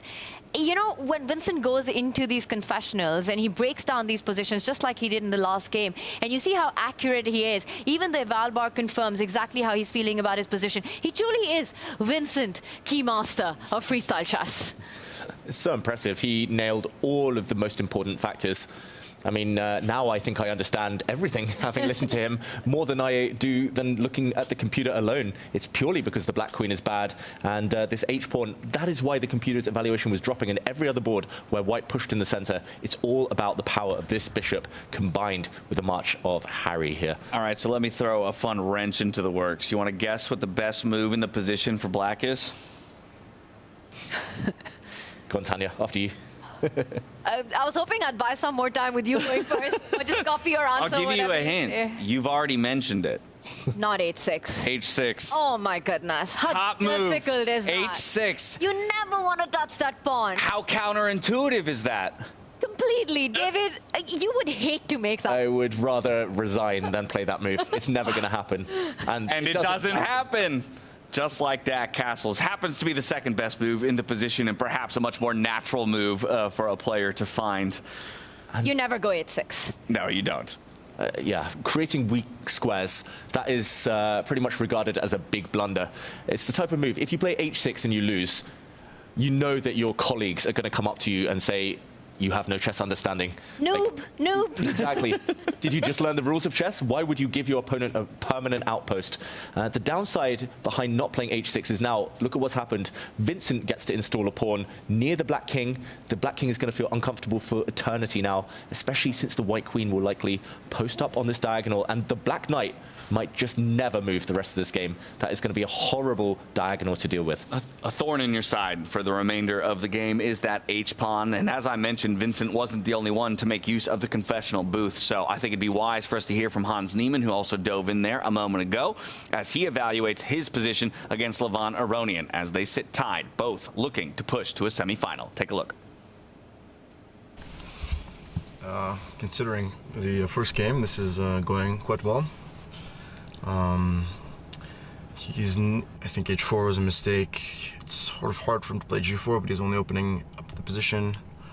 My bishop is the only sort of issue, but it's hard for him to really do anything, so I'll sort of slowly build up my position, put some pressure on the d7 pawn, and you know, it's an incredibly difficult position for him to play. Difficult position for Levon, Hans feels. He says maybe his only bad piece in the position would be that a1 bishop staring into the butt of one of his own pawns, but he's already moving towards one of the very things he called out, stacking pressure onto that d7 pawn. We see the rooks doubled already, looking to take advantage of what has been a weakness we called out from the very beginning of the round. I mean, to me, it's completely crazy that Hans has managed to castle all the way alongside to the left side of the board. I don't know how many pieces he had to get out of the way, this entire idea, and that's what makes this knight g3 beautiful outpost that Levon has completely meaningless. David, you'll break this down for us even further, but I would love to see how Hans actually managed to get his king to the other flank, where basically Levon has no pieces to get to the white king. Yeah, he did it by castling his king 5 squares across. And he got the pieces out the way, like you said, Tanya. He got 3 pieces out the way here. He needed to. And just an action replay of this move. One of the longest castles you can imagine in freestyle chess, shifting his king and his rook across. Just an action replay, because that doesn't just improve the king. The white rook was doing nothing. So, yeah, shifting it across, multi-purpose. And as Tanya says, black only actually has 1 piece on this half of the board. That's the queen. Alone, she can do no damage. And yeah, just to catch up with the live position, it does look like it's very much one-way traffic. Hans Niemann with a big target. Black's pieces on the other side. Kind of purposeless right now. Yeah, just thinking about how many turns it's going to take for either of those knights to become more involved in the game. They don't have good routes to the left-hand side of the board.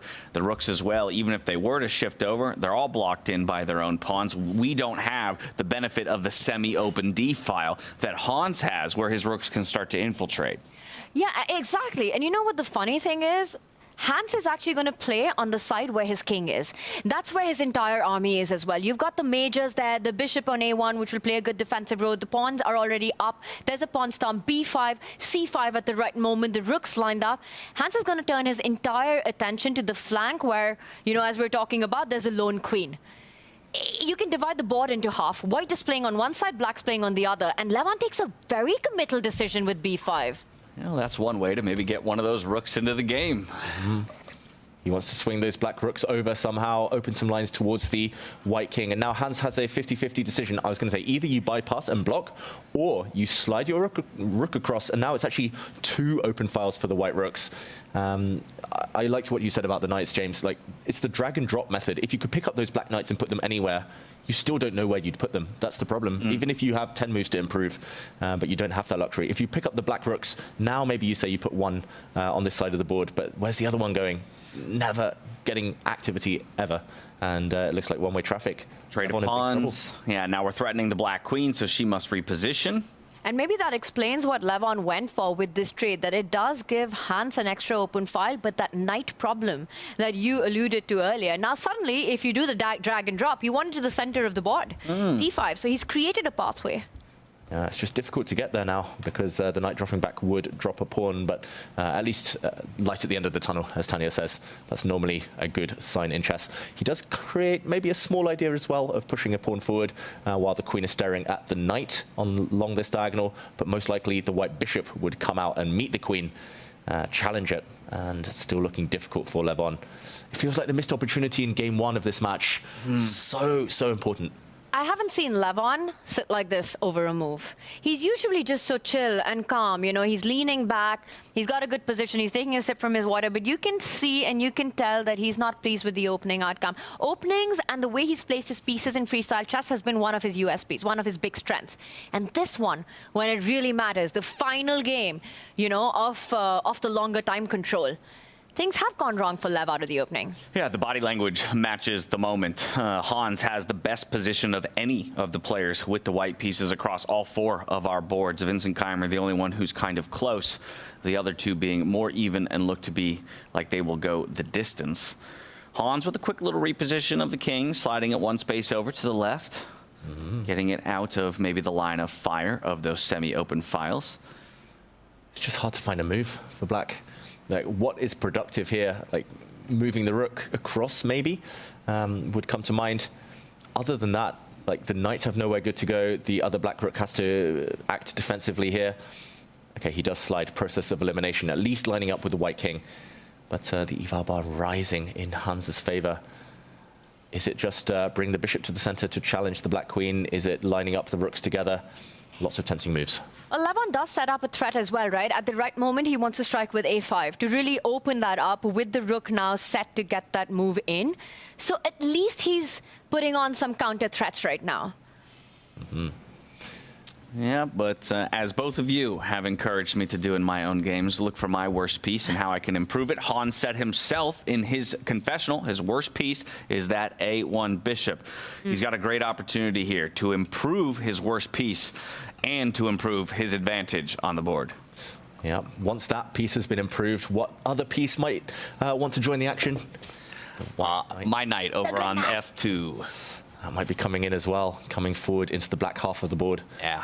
And everything's shifting towards the left, and the black knights are left kind of just sterile on the right side of the board, doing nothing. Yeah, for the fact that they're horses, they move mighty slow across the landscape here on a chessboard. Short range pieces, that's the fallback on them, and that's why open positions often favor the bishop. But here the problem is the pawns control all the good squares that the knight have, and they're just offside in this game. All right, so Levon on the back foot in this one, guys. Hans looking like he's putting the pressure, looking confident on the camera as well. Should we get our bird's eye view up? Zoom out for a moment, James. James, check in with some of the other matches. I just want to say, Fabi is doing everything right on his board. Taking stock of the field here. As I mentioned before, Hans does have the best position of all the players with the white pieces, but nobody with the white pieces is suffering at all. It's all the players piloting black right now that are reaching for answers. Position number 1. Good for white. That's how it feels. That's what we've learned. Number 1, not so good for the world number 1 so far. Exactly. And I get the impression you want to jump over there, Tanya. I wonder what gave that away. Magnus is down a pawn. He has willingly sacrificed a pawn just to keep as much tension alive as possible. But it shouldn't be a correct sacrifice. It looks like a bit of a gamble, roll of the dice from Magnus. But if we just had to do a quick run through, is it fair to say that Sindarov also in driver's seat, you know, he's managed to get his rook up, the knight looking good. That's a top right board that we have up there. Control of the center, the H-pawn moving up. And you can just tell Parham is lacking space. Meanwhile, Hans on the push in his one. We've discussed enough of that. And Vincent versus Arjun, before we jump into that main one, just with the bird's eye view, what do you make of that 8-6 pawn? Is that going to be a tough one to tackle for Arjun? Yeah, I think Arjun in trouble long term. Vincent definitely with the easier position to play. I would prefer his chances every time, at least as it stands right now. And Hans Niemann finds the move that we were all expecting, the white bishop to improve. Next, the knight will come. Oof. Yeah, that pawn for Vincent Keimer is the thorn in Arjun Erigaisi's side that he'll have to deal with for the remainder of the game. Vincent owning maybe 60+% of the board. But let's go into that marquee matchup that you talked about, Tanya. Fabiano Caruana versus Magnus Carlsen. Again, reminding everybody at home that for Fabiano, it's a draw or better. He knocks the world number 1 down into the lower bracket. He secures himself a semifinal berth, and he keeps his hopes of not just his first Grand Slam alive in South Africa, but perhaps the overall year-long Grand Slam title. That would be incredible, beating Magnus now, going on to win the tournament and taking the whole season. Fabiano, he's been the nearly man of the tour. But just to do a quick action replay of the last few moves, we did see a big mistake, at least according to the computer, from Magnus Carlsen. We left it here, and critical moment, Fabiano pushed forward, very ambitious. The whole goal is to either trade off pieces or to block in to cage Black's bishop in the corner. Now, Magnus, maybe the move he should have played is to just step forward and say, yes, my bishop is locked in, but long term, maybe I can try and catch this pawn and maybe bring the queen forward. Maybe it is a bit of a weakness. Instead, he did sacrifice surprise Magnus. He drops his knight back. The white queen can now take a pawn. Very important that this is a pin. The black knight cannot move out the way since the black queen is undefended, so no time to go and grab this white bishop. Magnus hits the queen again. The pin is maintained. And after the pawn pushes forward, I understand what Magnus is trying to do. He's trying to get this bishop at a later moment and hope that this pawn long-term drops off. But it's very much a hope here. He's very much kind of playing for Fabiano to make mistakes. And he knows that this is his best chance to try and win this game. But for Fabiano, who's already a pawn up, he's playing with house money here. He just needs to get developed and shouldn't have to worry about the position too much. Yeah, also maybe playing for Fabi to get low on time, right? At the very least, Magnus does have a close to 5-minute clock advantage.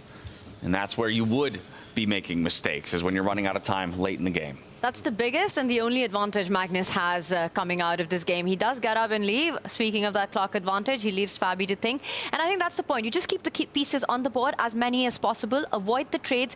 Get a complex position and just let your opponent burn the clock for as much as possible. And then you throw those big decisions at him, even if they're not the best. You know, you spoke about the big story, what Fabi needs to do in South Africa to win the whole tour. This would be step one for him. When you talk about the whole picture, beat Magnus, go on to win the entire event, hope everyone beats Magnus, Magnus finishes last, all these things to go his way. It really sounds like you're climbing Mount Everest right now. But I will say with that first win, it's already Fabi at base camp. Yeah. He's already done a huge step towards that. I'd argue it's more intense than that. That's like summiting Everest and then having to go on and summit K2 right after. Right after. Good luck. Good luck. Just remember to bring your hiking boots. That's the main thing. Your crampons, your ice picks. Climb the mountain. That is Magnus Carlsen. That is step one. That is step one. I mean, that itself is a massive achievement in a match. You know, Magnus, Fabi, how many times have they played their head-to-heads, hugely favoring Magnus in all these matches? For Fabi to do this would be huge, but it would not even be halfway there. And that just goes on to show how difficult it is to get the Tour Championship. Yeah, you've still got someone at the summit there ready to kick you back down as soon as you climb. And wow, Magnus really going for it now. This is Magnus in must-win mode. He pushes his pawn, very weakening for his own king. But he's trying to scare Fabiano. He's going to try and push all the pawns forward. A pawn storm against the enemy king here. This one, it's a real 50-50. I think Magnus is trying to play the psychological game, standing up from the board, trying to assert psychological dominance, and now pushing pawns, trying to scare Fabi.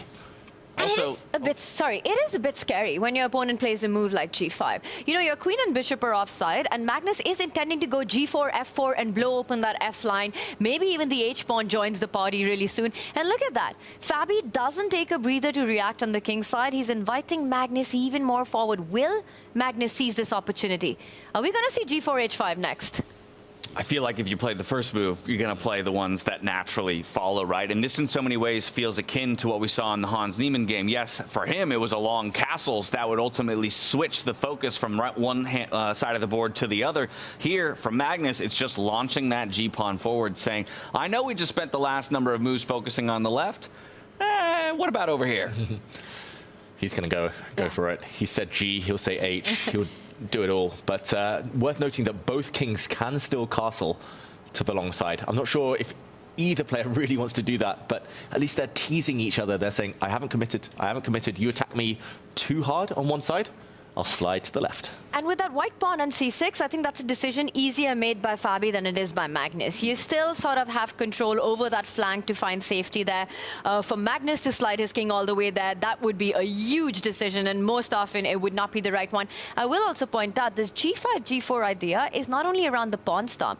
It actually gives Magnus the chance to bring his pieces into play. The bishop sliding over next, the queen getting close to the black rooks, David, via e8, via g6, trying to put pressure. And I wonder if Fabi's already thinking about your move. Get that king to the other side of the board. Yeah. Did Tanya just knight you, Sir David? No, what? I didn't know you had that power. That is my lifelong dream. If King Charles is listening to this broadcast, Sir David, I will die a happy man. But in the meantime, it is all about the knights in this game. The Knights of the Realm. These two black knights hold everything together for Magnus. That is why he's got compensation for the pawn that he's down. But he's losing some of his time advantage. This is it. Look at him. Both of them so locked in right now. I like it. The white shirt for Fabi versus the black shirt for Magnus. Black has to win this game for the match to go on. Yeah, the white shirt challenging the white jacket. Exactly. The color coordination here, the color complexes on the board as well. It's all about who can take this game. So important for the tour as a whole. As maybe it's a good moment. Tanya, you spotted something. Yeah, I was about to say that I was expecting Magnus to take this decision sooner, and I think the idea was he was looking what is the follow-up to this next move. Once white is forced with the knight back, he instantly replies, gets the piece into the game. He's also threatening some tactics right now on the board. A tender e3 spot. Ooh, watch out. Maybe this pawn, at some point, the knight could be sacrificed for it just to get the bishop in with a nasty check on the white king. He's also cleared the path. So now the black rook defends its queen, meaning that knight takes bishop is finally possible. There's no longer a pin on that line. The black queen, for so long undefended, finally can move. And Fabiano suddenly with some big questions to answer. You know, I have to say the imbalance, and even though Fabi is up a pawn in a must-win, I think Magnus senses his chances in these kind of positions. That bishop on a8 is the problem child. You know, he's playing without that piece, but he's using everything else to put pressure on Fabi right now. And I'll call out that this is the first and only time in this second round of games across all 4 boards where black is slightly advantaged. The eval bar that you see on your screens is at a slightly lower depth than the computer I have the benefit of looking at right now. Oh. And with that most recent move, getting the X-Clam, Magnus is the only player with black so far to find even a semblance of an advantage from starting position 1. Look at what he's doing as well. He's getting up from the board. He has said in the past, in interviews, he thinks Fabiano is a bit submissive when it comes to the psychology. If you scare him, he tends to make passive moves. He said it himself, Magnus, in the World Championship match in 2018. He said he was trying to scare Fabiano by acting confident. He's acting confident again, Magnus, to try and get inside Fabiano's head. And he has this amazingly unique ability to use all these small aspects of the game to combine them to get the result that he's looking for. I mean, just the way he's played this one, you know, on the board, dynamics, and then, like you said, the psychological aspect of it. How many times have you seen him get up and leave the board? Not even once before this game. And he's doing it now because he wants to put the pressure on the board, on the clock, and psychologically against his opponent. Now, we'll be back before this one concludes, but let's touch base with some of our other boards in play. Going back over to Javokir Sindarov against Parham again, Javokir had a very solid advantage from essentially move 1 due to some inaccuracies from Parham. The question is, has he found a way to actually capitalize on those mistakes from Parham? Still a lot of pieces on the board in this one. Very claustrophobic, very congested here at the middle of the board.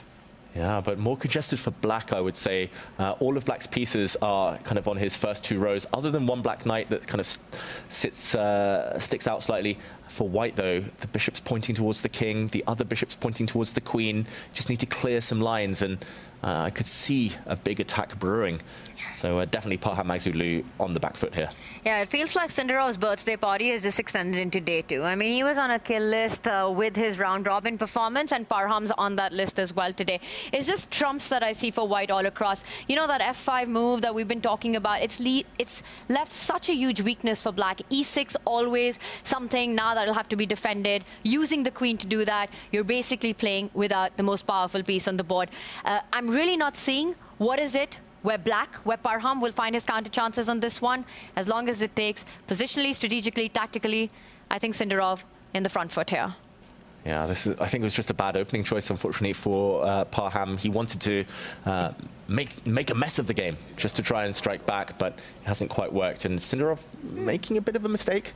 Nothing too drastic. Still got the advantage here. He just wanted to get out of the pin along this diagonal. I'm expecting him to, one way or the other, start putting pressure on that e6 pawn at the right moment. Parham's defense would be planting that knight to the center of the board.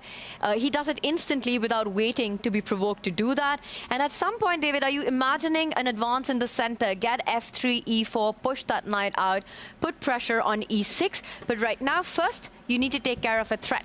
b4 under attack. Yeah, he might just defend this pawn. He could do that with a nice, slow, stable move. Push his pawn forward here. Or you can just ignore it completely and start playing Vincent Keimer style, pushing the h-pawn forward. Just looks like a very nice position for Javokir right now. Slightly lower on the clock, though.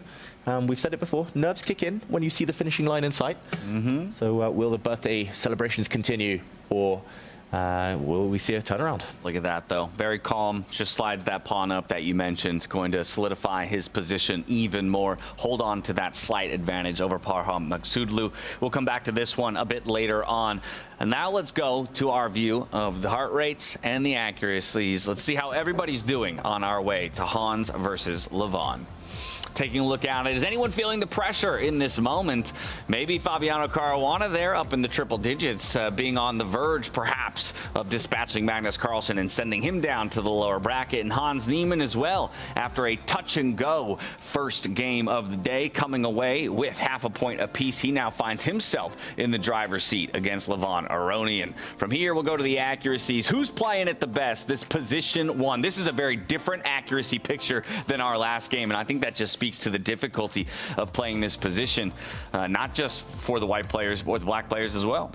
Wow, 2 reds there, and they happen to be playing against each other. Yeah. Javokir Sindarov and Parham Magsudlu. It is the type of position it's hard to be fully accurate, but it shows there have been missed opportunities for Sindarov. Parham has been taking big risks to try and provoke him. And only a few of our players in the green. One of those being Hans Niemann, just barely above that 90th percentile. But so far, so good for him in this matchup against Levon Aronian, kind of echoing his confidence coming out of that confessional maybe 10, 15 minutes ago that we heard. Absolutely agree, but I have to say, I mean, Levon, that is artistry on the board. That last move by him completely ignores the threat on that central knight on d5, which has been created. And I think, David, you're going to play out the line that if white was to take that knight, you simply recapture, and the white rook on c4 is forced to move away from the defense of that b pawn. Eventually, the rook will take the pawn, and you end up losing the queen. And this is what I think it is about Lev, just how tricky he is. Yes, he's worse, but he'll always find ways to creatively sneak behind a sneaky idea to put pressure on. And I think a5 is one such move that makes Hans slow down and think, how does he improve now? Because Lev's coming for the king. He's coming for the king, and I don't know if he's going to miss here, because it just suddenly looks so nice for black, at least in practical terms. I would even choose black's position. The knights are jumping suddenly. This knight is going to survive. The most stable move, again, just like it was for Javokir, is to defend this pawn that is attacked now. But the black knight is going to sit on a very pretty square, and it does look like black's king is very, very safe here. The white king, though, I mean, it's being stared at. That is intimidating, and I think that's why we saw Hans Niemann, his blood pressure, his heart rate rise, because suddenly he's getting a bit nervous. How impressive it is that just a few moves ago, we were cursing the Black Knights, that they have no future in this game. How difficult it is for Levon to actually get that. And he's found a way not only to do that, but to make it the MVP, the most valued piece in this position at the center of the board, putting pressure on that b4 pawn. Actually, I don't really see a very good way for Hans to handle it, except go a3. And that's not particularly a happy move that you want to make. You create further weaknesses. After taking on b4, the black knight can reroute itself to a nice b5 post as well. It's not clear. I see the advantage the white bar gives, but I think, again, a human evaluation might differ. Yeah. It's easier to play with knights when your opponent has a weak king. There's so many jumps, forks, double attacks. And also it's a Levon type of position suddenly, where it's a bit messy. There's enough stability for him to use his kind of great instincts, but there's also enough mess for the creativity to shine through. And another distinct shift in Levon's body language, right? Head and hands, I want to say. Hands on head. Well, so you were talking about the strength of this knight. We've talked a little bit about, the easy a-pawn push just to protect this pawn, but why not just snap this knight off right now with a capture? Yeah, it is this variation. Black will retake, and the white rook is just trapped. There's no good discoveries that the white knight can use. If it jumps out the way, black will take this rook anyway, and if it does slide back, then rook takes pawn, and this is the sting in the tail. Ouch. With the pin on the white queen. Hans has made a decision finally, and he does play the best move. Exclamation point there. He does defend everything, and the moment of truth. Does Levon bring his knight forward? Does he slide it back? Either way, there's pros and cons, but he has been turning it in his favor. He just needs to stay in touch on the clock now. Yeah, it's amazing what he's done, how he's transformed or even created chances in what looked like a hopeless position. You know, once Hans managed to get his king on the other side, had full control on the left flank. And now Levon on the think, does he retreat? Does he have time to maybe even capture on b4? Because now it's a big threat, David, to take that knight. With b4 defended, you have to answer that question.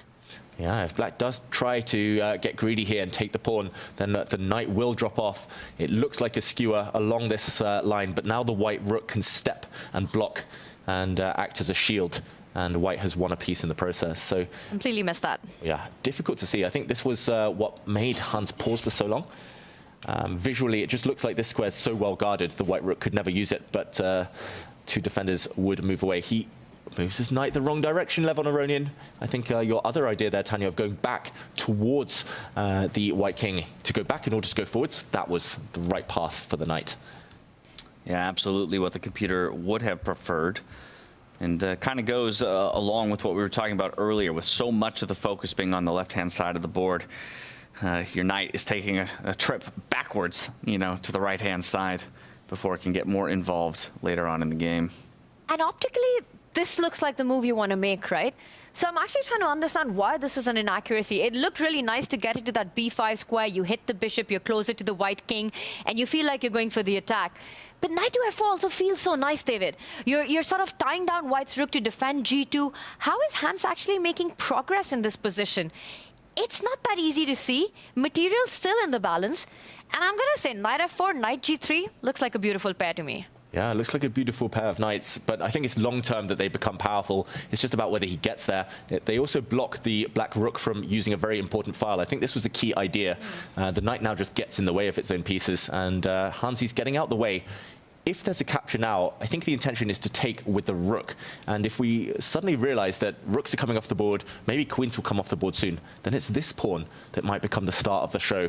The A pawn is suddenly a passer. It's going to run forward, and it's going to be difficult to stop. So maybe that is the key concept that Levon had missed here.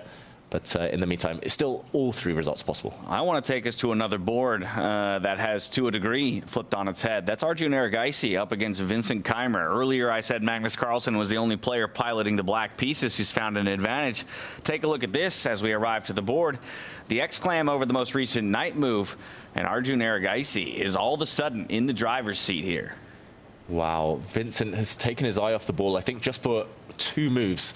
And suddenly it's a full turnaround. And I think he's missed a key idea. It was all about the queen and bishop kind of battery along this diagonal, but that has been well and truly blocked. If he tries to open up that line now and take this pawn, then he'll be met by a cold shower. Black has many tempting moves, but he can even bring his bishop across, pin the pawn, and suddenly, whoops, white's piece is just so clumsy.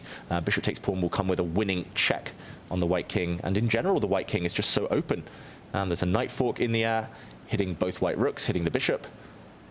Tanya, something's gone very, very wrong. Suddenly the white king is just so open, the black king super safe. On the board and the clock as well, David. He's down by almost 6 minutes, and that's a tell with Vincent. It's something we've seen through the tour. You know, when he feels under pressure, when he gets into these positions, the chair shake, the fidgety hands, and this big clock advantage. Arjun, cool and calm as he usually is. I would bet he's around the 60s on that heart rate monitor. Never seen him exceed that 70 mark. While Rook H3 stopped the idea that you were pointing out of the knight jump, Arjun quickly ready with his response, lines up the bishop against the queen. And one of the points that you made early on was the dark square weaknesses around the black king as being the Achilles heel for Arjun. And that's taken care of now. So a huge structural advantage, and guess who has the connect 4 guys in the position? Exactly. Black has the connect 4, therefore black has the advantage. It's not a coincidence that we keep seeing that that kind of situation arise. And although Arjun's last moves didn't kind of push home the advantage, I think he started playing on the clock. I think he's realized Vincent is quite low. He just played 2 quick moves there. He's going to try and reroute his knight around. He's doing it the slow way, but he's still definitely the favorite now, Arjun. I'll predict the tiebreakers on this one. Wow. I think this one goes into, I think Vincent, with low time, his level of play is still incredibly high in the previous slams. I think Arjun will put pressure. Not going to be easy, but I'm predicting tiebreakers here. What about you guys? I'm giving Arjun the win here. Both of you? Yes. I think. It's always me against the boys. Well, I think 4x your time is significant. And also stylistically, Arjun, as we just saw, is not afraid to play quick. He's not afraid to switch up to play the pace and use the clock as a weapon, as we've said with a number of players. Usually he's using that clock as a weapon really early on, and the fear can be whether or not he can capitalize. But with still this much time to work with, I have faith. Yeah, I just believe yesterday the trend, like Arjun, as soon as he found his footing, found his form, he was so quick, so so smart at his decisions, attacking the opponents. I think a time will come where Vincent will panic when he gets low on the clock. I'd love to be wrong. I'd love tie breaks. I want more chess. But Arjun doing very well for now. And one of the very good games that Arjun had was against Vincent yesterday. Getting that win in. He also beat Magnus along the way. So I get it. I hear you guys. But I have a feeling somehow Vincent survives this. I don't think it's absolutely over. I think 8-6 still puts pressure. Let's see. I think the clock will play a huge role. I'm calling for tie breaks. I wonder what chat thinks as well. Still a 3-result game, by all means. Anything can happen here. But yeah, Arjun is a guy that we've talked about across all of our events. I'll recall back to Paris, you know, we're just kind of waiting for him to unlock that last ounce here on the freestyle chess circuit. You know, one of the things that I've noticed about Arjun is that his big strength in chess are his openings. His opening preparation when it comes to standard traditional chess has gotten him so many great results. He's also able to play against his opponent by realizing which line he wants to get into. And I feel like that's been a USP that you can't rely on freestyle chess. Tanya, is he the Indian #1? Is he the best Indian player? You're putting me on the spot right now. I mean, the thing is, we have so many freestyle? Or in overall? general. Because that is, oh, yeah. Oof. In freestyle, I think probably. Yeah, I think so as well in freestyle. But yeah, once you start to bring the conversation outside of that, tougher call between because those young guys. His other USP, his other big strength is his creativity and how he doesn't shy away from battles which are offbeat. So I think that's something that plays to his strength in freestyle chess. I will say, David, that there are so many great Indian young talents that it's constantly shifting every single month. Hard to pick. And I wonder what chat thinks between Arjun, Prag, and Gukesh. How do you rate the top 3? Hey, this is a question for chat. Okay. And you can keep your eyes on chat and let us know if they come away with any distinct conclusions. While Arjun eats through a lot of that time advantage here, maybe we pop back over to our Magnus Carlsen and Fabiano Caruana matchup, where we can see whether or not Fabiano has found a way to kind of wrestle his way out of what feels like a tough position. We see some more focus back over to the left-hand side of the board. Wow. But an inaccuracy on the most recent move here. This is a wild position, though. Crazy. If you just kind of jumped me into this position and said, okay, judge this, analyze this, I would say maybe white is better, just because black's bishop in the corner is totally dead. And there is a trick. The reason Fabiano played this last mistake is because he's hoping for black's rook to take this pawn. What could be better than a free pawn? A very important one as well. But the idea is to jump out of the way with the white knight with a check. Gaining time. Yes, the knight drops off, but suddenly the white queen's vision is opened up, and queen takes rook. White will have profited in the process. Rook for knight advantage, and Fabiano would go on to win this match. So I don't think Magnus Carlsen can take this pawn. If he can't take it, he has to do something on the other side of the board. But what is that? That is the big question.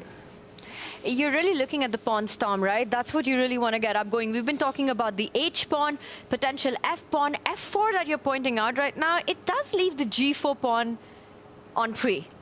So do you first want to just take a pause, defend it? I think Magnus, it's all eyes on that white king. It's all eyes on the right flank. We're going to see one of these two pawns move up the board. You could even sacrifice the G pawn to open up that G line. Magnus says, I'm not giving up material. I'm already down a pawn. Not going to be down 2 pawns. A question mark to me was the most natural move in the position, David. I agree. I think most players in a blitz game would want to play that move. It is I think the concept is definitely the desirable one. He wants the connect 4 in general. He just wants to go for the white king, but maybe there was a more direct way to do it. I also wonder if it's in an inaccuracy for the very reason you were talking about. It just might be too slow. If you wanted to protect, this pawn before pushing your F pawn 1 step forward, does Fabi now have enough time? He does. I think he does. Like, the key in this position, at least according to the computer, was to play this move first. Pawn to F4. Not natural because it gives up the G pawn, but suddenly the white queen is not looking at the other side of the board. And suddenly black would be able to capture safely on the B5 square, not just hitting the knight, but also getting the bishop out of jail. So Magnus kind of losing a move, and as you said there, James, now the white knight can drop back, at least according to the computer, threatening a nasty fork. One of the two knights can jump forward, and the black king, black queen, they're within killing distance here. They're in the danger zone. This is not good news for Magnus. Whoa. Not what Fabi will go for, though. Take a look at this. Ooh. If we refresh, he's going to launch his own H-pawn forward. It gets the X, the miss, because of what David just showed you all at home. An opportunity for an en passant. We won't see it. Instead, the bishop retreats, and now Fabi's going to go to the other side of the board as well. If I go H4, I may as well go A4. But this has become a complete race now because Magnus isn't going to stop. He's going to push that F-pawn forward. Fabi is playing on the left flank, but he's given Magnus the time to get F4, F3 in. Yeah, that pawn is not stopping. It's going to force the open lines towards the white king. This is very scary. I think on the plus side now, Fabiano knows a queen trade suits him. Endgames suit him. That black bishop is well and truly trapped in the corner. So Fabiano, he knows at least his next few moves can just be about survival. If he makes it to the latter stages of the game, he should now be doing well. But how are you even surviving this? I mean, I'm seeing these two moves that we're highlighting with our arrows and game over for white's king. Mm-hmm. Maybe he wants to swap off the queens. Maybe if the black pawn moves, he'll advance his queen and pray for an exchange. Magnus will just dodge. Keep praying, David Howell. No trades for you in that one. Yeah, that's how I play chess. Hit and hope. Just move first, think later. But it does look like it's a very double-edged position still. This is all Magnus could have hoped for, though, before the game started. It's the dream, right? The double-edged sword that he's walking on right now with this expansion of the pawns.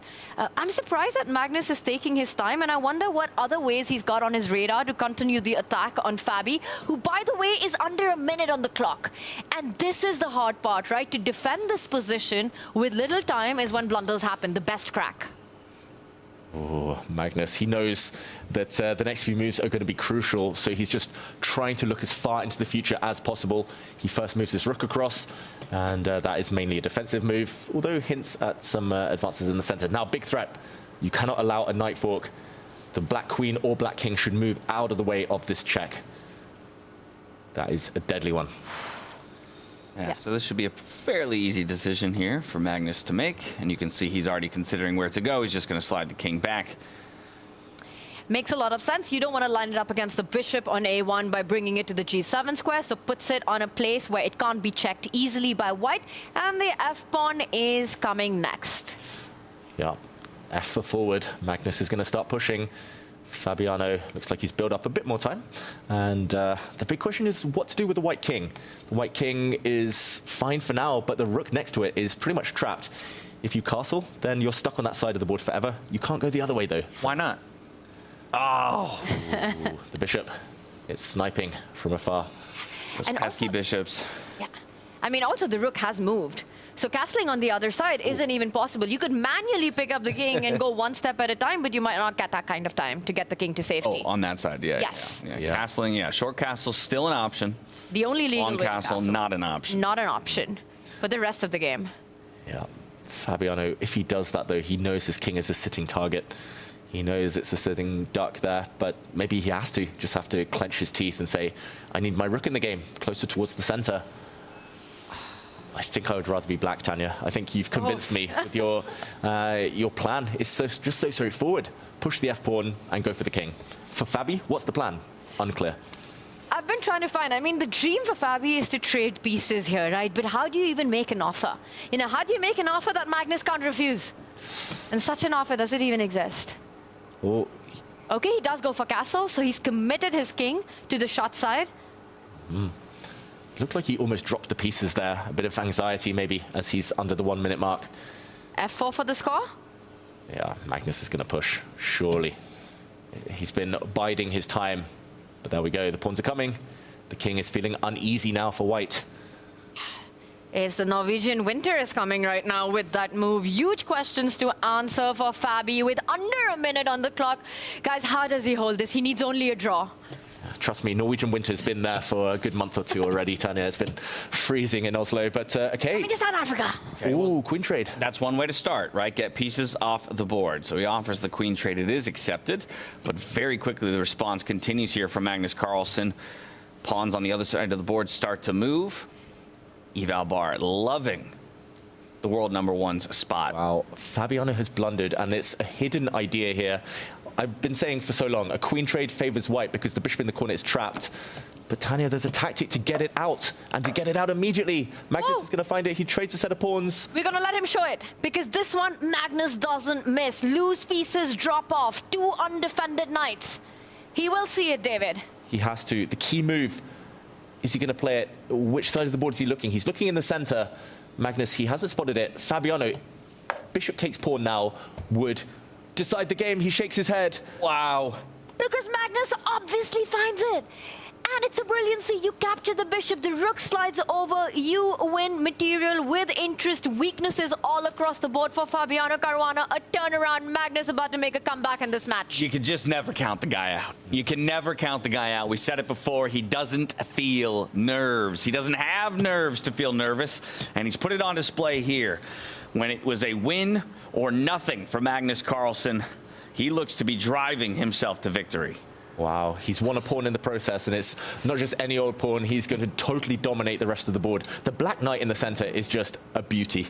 The black knight is controlling everything, and okay, Fabiano knows he needs to sell at least one of the knights for the highest price possible. One of them would have dropped off anyway, so he takes a pawn. And yeah, whichever way you take back, Magnus is going to win this endgame.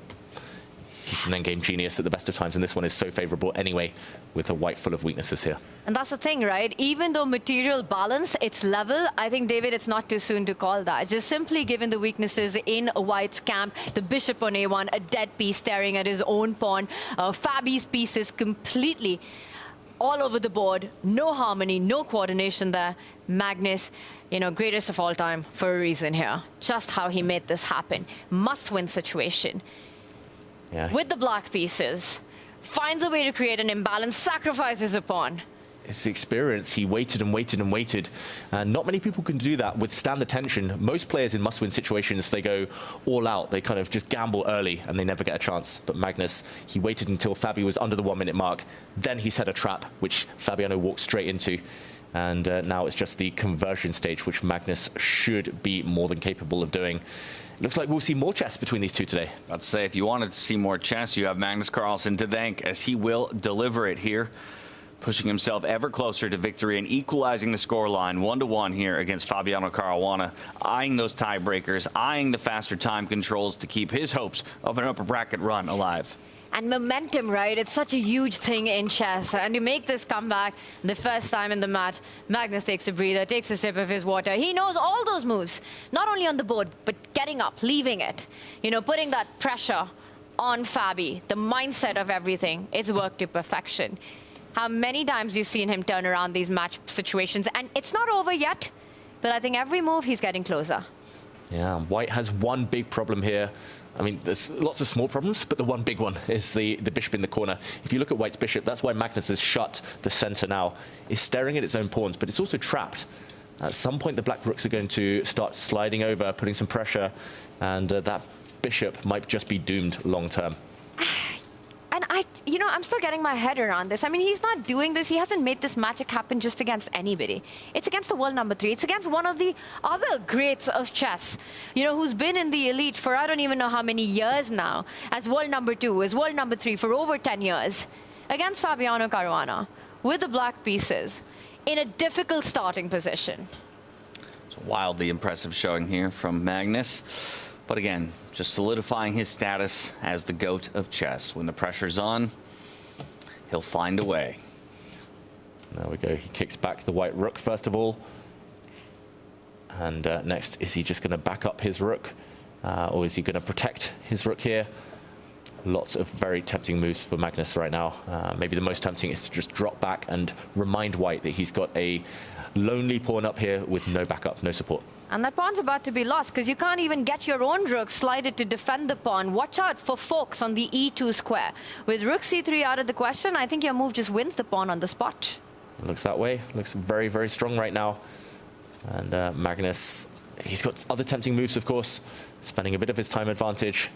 Feels like he's close. In the meantime, we've seen a massive turnaround. Vincent Keimer has a winning advantage against Arjun Erigaisi. totally winning now, apparently. Even bigger than Magnus's advantage in this board. My goodness, shoes on the other foot. Let's go check in with it real quick, as it looks like Magnus Carlsen will be able to put the finishing touches here. He goes for that rook move, as you can see on the board in that moment. But checking in with Vincent Keimer, yes, we were talking moments ago about Arjun being able to get it done down the stretch against Vincent, avoid any tie breaks, and now Vincent said, well, I can do the same. And we'll recap it later, but we saw a horrible one-move blunder from Arjun just a few moves ago. Maybe I'll just very quickly show it on the small board we have there on the bottom right. But we left it in a very normal-looking position. We said, OK, Arjun's slightly better. He pushed his pawn too soon. Double question mark, check it out, appearing there. He just forgot that Vincent could hit his queen, and when the queen moves, pin his rook.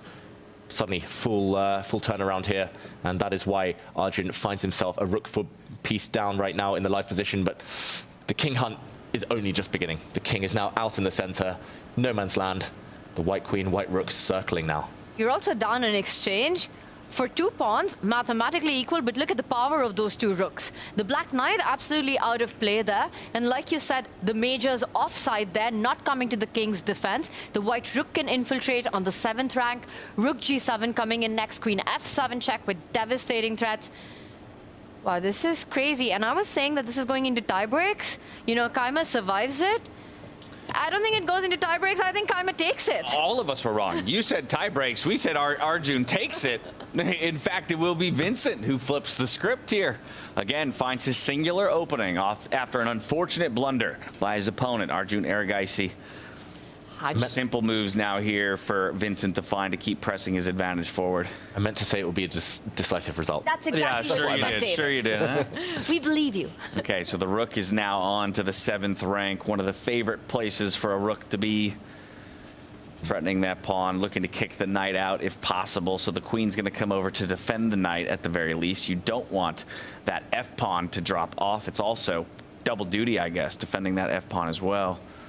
Stopping white from delivering any checks right now. But Vincent, okay, looks like he was about to reach that pawn, and then he paused.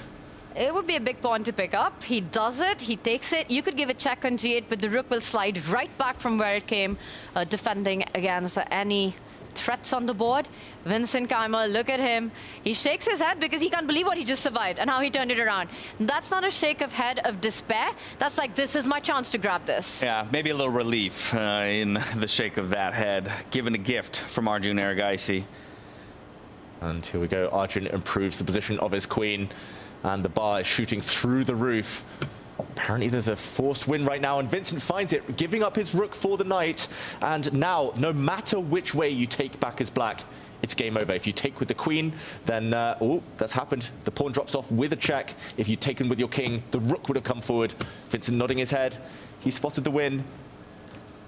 He gives another check, and now no matter where the king goes, the white rook is coming up, either to deliver checkmate or to win the black queen. Game over.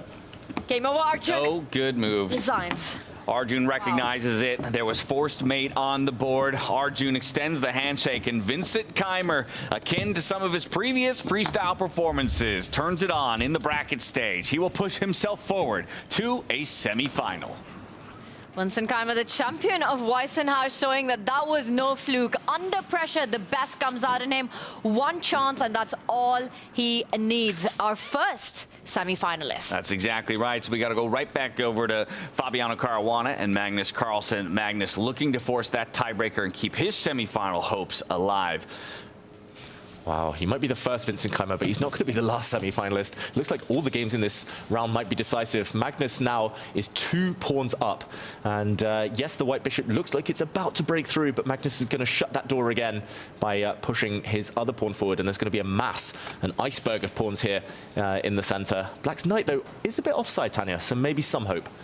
It's offside, but it's also such a great attacker, right? That f2 pawn, tying down Fabi's rook to defend it until eternity. The rook's ready to line up either on the 2nd rank or the f-file.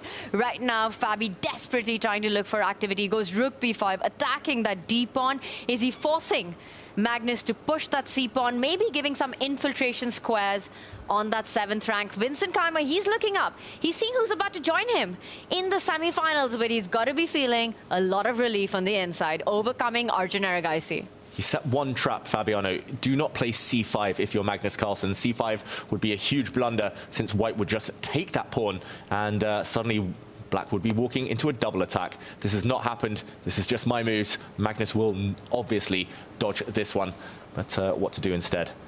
I was thinking c6 maybe, and hit that rook. There we go. Oh, look at that. Oh, rook c5. He wants it anyway, Fabiano. He wants to trade the rooks off. He wants to get this pawn in the center with a check. Very sneaky. Very sneaky stuff.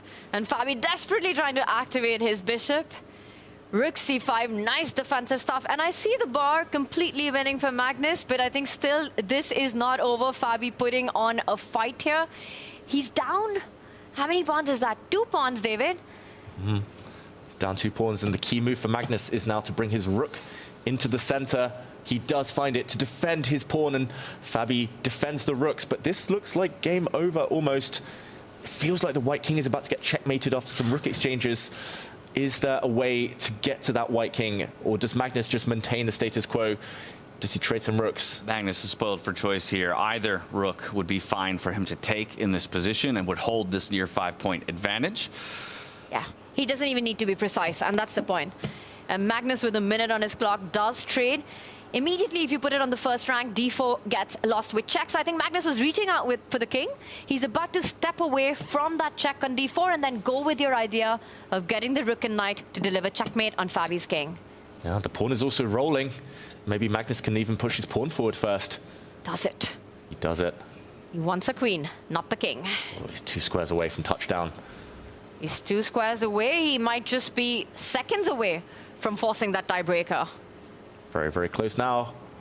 Fabi looking at the clock. I think he's getting ready for the fast play in his head. Fabi is. There's nothing to do. The knight is suddenly so strong in this endgame. The white king is caught in a net. The black rook is coming. Maybe you can give up your bishop for one of the black pawns, but that only prolongs the agony. This one's over. Magnus is going to get it. Yeah, searching for answers. Will use up the final minute, perhaps, on his clock, Fabiano. But he knows that it's looking more than doomed. Yeah. Magnus still not even with a smile on his face. No. He's not going to smile till he gets the match victory. It's got nothing to do with this game. Sure. Magnus has to still get the work done. He has to still finish the job. But momentum on Magnus's side, I would say, David, going into the tiebreakers, it's advantage Magnus. Definitely. If he wins this game, he's got the better track record at speed chess, tie breaks, having won the last game as well, with the momentum behind him. Fabiano looks distraught. I think just coming to terms with the fact he has no good moves here. And also for these top guys, right, playing against Magnus, the opportunity of beating him in a match play are far and few. And Fabi knows how close he was. Played a fabulous game in game 1. And then with the white pieces, has a beautiful position out of the opening, only to blow it away. Yeah, this one looks almost over now. Fabiano spending all of his time before bringing his rook back. But Magnus can win this in a variety of ways. He can come and hit the bishop. That would end the game. And push his pawn forward first. Do you think with that look to the right, Fabi indicates he's about to resign soon? Yeah, any second we'll see a handshake, and Magnus gives a check. He's going to take the white king. Got to be careful of stalemate. Don't trap the white king without giving checks. He's going to take the bishop, though, Magnus Carlsen, after another check. Extra knight. This is over. Yeah, not far from the resignation here. Seconds away.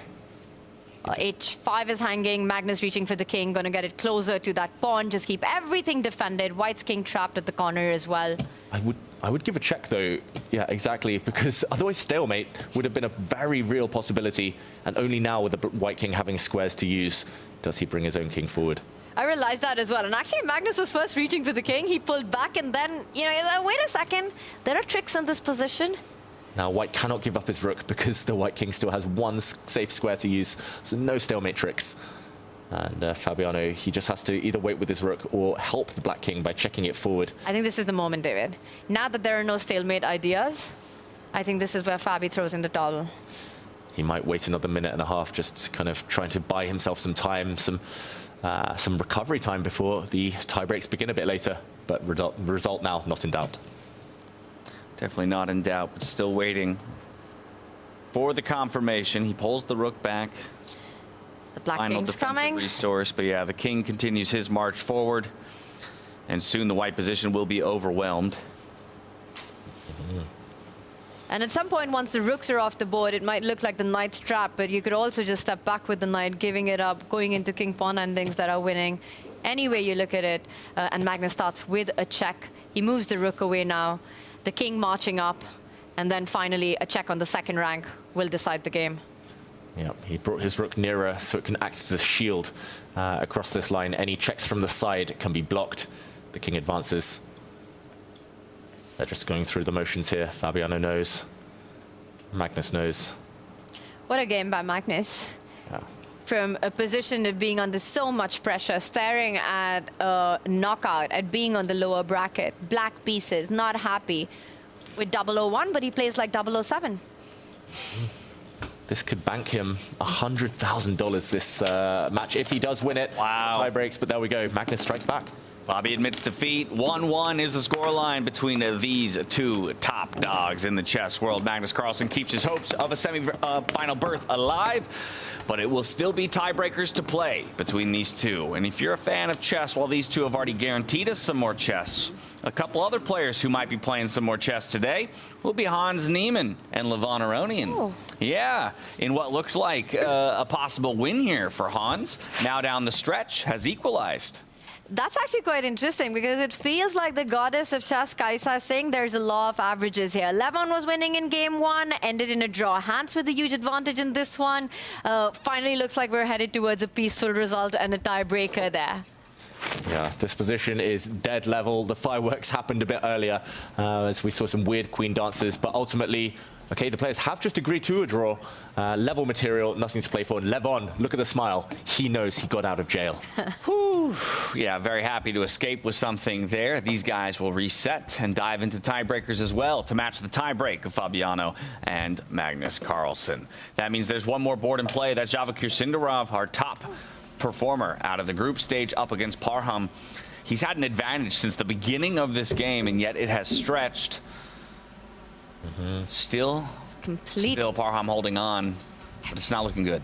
It's looking awful. I mean, if you're in a must-win, I don't see any reality where down an exchange in this position, even with that extra pawn, you can fight for anything here. The best result you can hope for with black is to draw this game. I don't even see that happening. The pawns are going to fall down one by one on the light squares. Yeah, Javakir just so sharp, so smooth. You never looked in any danger in this game at all. It never looked like a comeback from Parham was realistic. And unfortunately for Parham, it won't even be a draw to get off the scoreboard this week. You know, again, David, it was the story of what happened in game one. It was a story of what happened in game one in the round robin for Parham, and it was exactly that today in the quarterfinals. Huge missed opportunity, and then in the next stuff, he just never got going. This game was a Sindarov show. And you know, Magnus might be the man of the format, but Sindarov is the man of the moment, leading the round robin and about to qualify for the semifinals without a tiebreaker. Yeah, Vincent too, we shouldn't forget. Just doing it again in the longer formats. One of the men of the round, and Levon gets some pre-tiebreak support from Annie there. But Sindarov, in the meantime, has won another pawn and is getting ready to go hunting, further hunting here for the black pawns. This one looks over. Everyone trying to get psyched up, trying to get going before the next batch of games. Yeah, Hans himself now trying to reset, right? He got away with something in game one. This time he let something go. Don't want to miss your opportunities when it comes to the tiebreaker, the faster-paced games, but maybe that's where he'll feel more comfortable against the likes of Levon Aronian. Okay, Javok here. He's just looking forward to a good night's rest after getting it done in two here against Parham. Yeah. Very professional, just spending his time here, Tanya, making sure that the black pawns don't run too far down the board. But everything wins. And I like that. He's going to use his king to stop the c-pawn, and he uses his rook to control the e-pawn. He's going for it, and he leans back. I think moves away from Parham resigning might just happen at this point as well. Again, the best result black can hope for is a draw, but I don't even think Sindarov's going to give him that. Yeah, no mercy. These top dogs, they're sharks. They smell blood in the water, and unfortunately for Parham, it just hasn't been his week. Hasn't been his day. And yeah, he knows it's over now. The pawns will not survive much longer. The rook will overpower the bishop. Game over. this is the moment, surely now. Yeah, the more he thinks, the more you feel he's about to extend his hand in resignation here. Parham is all the pawns weak. Really not left anything to fight for here. And it could have been so different had game one he capitalized on what was gifted to him right out of the opening. Okay, he will play on at least a couple more moves. Not ready to admit defeat quite yet, but we're going to see more pawns dropping off the board. He's going to pick up the c4 pawn next. The white king will step back to defend the g pawn if needed. Maybe the king moves forward. And look at that. Parham's just making peace with himself that this is over. Yeah, this is truly over now. This pawn is doomed. If you step it forward, the white rook just goes behind and grabs it anyway. He'll try one last move, and this is it now. No real reason to fight on. He does continue. Another check drives his king back, and handshake. Javokir Sindarov moves on to the semi-finals. It's the young Uzbek top finisher from the round robin. He gets it done in dominating fashion here today. There was only one opening for Parham. He wasn't able to capitalize, and Javokir books his ticket to the semi-finals, 2-0 in his scoreline. And that's Parham's 9th loss in a row. And that's really tough to come back from, because the tournament isn't over. Parham will still fight, and I think a lot of people will be rooting for him. But Javokir Sindarov, what a superstar he's been all over the chess world in the last 2 months. World Cup winner, the youngest ever to do it, comes here, incredible form in the round robin, 5.5 out of 7, undefeated, not just there, but today as well, 2-0, doesn't even give half a point away to his opponent. Absolutely monstrous performance here by him. So 2 of our 8 players have already booked themselves a ticket to the semifinals. 2 more tiebreakers ahead of us, though, to determine who will meet the likes of Javokir Sindarov and Vincent Keymer as we move into the latter half of our tournament here in Freestyle Chess. A reminder of how it broke down here. It was position 0-0-1. Didn't look good for any of the players with black pieces, at least out the gate. But Magnus Carlsen, he had something to say about that in his matchup against Fabiano. Now all tied up at 1-1. They'll be back in just a bit to face off in faster time controls. Yeah, Vincent Keymer in the semifinals, Javokir Sindarov in the semifinals, making it look good for the white pieces. But yeah, those 3 players, Magnus included, they just brought their best. What can I say? Magnus, that was one of the best games I've seen from him in a long, long time. Always felt like he had chances, made chances. And yeah, it's going to be fascinating to see what happens next. Looking good for the white pieces, and looking good for the younger generation as well, as the first 2 finishers, 2 of the youngest players in the field to make it to the semi-finals. But there's more chess to come. There's more chess and more action. Magnus Fabi goes into tiebreakers. That's one you don't want to miss. Yeah, the younger guy is quicker to arrest, but the veterans still have plenty of time to say something about all of that. Levon's still alive, Magnus alive, Fabiano alive in this one, right? So we'll see. What a responsibility for the old guard. They won themselves in that semi-finals matchup. What do you guys make of it? Levon, Hans, I mean, we said kind of the story of the 2 of them. It was a flip-flop from the first game to the second. Each player, maybe law of averages worked out in their favor, but that would imply that now they're at zeros, okay? Who comes out on top? And you know, we had 2 draws, but I don't think that tells the full story at all, because the games were so up and down, imbalanced, complicated, could have gone either way, and those are the kind of draws that you can't complain about. It was 2 fighting players, unpredictability, creativity, we had all of that, and I'm expecting more of the street fight when it goes into a faster format. Well, with some results in, let's take a look at that tournament tree, the bracket, as 2 of our players have booked their tickets to the semifinals already. They await their opponents, but nobody's out of the tournament just yet. Those who took losses just now will drop to the lower bracket. We've got Keymer and Sindarov, both moving to that second round, each on opposite sides of the bracket. So for Keymer, will he face off against Hans Niemann or Levon Aronian? For Sindarov, will it be Carlsen or Caruana? That's the big question. Here's a look at the lower bracket, because we can now fill in a couple slots here. Parham drops down, Aragaisi drops down. They can still fight on for tournament points and plenty of prize money still in play for them. Yeah, disappointing, I think, especially for Arjun there, because he had his chances. It was just settled by a 1-move blunder.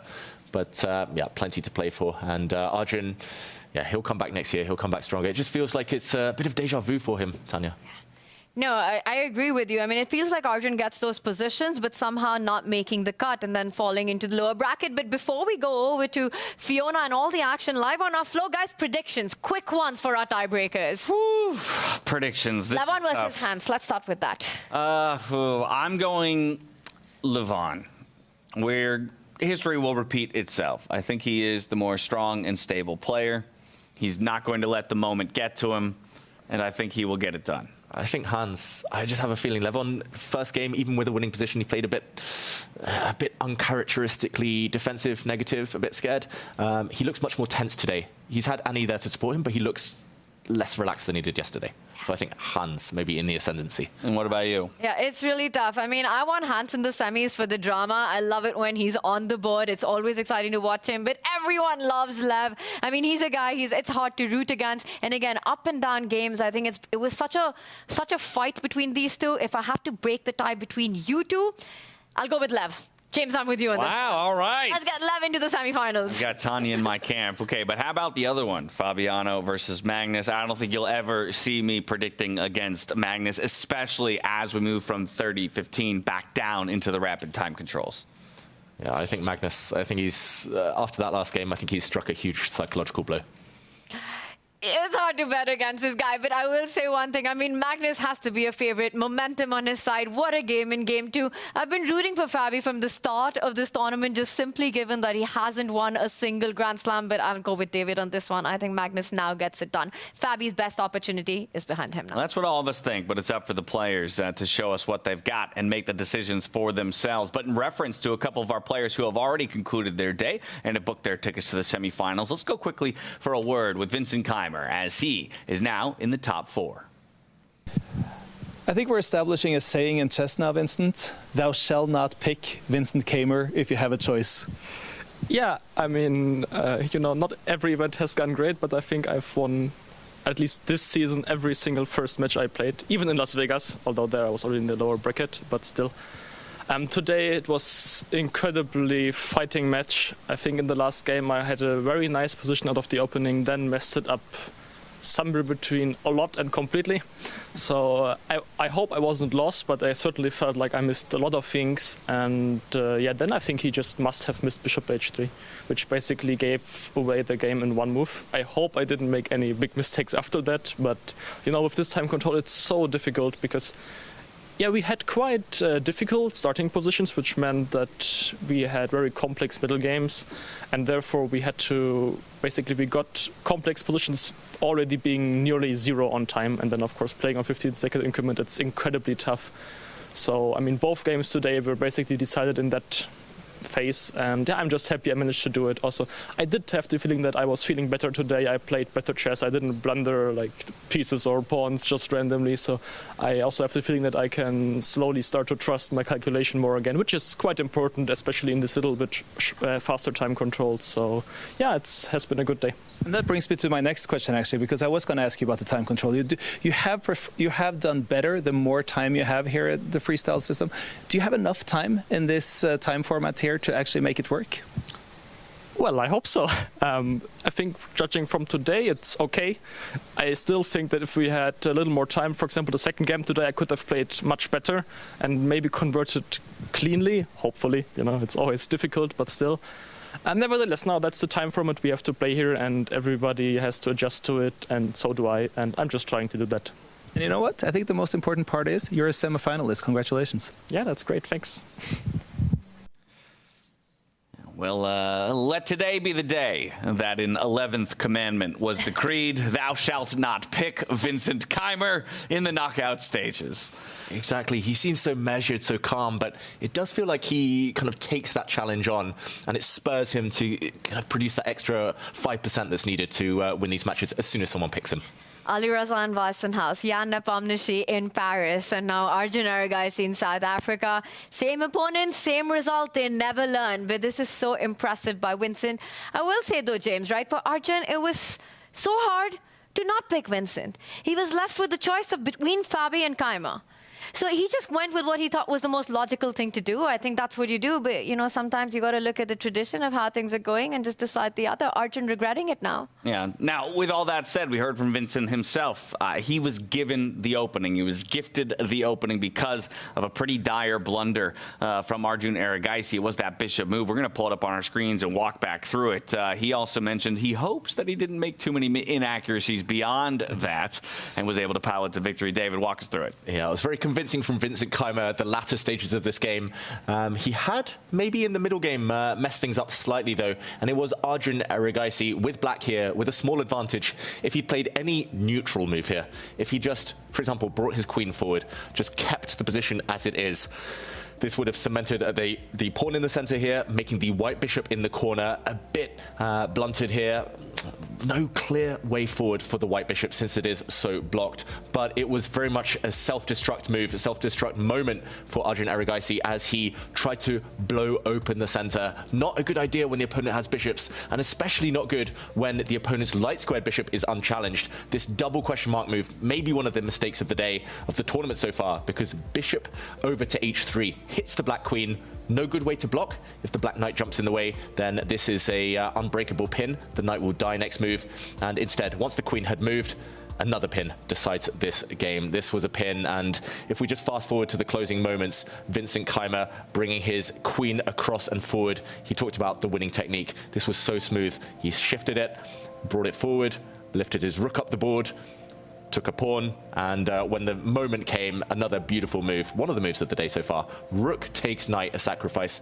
If the king takes, then rook takes pawn, would crash through with a winning attack. Instead, the queen capture led to resignation just 2 moves later, since no matter where the black king goes, the white rook would pick up the queen. Just beautiful technique, and Vincent moves on. One of his biggest strengths, right, is his quickness to adapt to the changing nature of the position. Even when he's on the back foot and he gets that one opportunity, he's ready to seize it. And psychologically, that's something that a lot of players struggle with. Well, 2 of our 4 semifinalists have been determined. It's Javakir Sindarov and Vincent Keimer who await their opponents in the next round. We'll decide that in our tiebreakers just around the corner. Hans Niemann versus Levon Aronian, Fabiano Caruana and Magnus Carlsen about to step out onto stage. But first to Fiona for the position lottery. Take it away.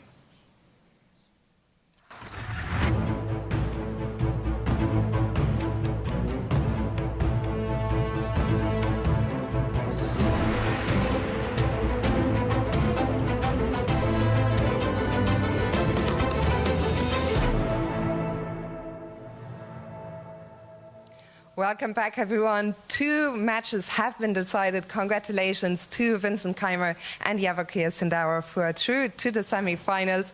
2 spots remain to be decided. The match between Carlsen and Caruana, as well as between Aronian and Niemann, continues. And I'm very, very happy to be joined now by the owner of this wonderful resort here in Grootboos, Michael Lutzeyer. Michael, how does it feel to welcome these players here to your magnificent resort? Well, I don't think one could wish for a better quarterfinal, the excitement, and I wish the players in the next half an hour everything of the best. They will play 2 games of 5+2. The action is going to get very fast. They will only have 5 minutes to prepare, and let's find out the position.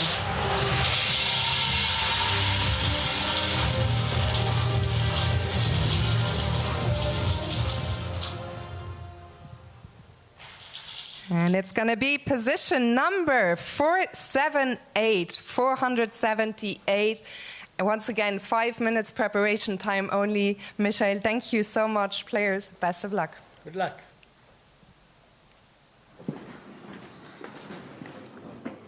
Made up D7. Yeah.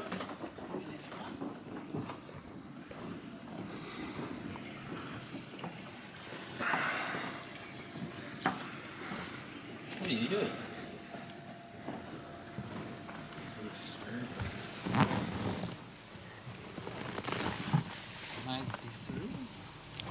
This. G3, C6.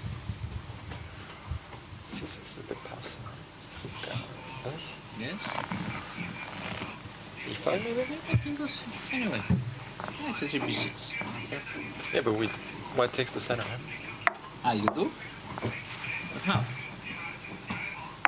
Ah, F4, E5, right? I see, I see. So, knight d3, you want to go E5. Knight d5, knight d6. Yeah. But this is not dangerous. Yeah, maybe it is, but we have to fight for the center. Right? C6.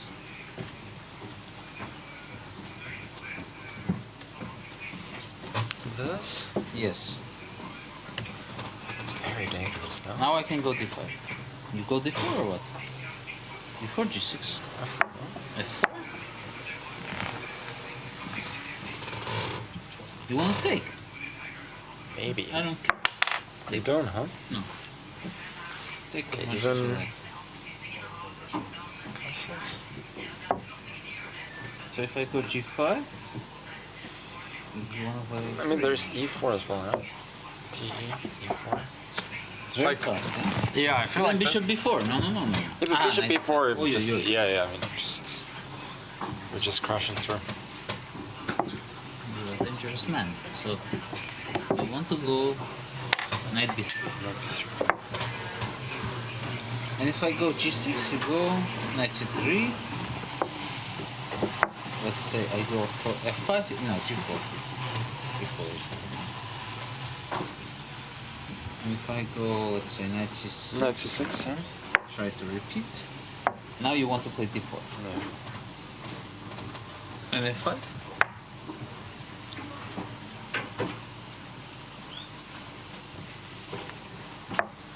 And you have knight c5 after this. And you're happy. Here? Yeah. No, this is not gonna end well, I think.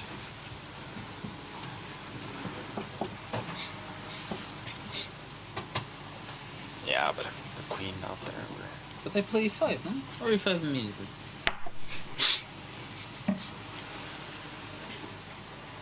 Takes.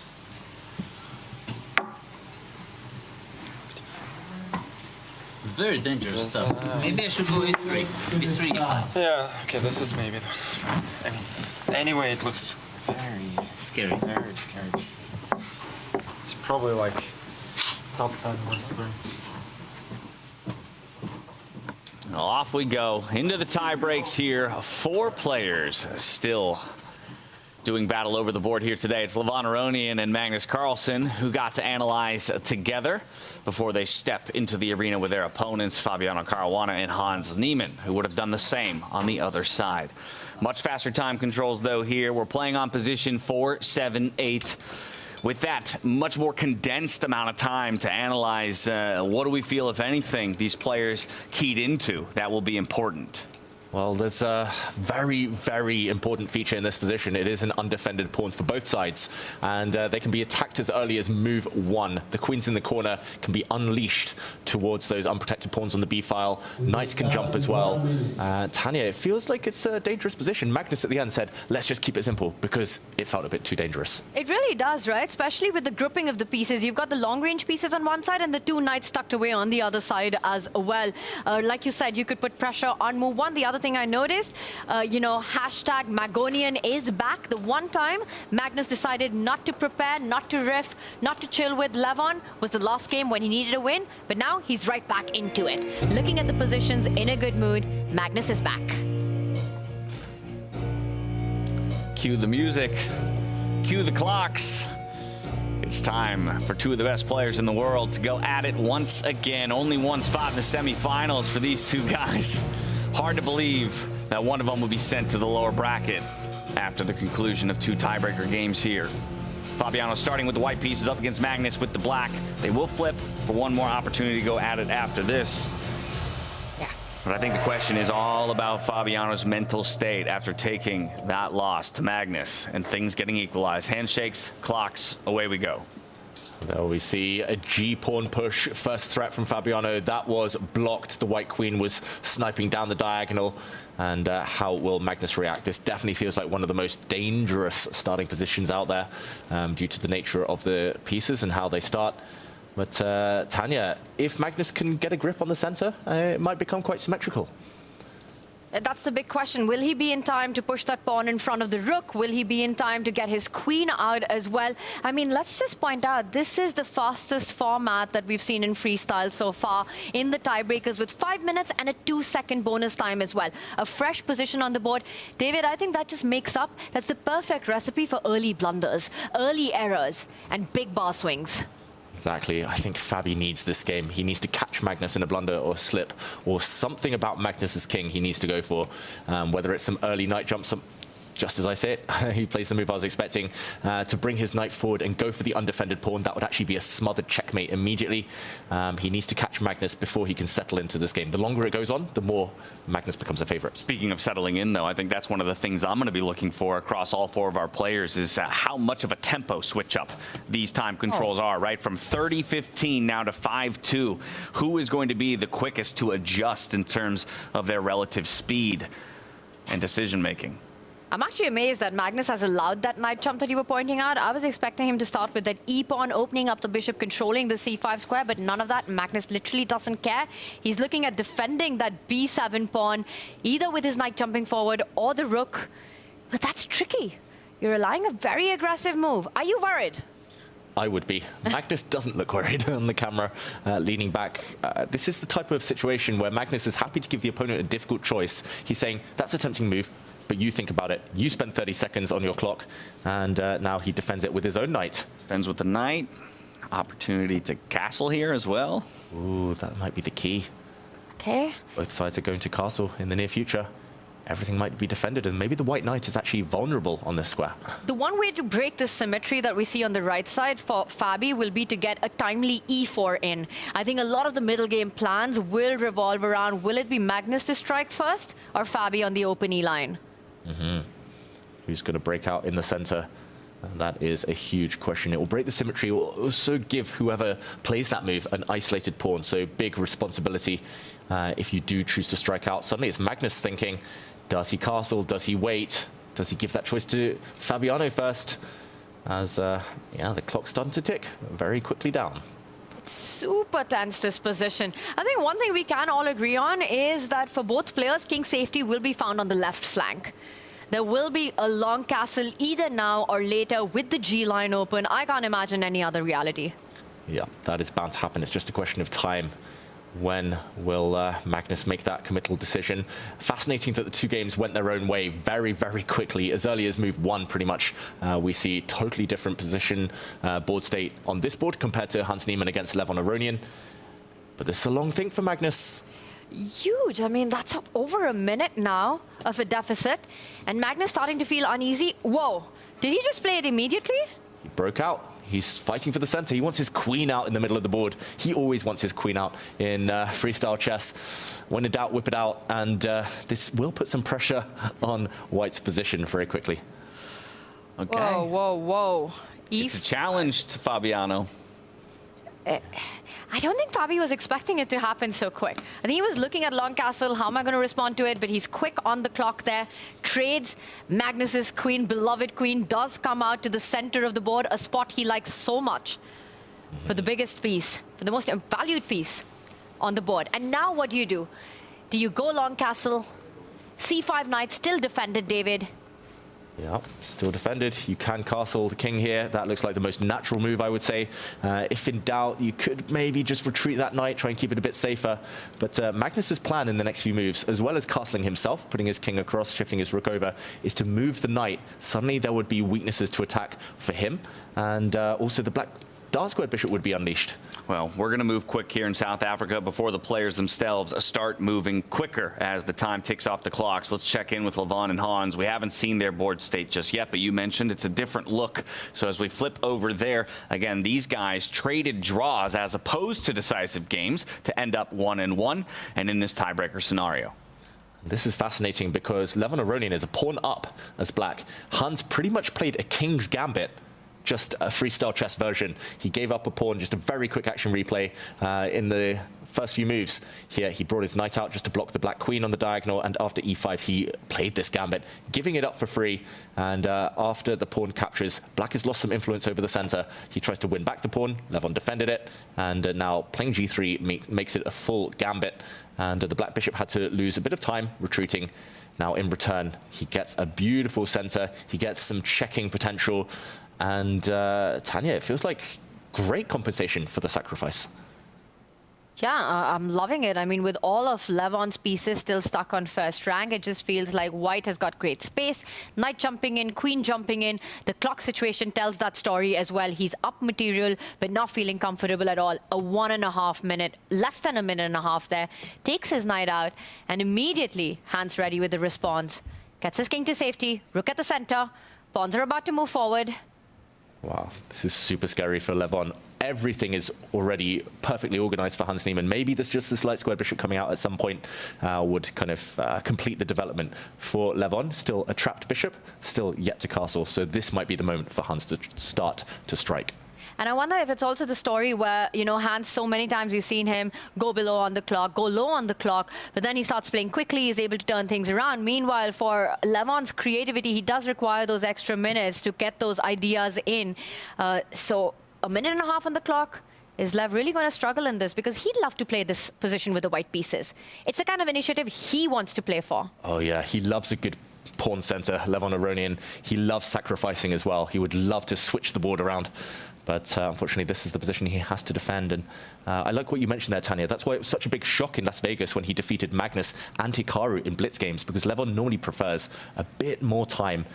He's a good blitz player, but he's never been one of the very best. But this is what I was talking about. I'm worried about players who aren't necessarily recognizing the tempo switch between, you know, 30-15 and now 5-2. Under a minute already here for Levon. He is going to choose to castle over to the left-hand side to match the castling of Hans Niemann. And it's only a 2-second bonus time every time you press the clock, which is barely anything. It's barely enough time to get a move in on the board. So you get down to that under 20-25 second mark, you're in hyperbullet territory. Playing on pure intuition at that point. And guess what? Levon is under the 30-second mark now.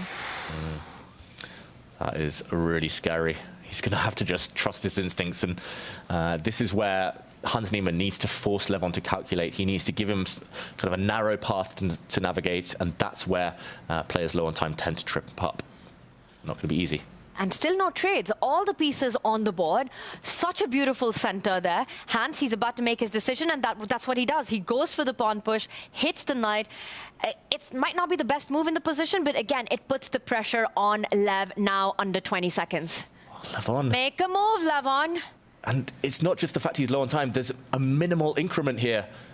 Make a move. Got to make a move. Oh, and he goes to the edge of the board. That is a bit of a surprise. Normally you want to go towards the center, but at least there is a square that he can use.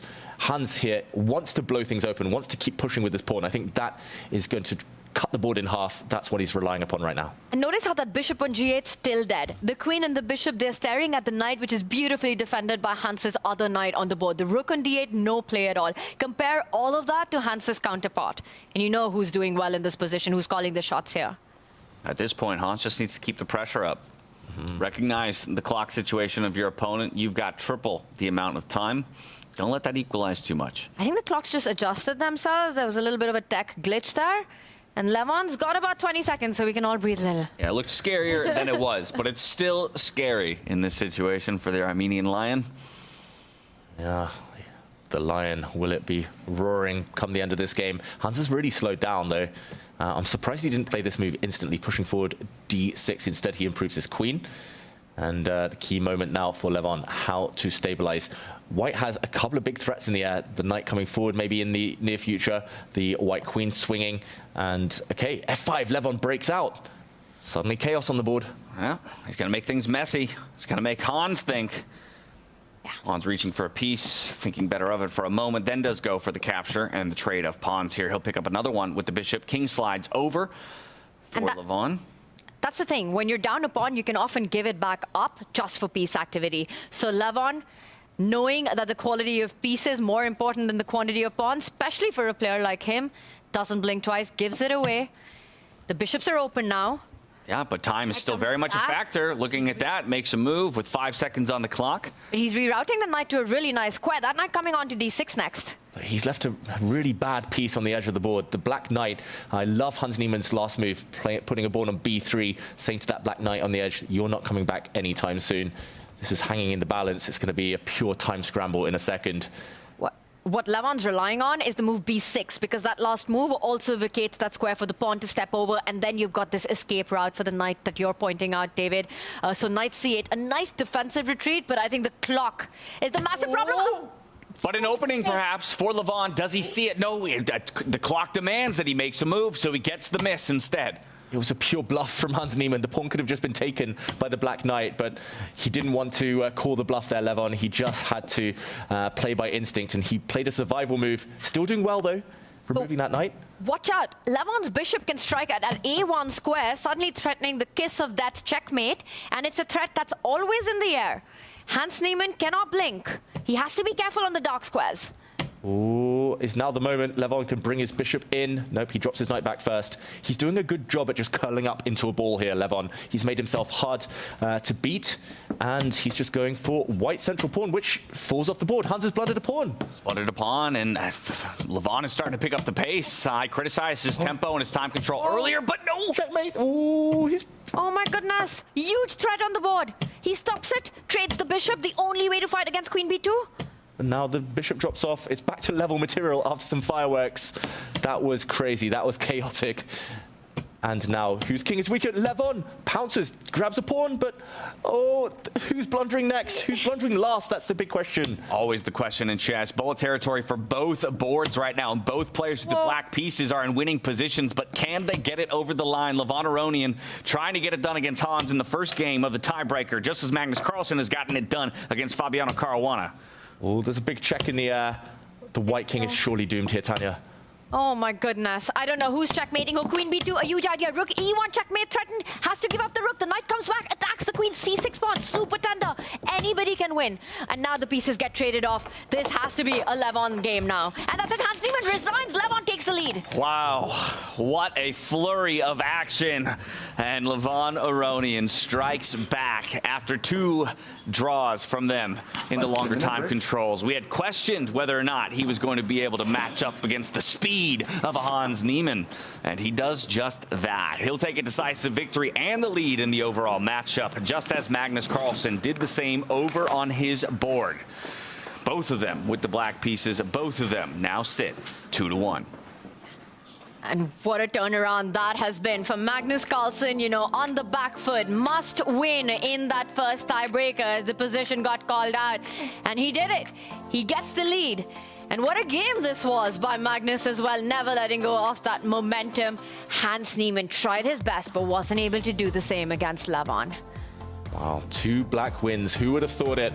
Especially after the opening where anything could have happened, especially Levon. It felt like he was on the defensive for so long, but the turnaround, the instinct, just so impressive. Experience really paying off. And we saw the handshake from Fabi as well. Hopefully we get time to recap that. But it was definitely Magnus who showed his class there towards the end. Yeah, we spent most of our time looking at Levon and Hans because it did have a little bit of more fireworks through the middle portion of the game, but we'd be remiss not to walk back through the Magnus Carlsen and Fabiano game to see how exactly the world #1 got it done and now finds himself on the precipice of pushing himself into the semifinals. And we didn't cover this game too much because it did look just very equal. Queens very quickly came off the board. We entered the endgame, but we also know who the endgame master is. It's Magnus Carlsen, and the knight in the center of the board, the rook as well, staring down at the enemy king. This is where Fabiano, in an equal position, started to go astray. The best move was to just shuffle the king towards safety, towards the corner, where it would feel a bit safer. Instead, he tried to prevent the black pawns pushing forward, but this came with a downside. Now, after Magnus reinstated this threat, we suddenly see the black rook hinting at sliding over towards a weak pawn. Fabiano panicked. He blocked, and after some exchanges, found himself in an awkward situation, either dropping this pawn or, as we see what happens next, the rook would come in and grab a pawn with a check. Knight takes pawn was played, the compounding error here, and after some trades, it looked like simply nothing to do. Unfortunately, it was the d-file that was white's doom, with the rook staring down the king. And Fabiano now, if he had moved his knight out of the way, for example, would have walked into a deadly discovered check. A check, and the rook would drop off next move. This is where he decided to gamble. He moved his king out of the way. The knight dropped off with a check, and he found himself in too much trouble. Just the firing line here, too strong. He resigned just a couple of moves later. I think the story of this game is more of a battle in Fabi's mind than actually what happened on the board. I mean, with the white pieces, this position that David just showed us, everything, so many pieces traded off, and all of Fabi's pawns still on that second rank becoming big targets.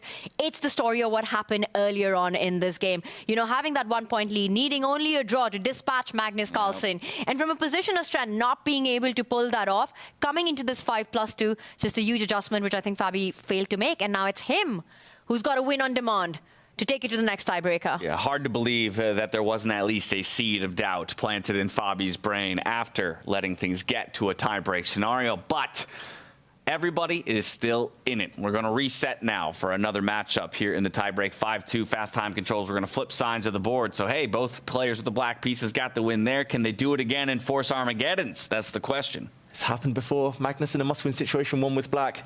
I think it's going to be difficult for Fabiano now, just because he's kind of stuck in a bit of a rut. But for Hans, he's very capable. I think if Hans gets his type of position, maybe keeps a bit of an edge on the clock, that was his downfall last time, then he's very capable of striking back.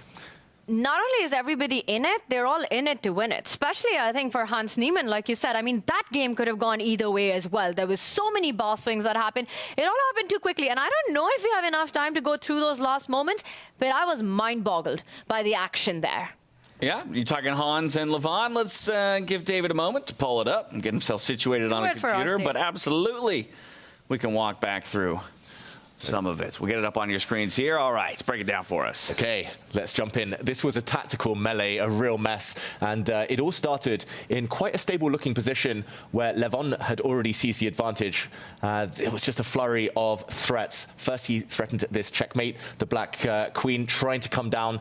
This is enough to throw anyone off the ball here. The key move for Hans Niemann was actually pushing his pawn forward 1 square, which I think is just impossible for any human. It just looks like it invites the black queen forward. The whole idea is that once this pawn is captured, threatening mate, suddenly there will be enough time to take a knight with a check, and next move, come back and defend. White would have an extra piece. The big difference between this and the game is that after the queen captured the knight with a check, black dodged.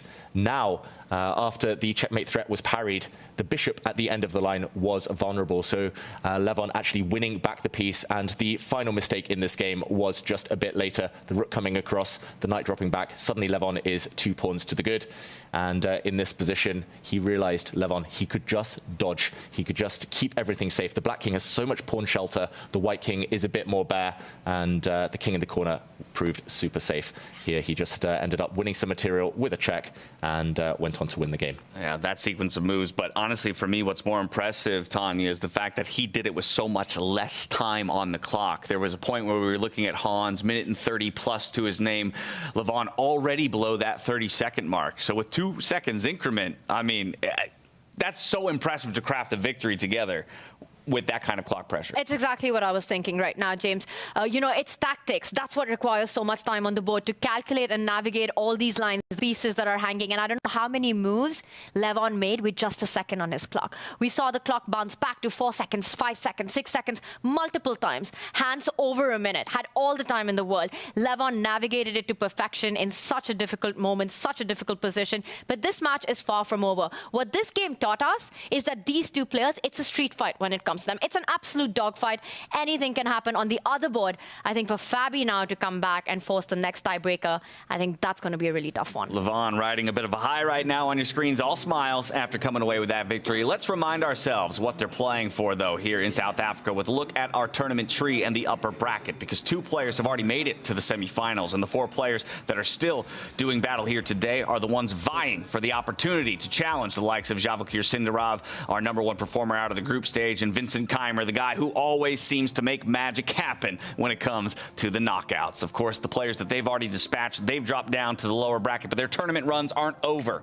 There's still plenty of prize money, plenty of circuit points in play.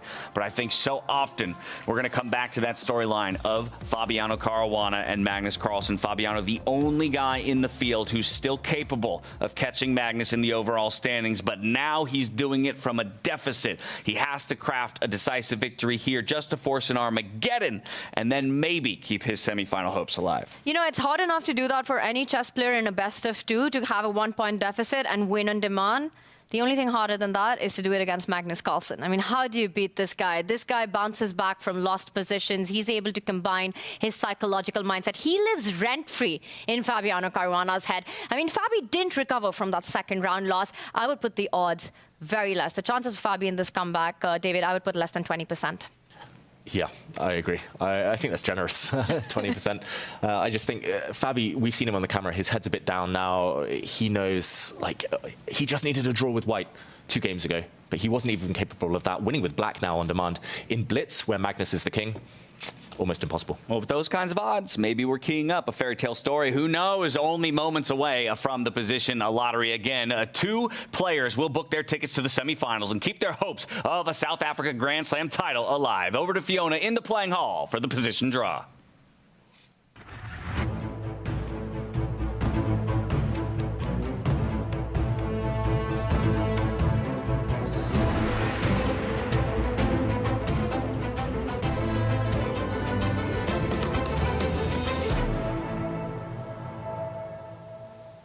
What a round that was, with both Carlsen and Aronian winning with the black pieces, meaning Caruana and Niemann are in a must-win situation to take it to Armageddon. We're about to find out the next position.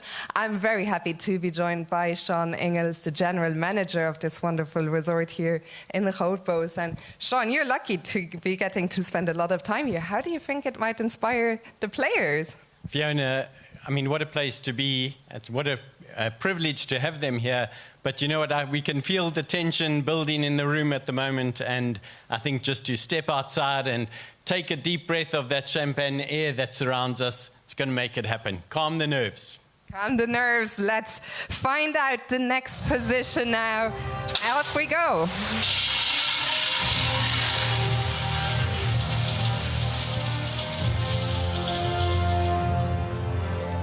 And it is position number 745, position 745. Thank you so much, Sean. The players get 5 minutes.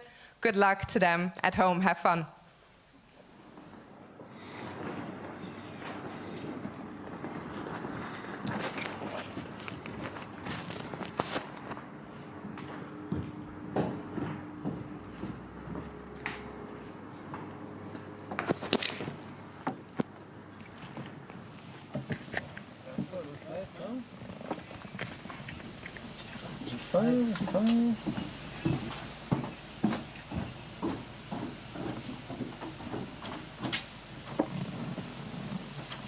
This is like the mirror of your game with Fabi, eh? Yeah, but it's a much better version, no? Yeah, because the knights are good. Yeah. These are good knights. Stuff? There's nothing, yeah?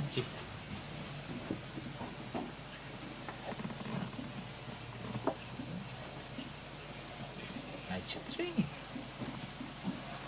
Ah. And if I go H5 there?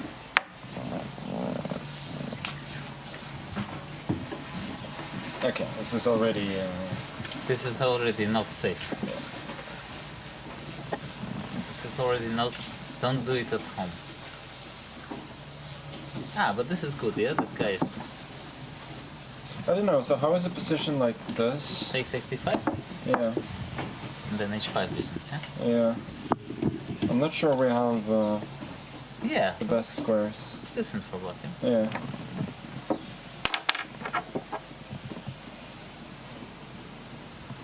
E4 is also quite reasonable.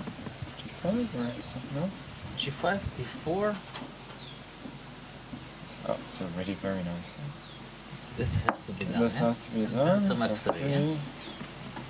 Yeah, we need some stability now. Like yeah.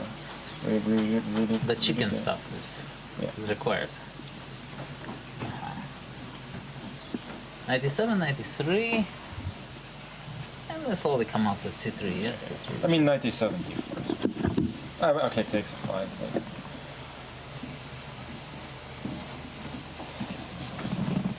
E4, yeah? E4. Yeah, I think this is the safest, no? Yeah. 45 F3. C6, bishop B6? No, it's just D4, isn't it? Yeah, this is very solid. Yeah. So, I like it. Yeah, I like it very much.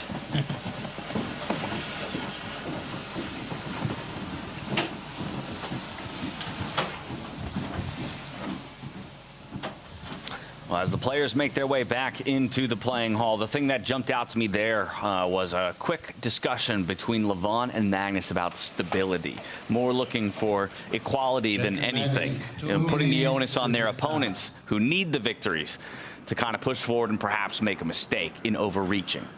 Yeah, the chicken stuff might be needed, in the words of Levon Aronian, playing it safe and just making sure that you are in control of the position. And interesting that Fabiano sitting at the board, just trying to lock in. Yeah.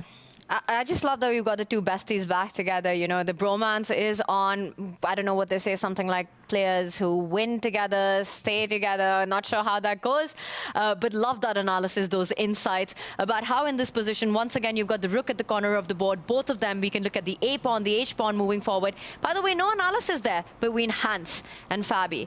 Both players who must win on demand. Meanwhile, very happy Magnus and Levon chilling there together. This one, guys, what are we thinking? What are the odds? Who makes a comeback? Do we have the next tiebreaker, or do you think it gets decided here and now in this one for both these matches? You know, hate to rain on the Fabiano parade, but unfortunately, I think in these types of time controls and just based on the momentum that Magnus has built since that frustrating loss he took at the beginning of the day today, I feel like he'll get it done here. If you're hoping for an Armageddon, I think your best bet is going to come in the Hans Niemann versus Levon Aronian matchup. Now we see the countdown to the games, the moment of truth. Nice to see Parham still in the arena, smiling, watching games, as we see the other players try to get in the zone now. Yeah, Levon Aronian, it's just not his style to play safe and solid, though. I just have a feeling he's going to give Hans a chance at some point. Whether he can take it, that's the big question. Yeah, Hans and Fabi, they took their 5 minutes in their mind palaces. What did they craft? What will be their answer? As both of them, James. Yeah, this view, this venue, this event has been incredible. We're hoping for a couple more incredible games to conclude our quarterfinal bouts. And if you're a fan of chess, you're hoping for Armageddon, then you're rooting for Hans, you're rooting for Fabi in this one. 2, 1, let's go. The gong sounds, the handshakes, and we are off. It's all important for Fabiano Caruana and Hans Niemann to get out of the opening in a healthy state here. We see symmetry to start these games, and that's not normally what you want in must-win situations. And the boards also mirroring each other. Knights coming out now for Fabiano Caruana. Will we see any breaks in the center or just slow maneuvering chess? And I think it's the board on the left where that break was being set up by Levon, now stopped by Hans's knight jumping to the center, controlling that d4 square. Copycat chess, very similar positions, exactly the same if the white knight was to come out by Lev as well. So Magnus and Levon sticking to plan here. Yeah, and Hans Niemann and Fabiano Caruana, despite sitting apart, came up with the exact same strategy. Very interesting here. But the longer the game becomes symmetrical, stays symmetrical, the more you've got to worry about your winning chances as black, as finally we see the players diverge. And that board on the left, once again, by Levon, he insists that he wants to get that d4 break in. Meanwhile, Magnus wants to do the same, but he wants to get his pawns moving towards the center to try to get that break point. And it is Fabi who activates his rook with the A pawn moving forward. Yeah, very interesting. Hans, though, playing very slowly in these early stages. Long think for him, trying to just imbalance things as early as possible. But you've got to keep some time in the bank. That's what we learned from the previous game where Hans blundered a couple of times low on the clock. Is he going to do it, David? Do we see d4 by Levon breaking the symmetry, getting those lines open, getting that bishop into the game? Will it happen now? It is Levon Aronian. I would argue that white doesn't need to. Chicken stuff might be better in this situation. You only need to draw white, open up the position and invite some fireworks. Magnus, meanwhile, just in pure maneuvering mode, just trying to get the pieces off the back rank, trying to set them up for later in the battle. There's perhaps another harsh reality, though, that draws are so uncommon in a 5-2 time format. So I'm not sure if the chicken stuff is even really on the table here. You might have to play for your own victory and just wrap it up here now, 3-1 fashion. I mean, you have to play for survival if you're the one with the 1-point deficit. A draw is as good as a loss, or a win, I mean, as good as a loss for the players who are on the back foot here. I think that's the least likely of the outcome in any of the boards. Meanwhile, Levon also saying on that left side of our screen that he's going to wait with that central break. He gets the rook active on the flank. All right, first inaccuracy across both boards. It comes on the left-hand side. Hans Niemann choosing to push that d-pawn forward 1 square. Got the small question mark by the computer.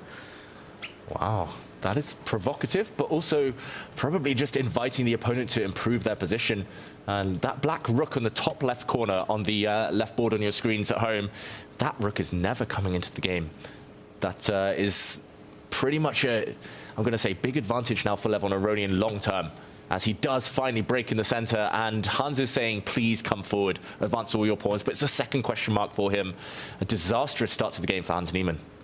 Disastrous start for him, and actually the eval bar is somewhat mirroring them on the other side. Now Fabiano gets a question mark. Again, not an easy spot for either of these guys to be in. Must-win scenario. They're going to have to take some stabs. They're going to have to take some chances. So far, those chances haven't worked out for them, though. I'm actually loving the position for both players with the white side. Both players who only need a draw to wrap up the match. Both Levon and Magnus doing incredibly well. Look at the amount of space that the pawns have captured. For Magnus, on the right side, it's a central pawn. For Aronian, it's that A pawn and D5 now, kicking both of Hans's knights away from ideal squares. I've said it once, I'll say it a million times. Connect 4. The white pawns on the light squares in the center for both boards now.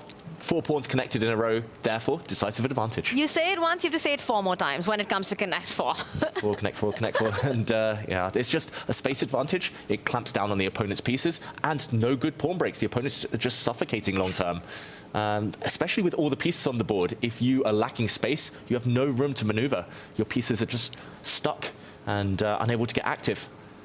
And it's the pawn point theory, right? That D5 pawn, the head, the absolute spearhead right there. It means that there's going to be a lot of play and a lot of activity for white on that left flank of the board. We can expect rook lifts lining up. For Levon, it means more pawn storms coming up the board on that left side. As a couple pieces fall off the board and Levon starts to mount the pressure on the left-hand side, we're going to dive into that game, and then we'll hop over to Magnus Carlsen and Fabiano Caruana to see that one conclude. Let's do it. Big moment here. Hans Niemann must win to take it into the next tiebreaker, but David, things are not looking good for black. Extremely passive. So passive. I mean, the black king, which side does it want to castle on? Probably it wants to go the whole way across the board, but you need to clear a few pieces out the way first. I mean, the black bishops, they're barely breathing at this moment. No pawn breaks. This one is covered. This is normally the pawn break you want, but that's well guarded. And there we go. He has to go back in order to go forward, Hans Niemann. This is not looking good for him. He's just got to go into survival mode for the rest of this game, as Levon as well has full flexibility which side to castle his king. I won't be surprised if he goes all the way to the right side as your arrows were about to point, and then just get his rook to slide over and line up against Hans's king. A lot more difficult to achieve for Niemann to do the same in this position. Levon first going for the rook lift. The A, the B, the C pawn ready to storm past with a good break, either with B5 or C5 at the right moment. Yeah, first he repurposes his knight, repositions. We'll see Hans try to clear his back rank. This is one of those funny start positions where it's the maximum distance a king can castle in freestyle chess. So they're both kind of just biding their time. They haven't touched their kings or rooks. They will go the long way, most likely. Yeah, the knight continues its reroute, but Levon just very happy to live in this position, owning most of the board, most of the space, and owning the scoreline right now in his matchup against Hans Niemann. Hans is the one who's going to have to make something happen.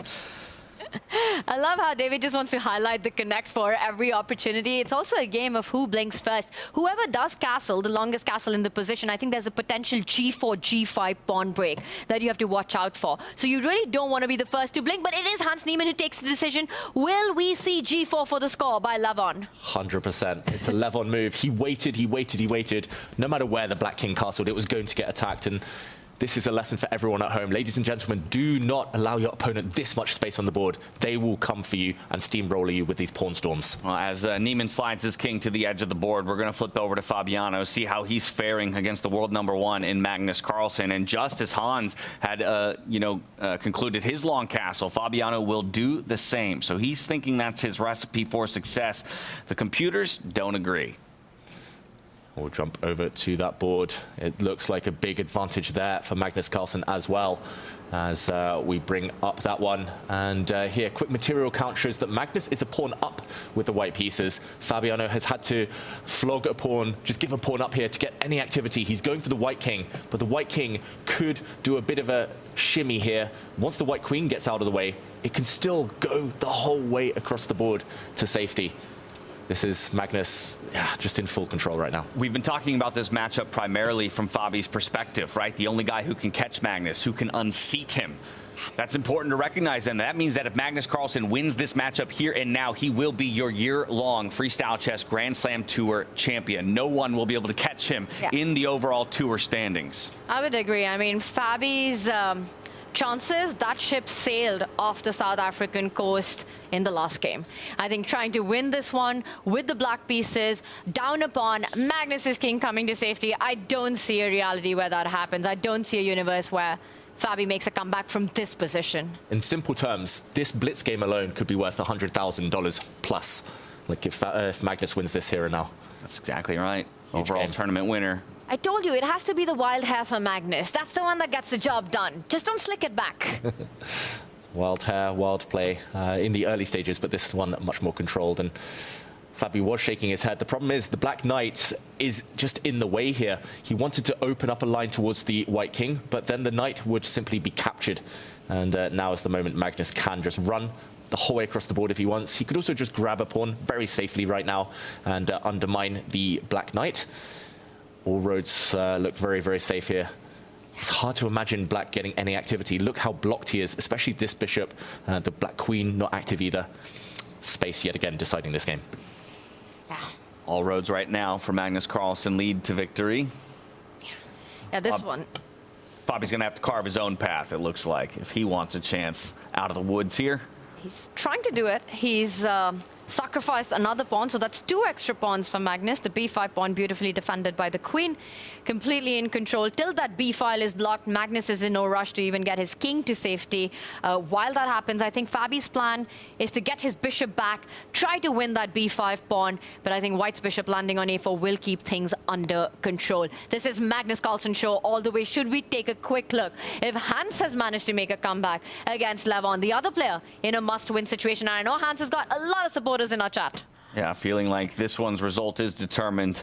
We're hopping back over to see if Levon can do what Magnus seems poised to do and end this one in 2-0 decisive fashion. At least it's level material on this board. It's still very good for White. Look how the White rooks are doubled up, ready to infiltrate behind enemy lines here. Landing on the 7th rank as well, so many targets. But it's first the bishop that lands. And he's coming in from behind Levon Aronian. He's attacking a pawn, trying to get Hans to make a decision. And then he's going to go for the Black King. The bishop's coming back. The Knight does grab a pawn, though. So Hans is actually material up. But look at the just penetration here on the 7th rank, just everything dropping. Pawns up for grabs. The Black King is the main target, though. Yeah, massive piece activity. You could fall back with the bishop, but look at that. It's Hans Niemann's rook that gets to the 2nd rank first. It hits the queen, and with the clock situation, 5 minutes with a 2-second increment. Anything can happen. Hold on. Mistakes. Queen f2 coming in. That's a miss, and now an opening here. There are 2 options. Actually, a few options, but it's a queen move. And it's not tough to find, but look at that. He doesn't find it. What is this move? Blunder. What? Bishop h3? Blunder. He doesn't do it. We have to stay on Hans Niemann's face. Oh, he doesn't find it. He was about to win a rook. Levon, he missed it. Wow. Neutral blindness there. The bishop could have dropped the whole way back with a check on the Black King, and the bishop could have just taken a rook off the board. That would have been game over instantly. And Levon just trusting Hans. You can see the heart rates to match the moment. Both of these guys feeling the pressure here. It would have been a match over in that moment, and such a simple move to find for Levon, but he can't think about it right now. He needs only a draw. Less than 10 seconds to move here for Levon. Levon make a move, and he makes a mistake. Black's queen about to infiltrate. Oh my goodness. Queen can come in now. Oh, and he doesn't find it. He brings his knight instead. Levon needs to get the queens off the board. The White King is too weak. The knight checks are coming in. You need to trade queens. This is how you do it. Right here. It's still called a miss, but it feels logical. It was, I think, the best practical try. Like, keeping the queens on was too risky long term. And this should guide the game towards safer waters now. Cannot believe that Hans didn't use that opportunity to bring his queen in. Allowing this trade in a must-win. This is the one thing you avoid. Now there's so many pawns. The white pawn's 2 squares from touchdown. The A pawn might be the key. He has to walk into the firing line here, walking into a discovered check. But now he's safe. That white king is living another day at least. And okay, the pawns are marching. Still dangerous. That H pawn is coming up the board. Defended by the white rook. The black rook overloaded. Needs to keep the knight under defense. The player's playing on seconds now. All right, so the black knight hops out of the way. Pinned now. Oh, PP on the PP. Pinned piece here. Pressure on it. That knight is just dropping off. This might be the clincher. That's Hans it. leans back. He knows it. Wow. This is over for Hans. Heartbreak for Hans Niemann. But Levon Aronian, your Las Vegas champion, keeps his finals hopes alive. He books himself a ticket to the semifinals. In the tie breaks, in the faster time controls, the Armenian Lion will get it done. Wow. And there we see the celebrations, the hug, the relief. It was not easy. He let it slip for a move or two, Levon Aronian, but he was able to clinch it in the dying stages again against Hans Niemann. Incredible stuff. Levon does it. Magnus does it. Magnus Carlsen down in that classical portion at the start of the day. Made a comeback in the second game. Went on to win both his tiebreakers against the world number 3. There's no stopping this guy. And Levon as well, Vegas champion, comes in. He's got Hans's number. He's schooling the kids in freestyle chess. It feels like even on his worst day, you can't count Magnus Carlsen out. He gets it done. He'll take a step outside, breath of fresh air, perhaps an interview to boot as we relive the highlights of this final tiebreak round. What a day it's been. Just, we've been treated to roller coasters of matches. We've seen players in must-win situations ultimately experience paid off.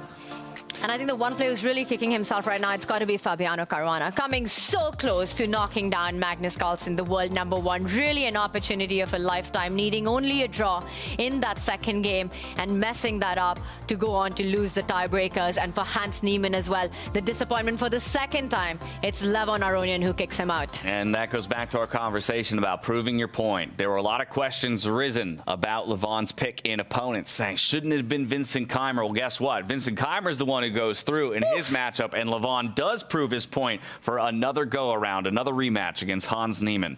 But I'll reflect back on the conversation these two guys were having in their analysis over this position. They understood that with the advantage of having that first victory, playing a more stable approach in this game, knowing that these guys are going to have to take some risks, that's exactly how they did it, and it worked out for them. It worked out to perfection. It was either that or they've been listening to David Howell and they're like, get the Connect 4 in a position and we're getting this through. We're through to the semifinals. I mean, that was a defining feature. Yeah, David Howell's next book coming to bookstores near you. You know what it's called. Connect 4. It writes itself. What can I say? It's just a guaranteed win. But yeah, that's where I think the kind of match play strategy just comes into play. Like you bully your opponent. You say, okay, you have to allow me this Connect 4. You have to allow me space. Otherwise, we'll just trade off all the pieces and it's going to be a draw.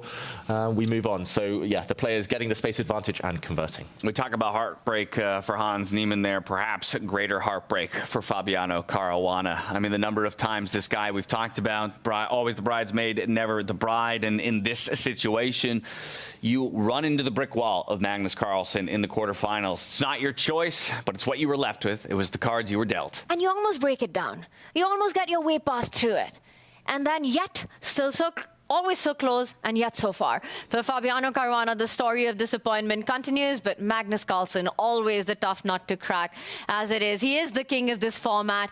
And of course, we've got now Sindarov, Vincent, who are already through. I have to say, despite that, it's been those two who have been super impressive today, James. All right, well, with those results in the books, let's take a look at that tournament bracket. Our semifinals have been decided. It was Javakir Sindarov and Vincent Keimer who awaited their opponents. And Javakir Sindarov is going to have to do it once again against Magnus Carlsen. He got the win over him in the group stage. Will he have the ability to do it in longer time controls and a best of 2? Levon Aronian stepping up against Vincent Keimer in their semifinal. We can flip to the lower bracket, though, because all 8 players are still in play to a degree here in South Africa. Parham Magsudlu, he's going up against Fabiano Caruana. Hans Niemann, he'll be taking on Arjun Erigaisi. All of these guys playing for 5th place down to 7th and 8th place based on their performances in the coming days. A clash of generations, David. This one on both our big matchups at the top of the table there. And I will say one thing: Sindarov versus Magnus is a rematch of the Weissenhaus fight for third place, which Magnus eventually went on to win. Sindarov finishing fourth. So I wonder if this is a bit of a grudge match for Sindarov. How motivated he is. It's going to be the World Cup winner against the world #1. And let's not forget, just yesterday, round #1, Sindarov took down Magnus. What do you think? What are his chances? He's definitely looking forward to this one. Yeah, I mean, if he gets Magnus in the first game, I don't think he's going to let Magnus back in like Fabiano did today. I think Sindarov, he's on a roll. Magnus needs to survive the first game. He's been a slow starter to every day we've had so far. Oof. And yeah, if he can, he's probably the favorite Magnus. But I don't know. It's a big if when it comes to Sindarov. Well, I got a question for you on that front in just a moment. But while I ask that question to David, I'm asking a question to you, the audience at home. Who was your most valuable player of the day? Let us know in chat. And while you guys make your voices heard, I'm going to ask you, considering that Javikir Sindarov, the highest seed coming out of the group stage, he gets to choose which color he starts with. He was the only one who elected black today, and it did work out for him. But do you do the same thing against Magnus Carlsen? Or rather take that white edge that you kind of expect to have because you want to get the first victory and then hold him off in the second game? Why are you hitting me with the tough questions? I'll take white before David decides. I think the same. Sindarov, he made it work today, but I did think it was a bit of a blunder choosing black against Magzudlu. He could have taken white, kicked him while he was down, and made it smooth. He took black. He was actually dead lost after the opening. Yes, it turned around later, but I think he'll have learned from that mistake. So I think he will pick white.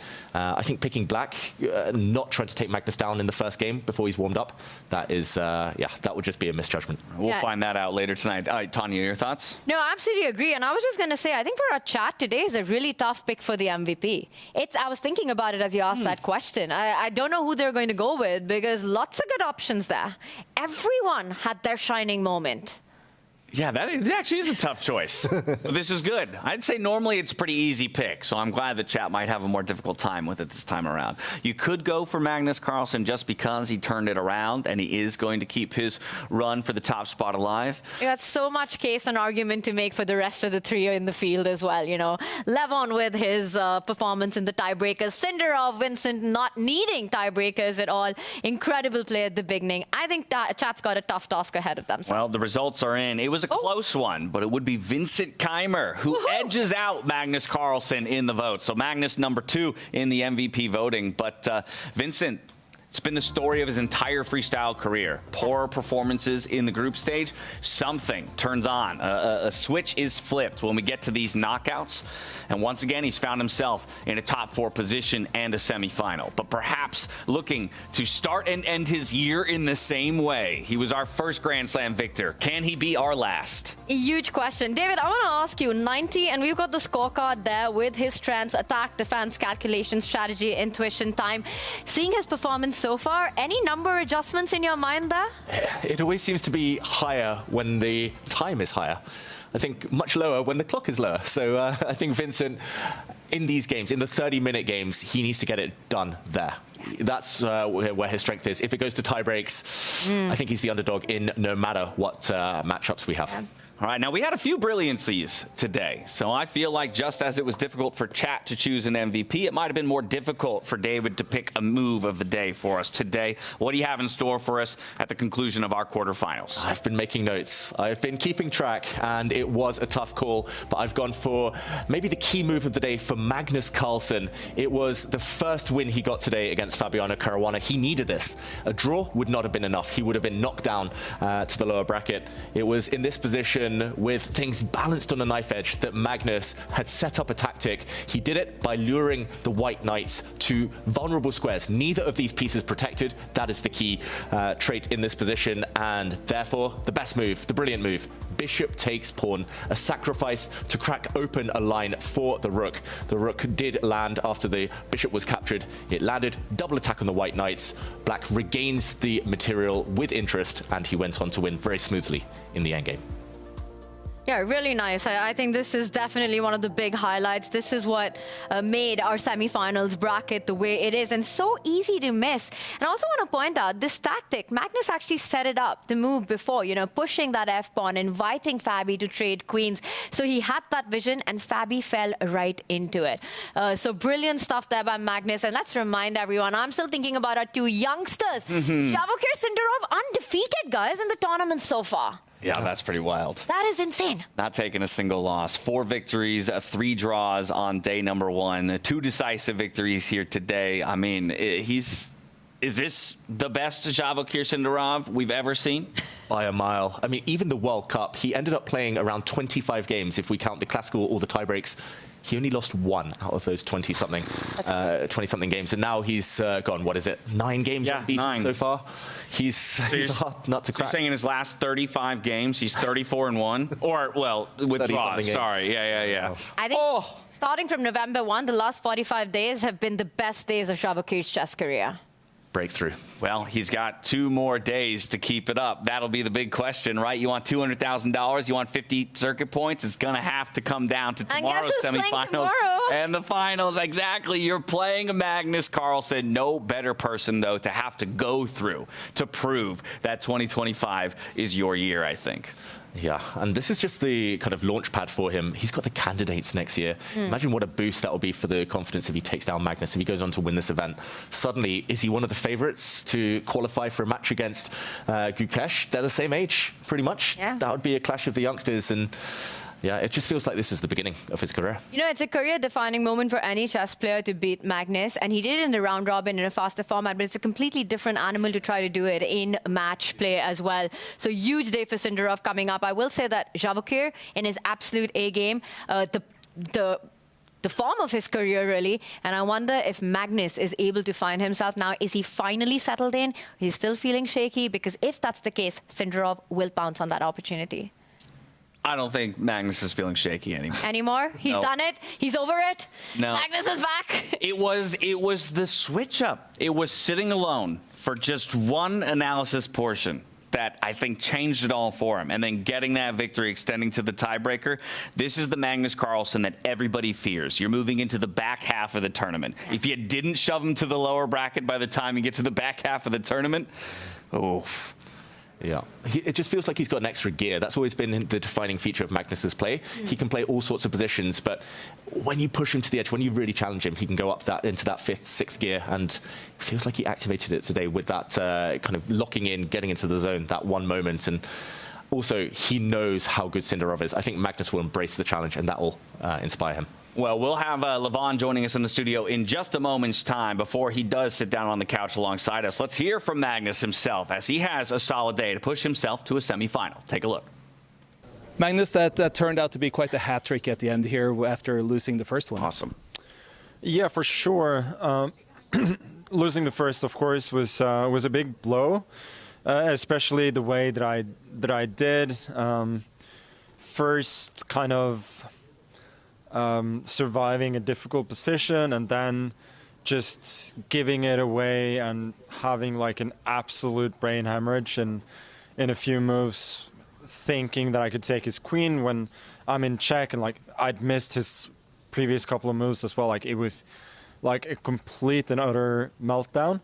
And from there on, I was really pissed that we had to wait for like an hour and a half for the next game, but in retrospect, it was probably not a bad thing. And I was thrilled about the opening in the second game. We managed to get a very complicated position where I felt that I was not considerably worse, which is really all you can hope for with the black pieces.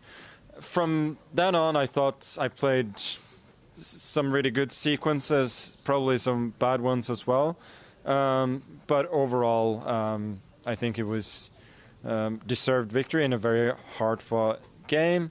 And then it was, I mean, I did feel really good about being there, but it was still quite difficult to adjust to playing quicker chess. I had to tell myself several times, make a move, come on, what are you doing? But then my intuition wasn't really telling me anything, which is because we're playing freestyle. It's more difficult. The pieces are in slightly different squares that I'm used to. But yeah, fortunately, when it came down to a bullet scramble, I was I'm usually a bit better than him there, so I managed to pull it out. And then yeah, second game it got a little bit low on time there as well, but I think I always had a very good position. How do you beat Sindarov tomorrow? Well, I mean, the way it's going, Sindarov is not easy to beat. He won the World Cup. He's looked fairly convincing here, but I've been in these situations before where I've kind of stumbled, and then I'm playing whomever is playing the best chess, and then sometimes I can pull a rabbit out of a hat. But he looks very good right now, so I'll certainly need to play much better than in the first game at least. We're looking forward to the magic tomorrow. Good luck. Thank you.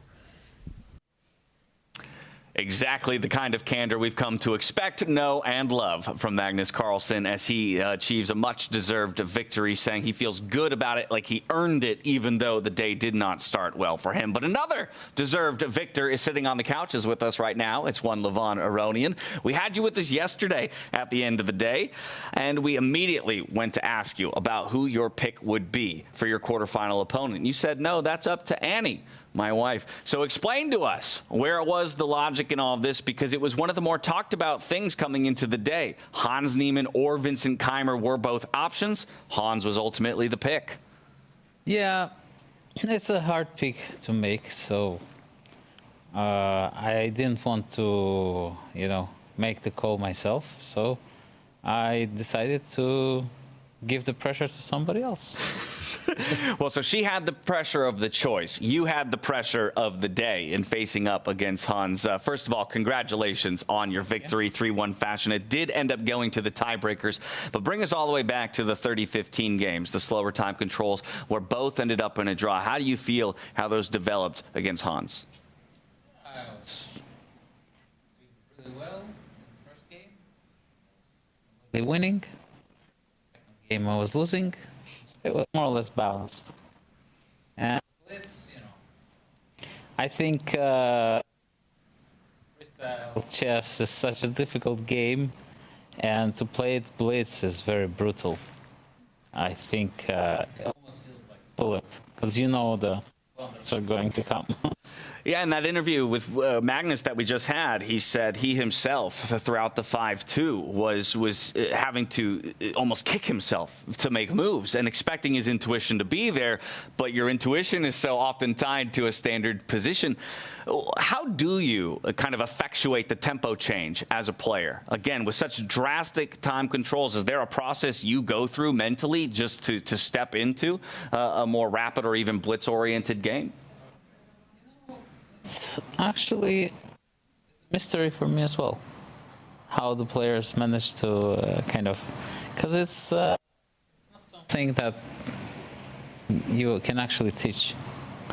It's something natural. You get the urgency, and then somehow you start playing well. I mean, although it shouldn't be the case. Yeah. Yeah, really fascinating and amazing performance today, Levon. I think I want to go back to the picking of the opponents, because that's something that we talk about so much in our studio, and mine is a sort of a two-part question. Your pick of Hans, did it have anything to do with what happened in Vegas? The fact that you did beat him in the finals? And I think my second part is more sort of psychological, because we wonder, is it more of a luxury that you get to pick an opponent, or is it a curse because you have to prove your pick as well? Well, first of all, I mean, the question shouldn't be directed to me. You're right, we're going to have to get Annie. But if it was me who would be picking, I would most likely also pick Hans, because, I think Vincent won in such a manner in Weissenhaus. That I have so much respect towards him that I think,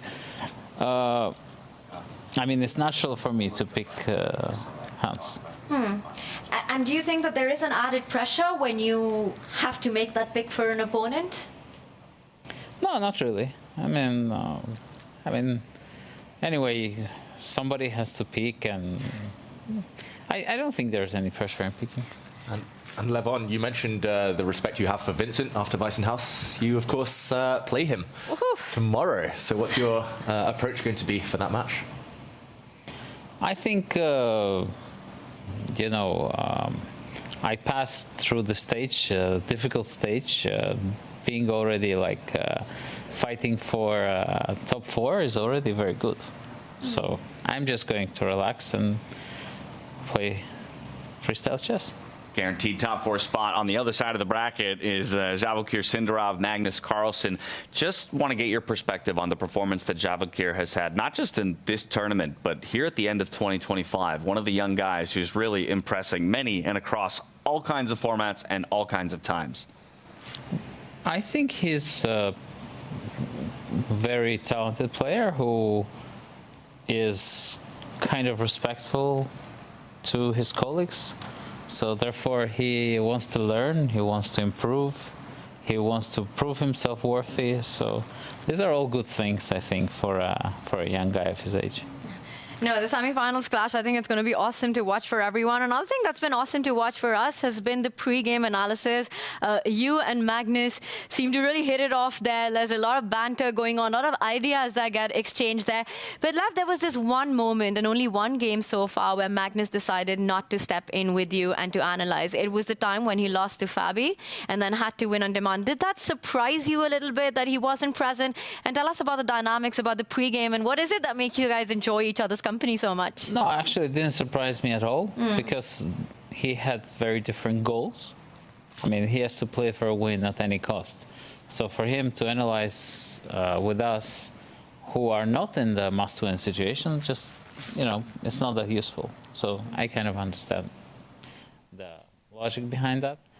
Well, generally analyzing with somebody and somebody who's good in the game is a big advantage, you know, because I mean, this is a game where you don't really have experts so far, and you can get very delusional, as many games showed, including many of mine.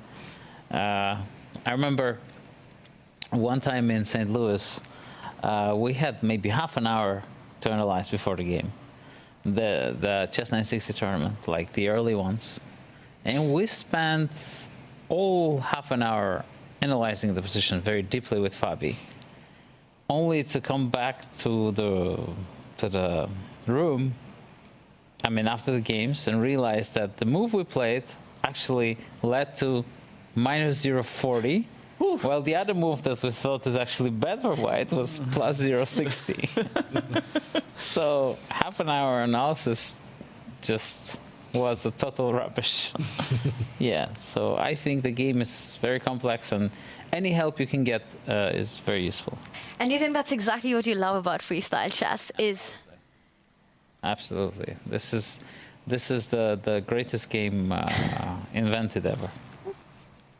Wow, big words. And the greatest game that was invented ever. Levon, if you could highlight one kind of critical moment today that helped you get the job done, any position, any moment in the games, what would you say? His first Blitz game where I was in trouble, when he went d6, I think managing to play c6 and kind of stay, you know, kind of bringing my knight back, this was actually very critical.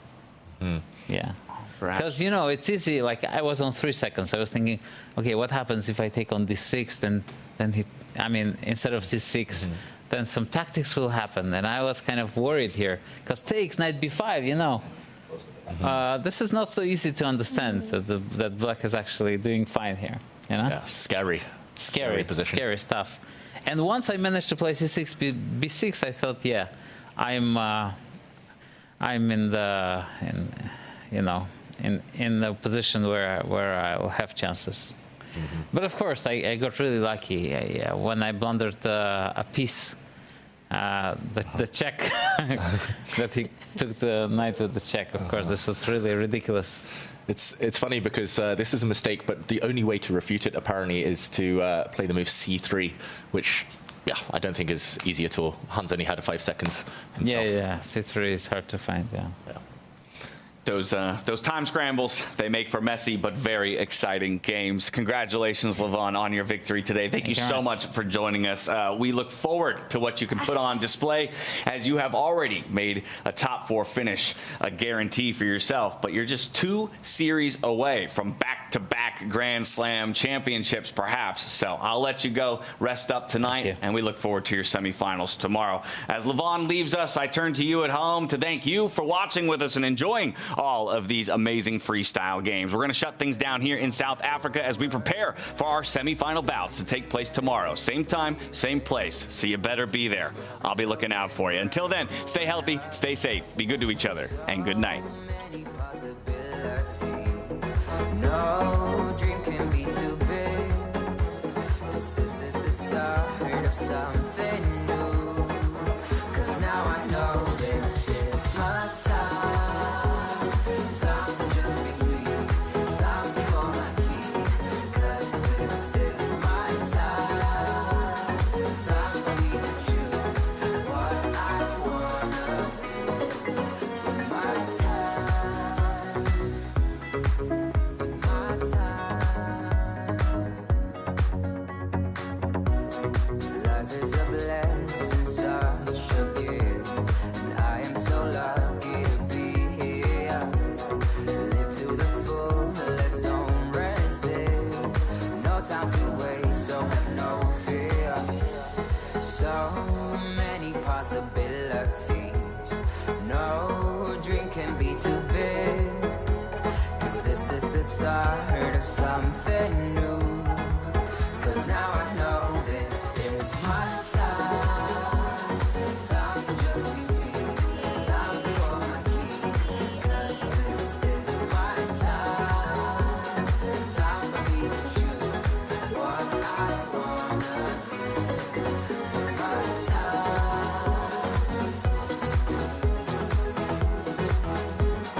'Cause this is my time.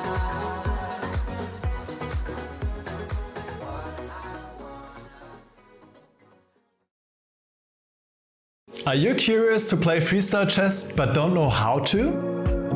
No opening theory, no memorized moves, just pure strategic creativity. But how do you navigate 960 possible starting positions with confidence? That's exactly what I'll teach you in my Freestyle Chess Masterclass.